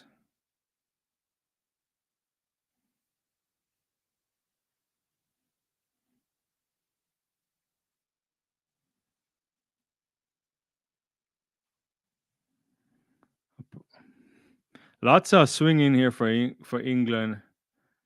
I think the new ball might be available. Let me check. How many overs we're gone? It should be available soon. Weston is trailing under 100 right now. He walks a bit down the pitch. Jason Holder flicks that onto the fine region there, fine leg area, and comes back for two.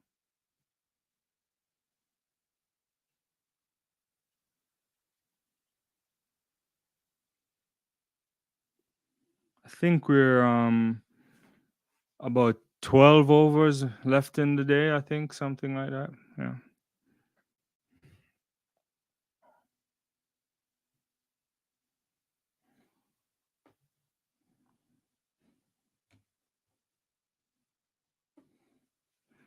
Walks again to a straight ball there. Good line.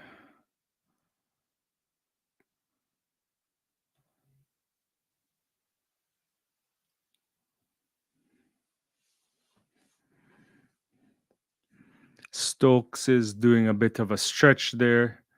I think he may try to come back in the attack.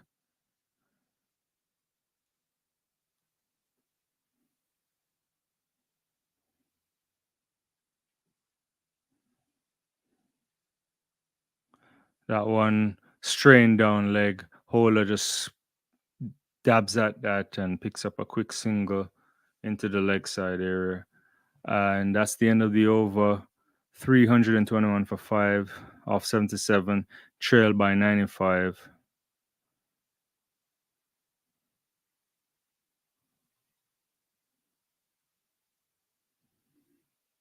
I'll be back, guys.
All right. De Silva on strike. Swing down leg. He just guides that over there into the deep uh, square leg region.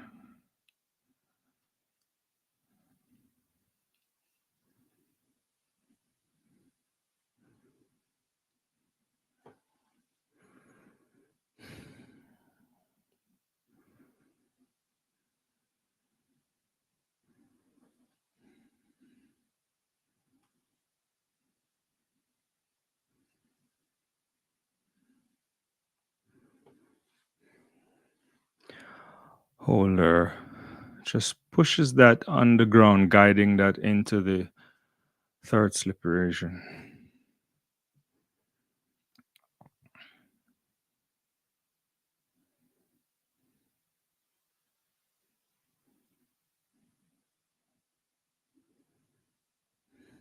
Hold on, 15, 55 delivers. Da Silva 13 off 8. So Hola has been at the crease for a while, but he also was kind of facing that good spell from the Brits. Moving away, kind of a ball left alone in the end by Hola.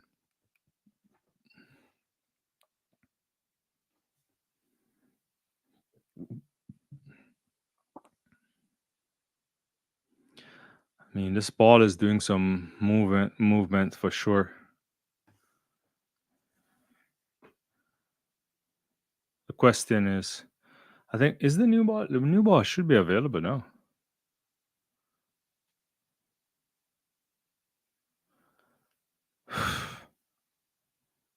It's a nothing shot there from Jason Hola. Misses everything, but yeah, I think a couple more overs before the new ball, I think, yeah.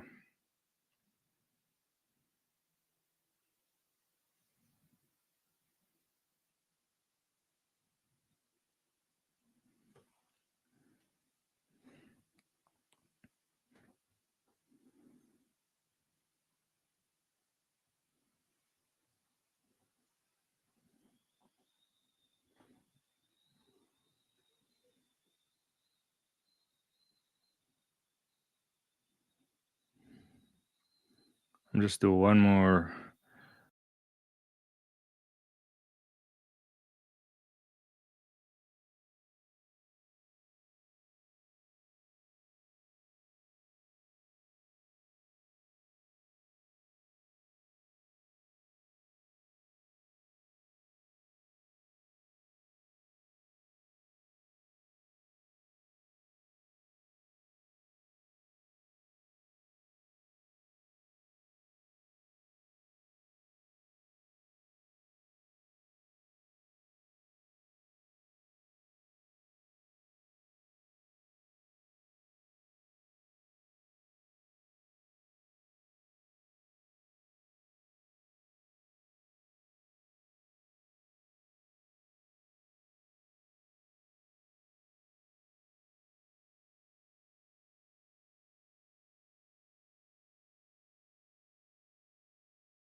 Good shot there from Joshua Da Silva, cutting that, going straight to the boundary for 4.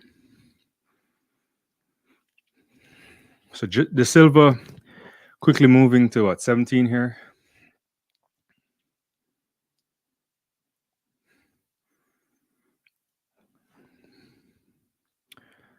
Looks like I'm losing my stream here.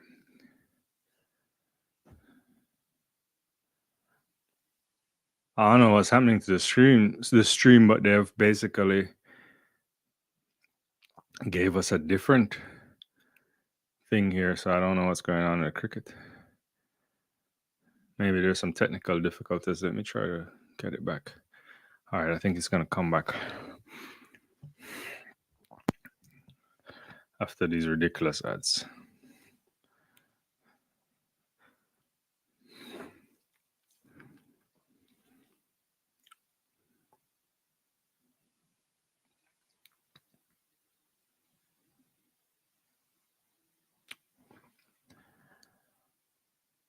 All right, so back again. 327 for 5, 78.4 overs, trailing by 89 runs.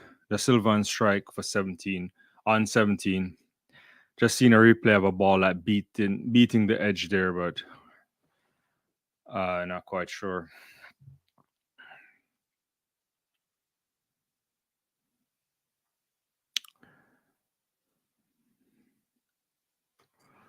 Walks again to the Silva, slightly outside the line of all some there. Left alone quite comfortably, offering no shot, nothing, just classic leaving alone.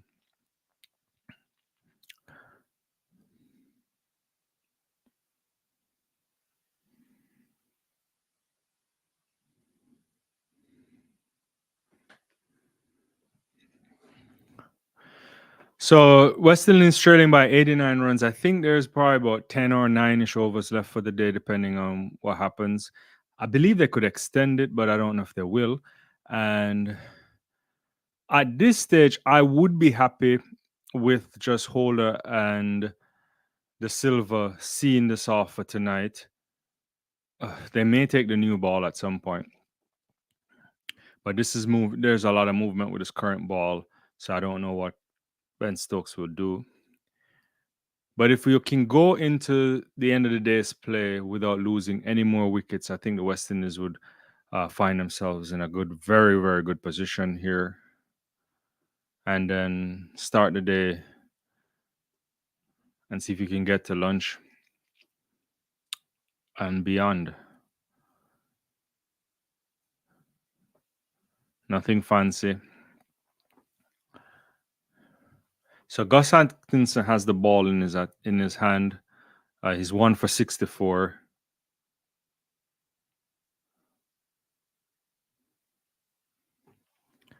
Oh, nice ball there. A little bit of an outswinger there, beating the outside edge there on the offside line, obviously. Lovely ball from Atkinson there.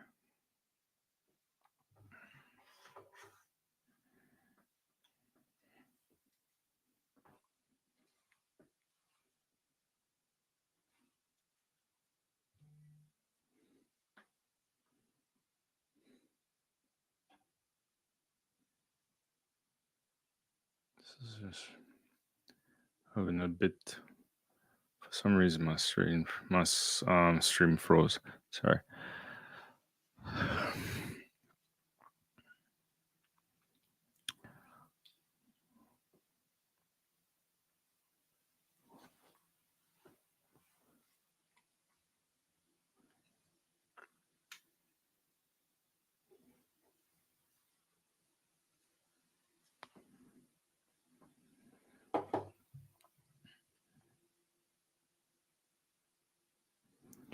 All right, sorry about that. Hola is on strike right now.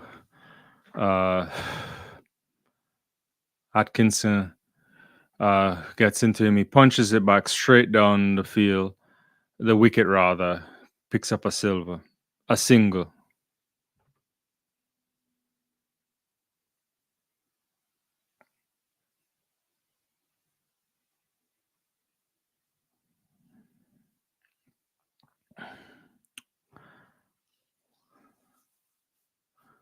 Huh, there's some entertainment there. A bunch of fans leaving this the stadium. It seems they've probably had enough for the night or for the day. Trailing by 88 runs. De Silva doing a bit of a guarding work here, but he's on strike. Adjustment of the field by Stokes. Atkinson with ball in hand. There's about 2 slips there. Then it looks like a gully. He gets bat on that, pushes it into the mid-on region there. No run.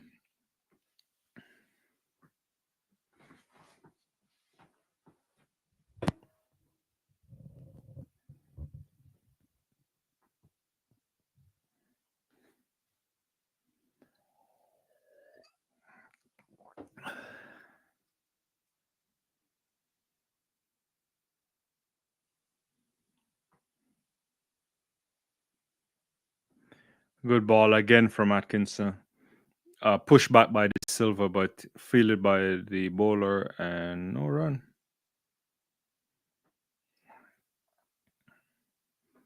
One ball remaining in the over.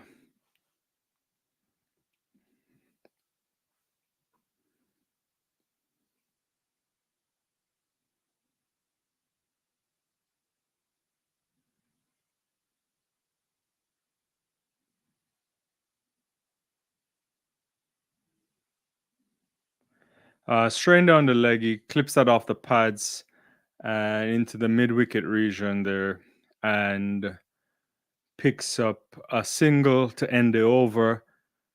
He'll be on strike in the next over. 80 overs gone. 329 for 5. And definitely the new ball should be available now. You see a sighting of the third umpire.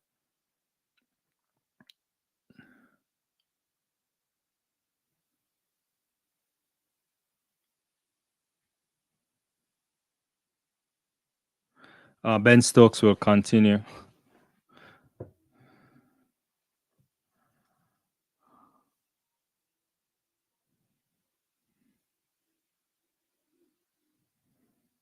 I think another 8 overs remaining for the day.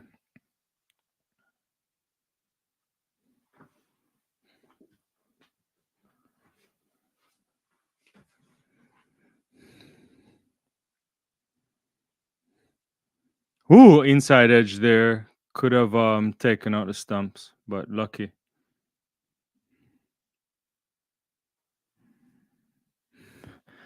Stokes back into attack. Obviously, as he just came back in the attack, I don't expect if he's gonna be in the attack unless he's gonna bowl a 1 or 2, a couple over zero. If he takes a wicket, then they take the new ball.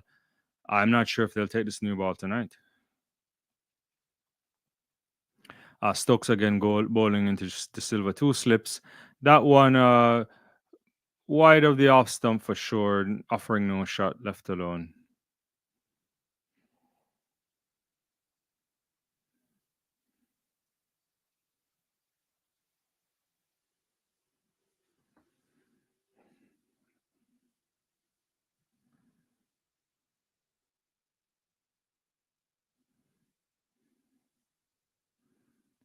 Stokes into the silver.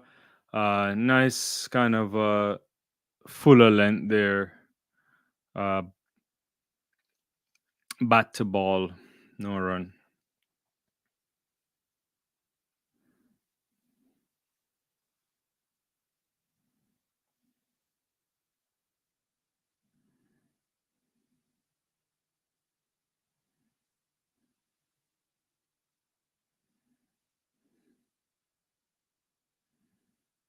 Stokes to the silver.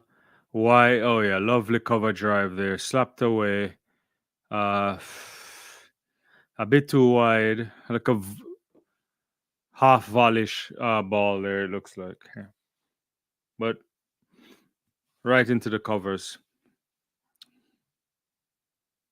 Yeah, nice stroke there from Joshua De Silva. Picks up 4 runs. Pitched up too much.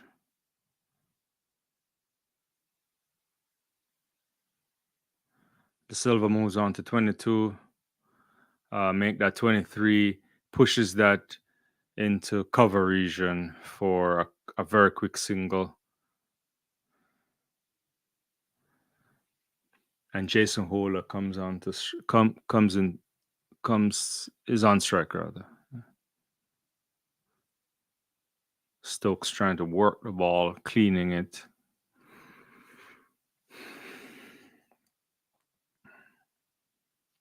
Hola on strike for the final delivery of the over. Flicks it on to leg side. No run. I'm just a single, sorry.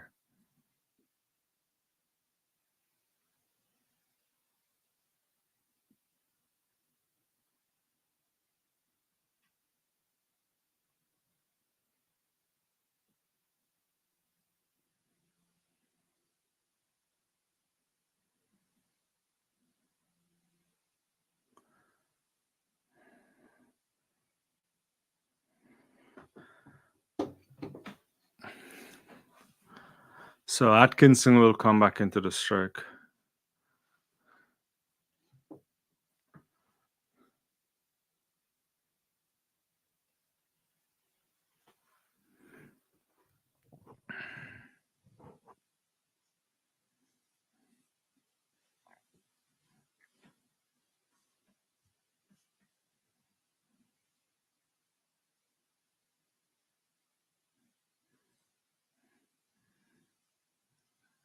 Good length ball there, but not on the off stump line, a bit wide away. So Jason Hola gets back on that, but yeah.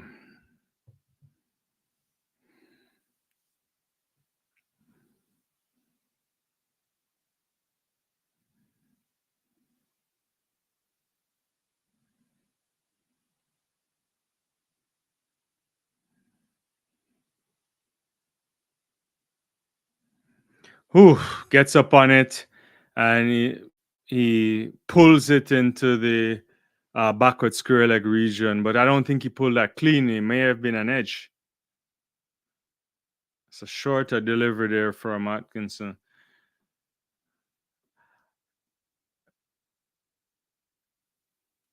I don't think Hola was that comfortable with that. Fortunately for him, he may have been comfortable.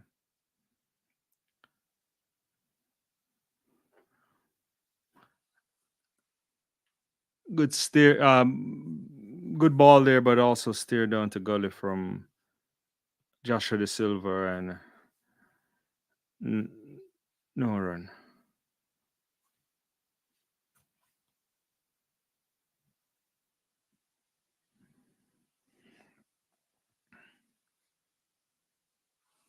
See if there's comments.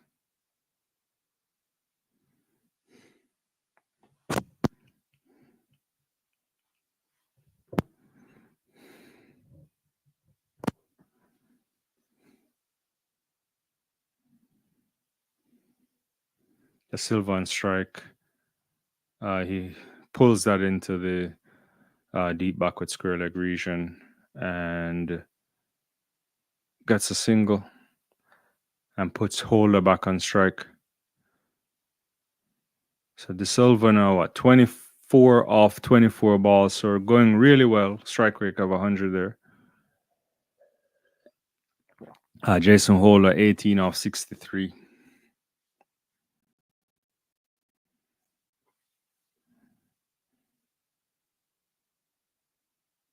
Atkinson comes in there. Oh, he gets up on top of him short, and he pulls that, and he goes straight down to mid wicket for 4 runs. And I think this is probably going to be a little bit of a strategy there, but 22 for him now.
Weston is trailing by 75 runs.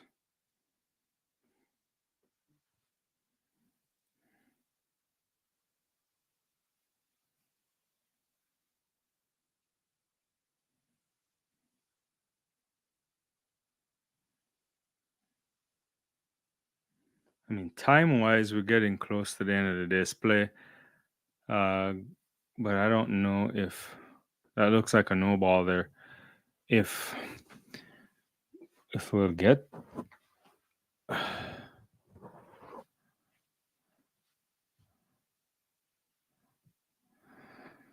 yeah, this might be the last over for sure. I mean, they're trailing on the overs, but I think they're at the time limit for sure.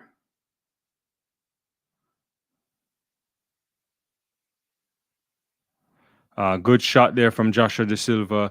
A lovely time shot there into the covers, extra cover shot, and gets 4. Moves on to 28 from 26. So he's been pushing the ball around since he got to the crease.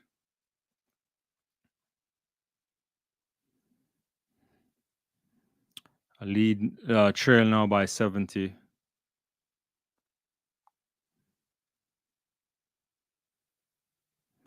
Nice extra cover shot from Joshua De Silva.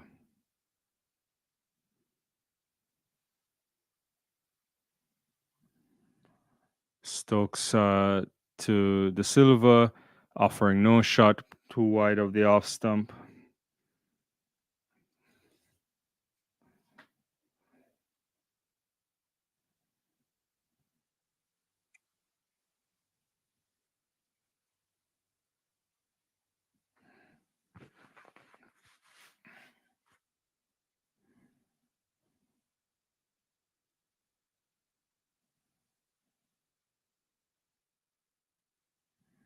Stokes again into De Silva. Just pushes that back towards the bowler. And no run.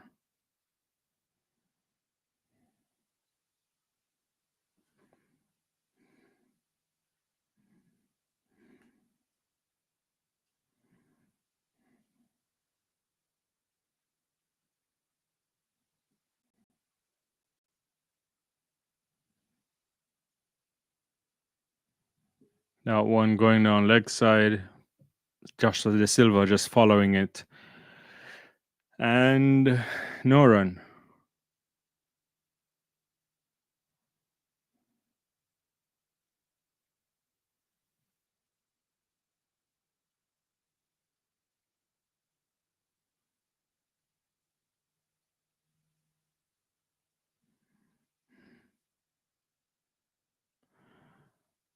No shot offered. Outside, way outside the line of off stump, maybe fourth, fifth stump or whatever line. And no shot.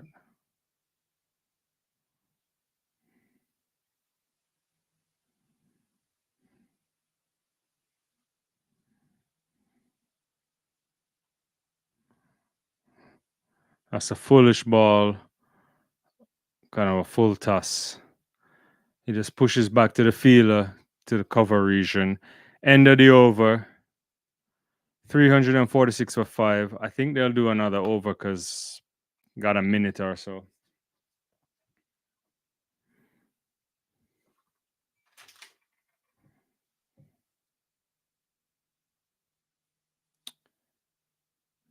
Truth, I want West Indies to get even if a one-run lead. I would hope so too, Truth, definitely. You can never tell what will happen here, but if these two can finish their day's play without losing any other wicket, they'll come back tomorrow morning.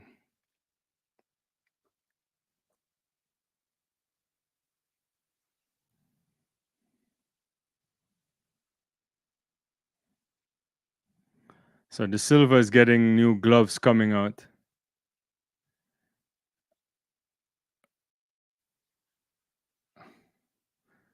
Well, I don't know why he's changing his glove, but we'll see.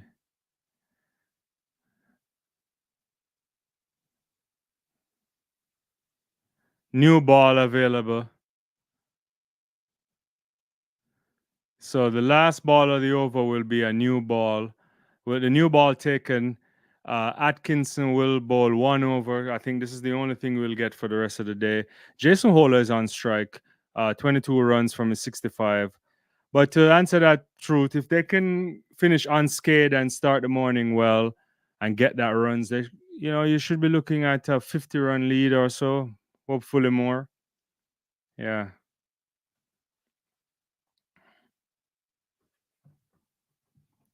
Good shot there, but good into the cover region, but also very good stock from Ben Stokes.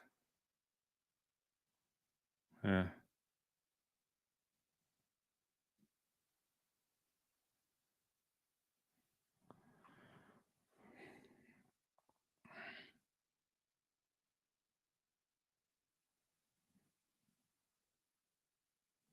Actually, it wasn't really cover. It was more mid off. Sorry. Atkinson comes back in. Hola gets on top of it. That's not good batting, but they'll get a single, I think.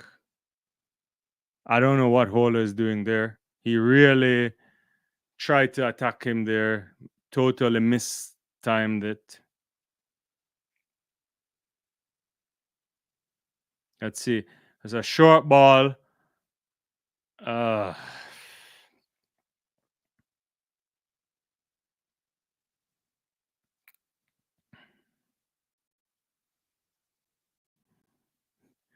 uh, ball that kind of angled down to the gully region there for Joshua De Silva.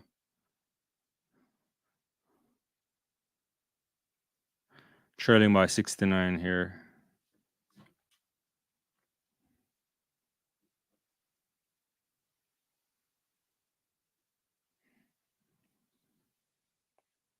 There's 3 more deliveries before the end of the close of the day's play.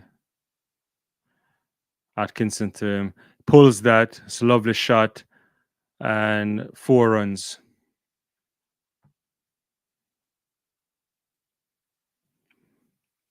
Truth quickly. England took the new ball. Yeah, they did. Yeah.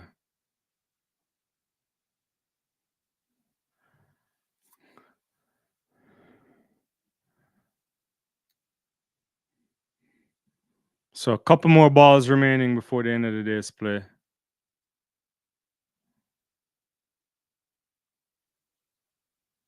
Three slips, a gully, Atkinson to De Silva, who gets it going down straight, but I think the bowler got hands on that. It was like a Yorker line ball there, it looks like. Not quite sure if it really got to that point, but it looks that way. Yeah. Full enough.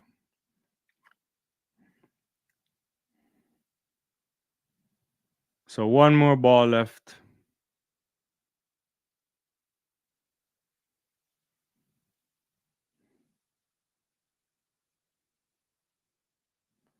Left alone wide. And that's the end of the day's play. Holder finishes on 23. He'll face the first ball tomorrow. Joshua De Silva into the 30s. And this was a really good day for the West Indies. Excellent day for them. Uh, I thought they batted very well for the first hour of the morning session. Did not lose a wicket, but the second hour they lost some wickets. And, I think McKenzie, Louis, and Craig Brathwaite will be upset in the manner they got out. But a big recovery from Alec Athanaze and Kavim Hodge. Uh, Athanaze, lost his wicket. Probably shouldn't have, but he made 82 runs, his highest score in Test match cricket, and I hope that will move him on. Hodge getting to maiden Test century, making 120. Unfortunate to be given LBW on umpire's call. Jason Holder and Joshua De Silva at the end, finishing on 23 and 32 respectively.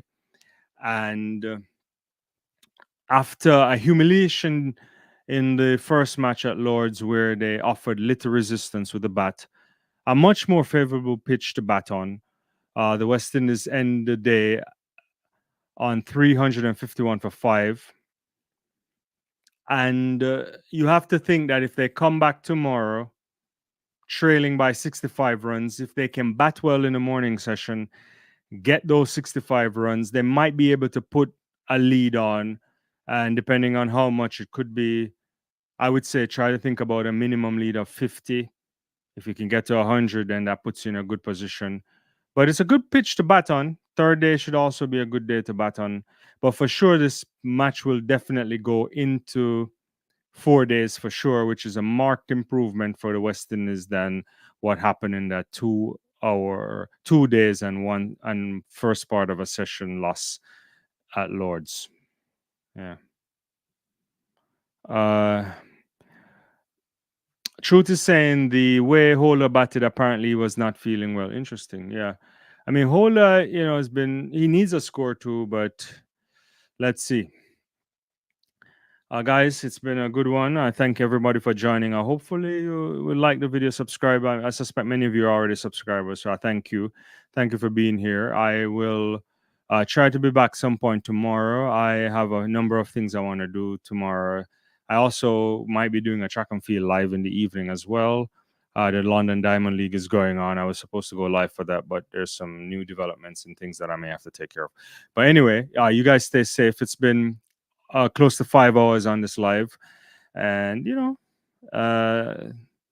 not I'm gonna make a run for it, but I appreciate you guys, and I'll see you guys next time. Don't forget to like, subscribe, hit the notification bell, when we go live.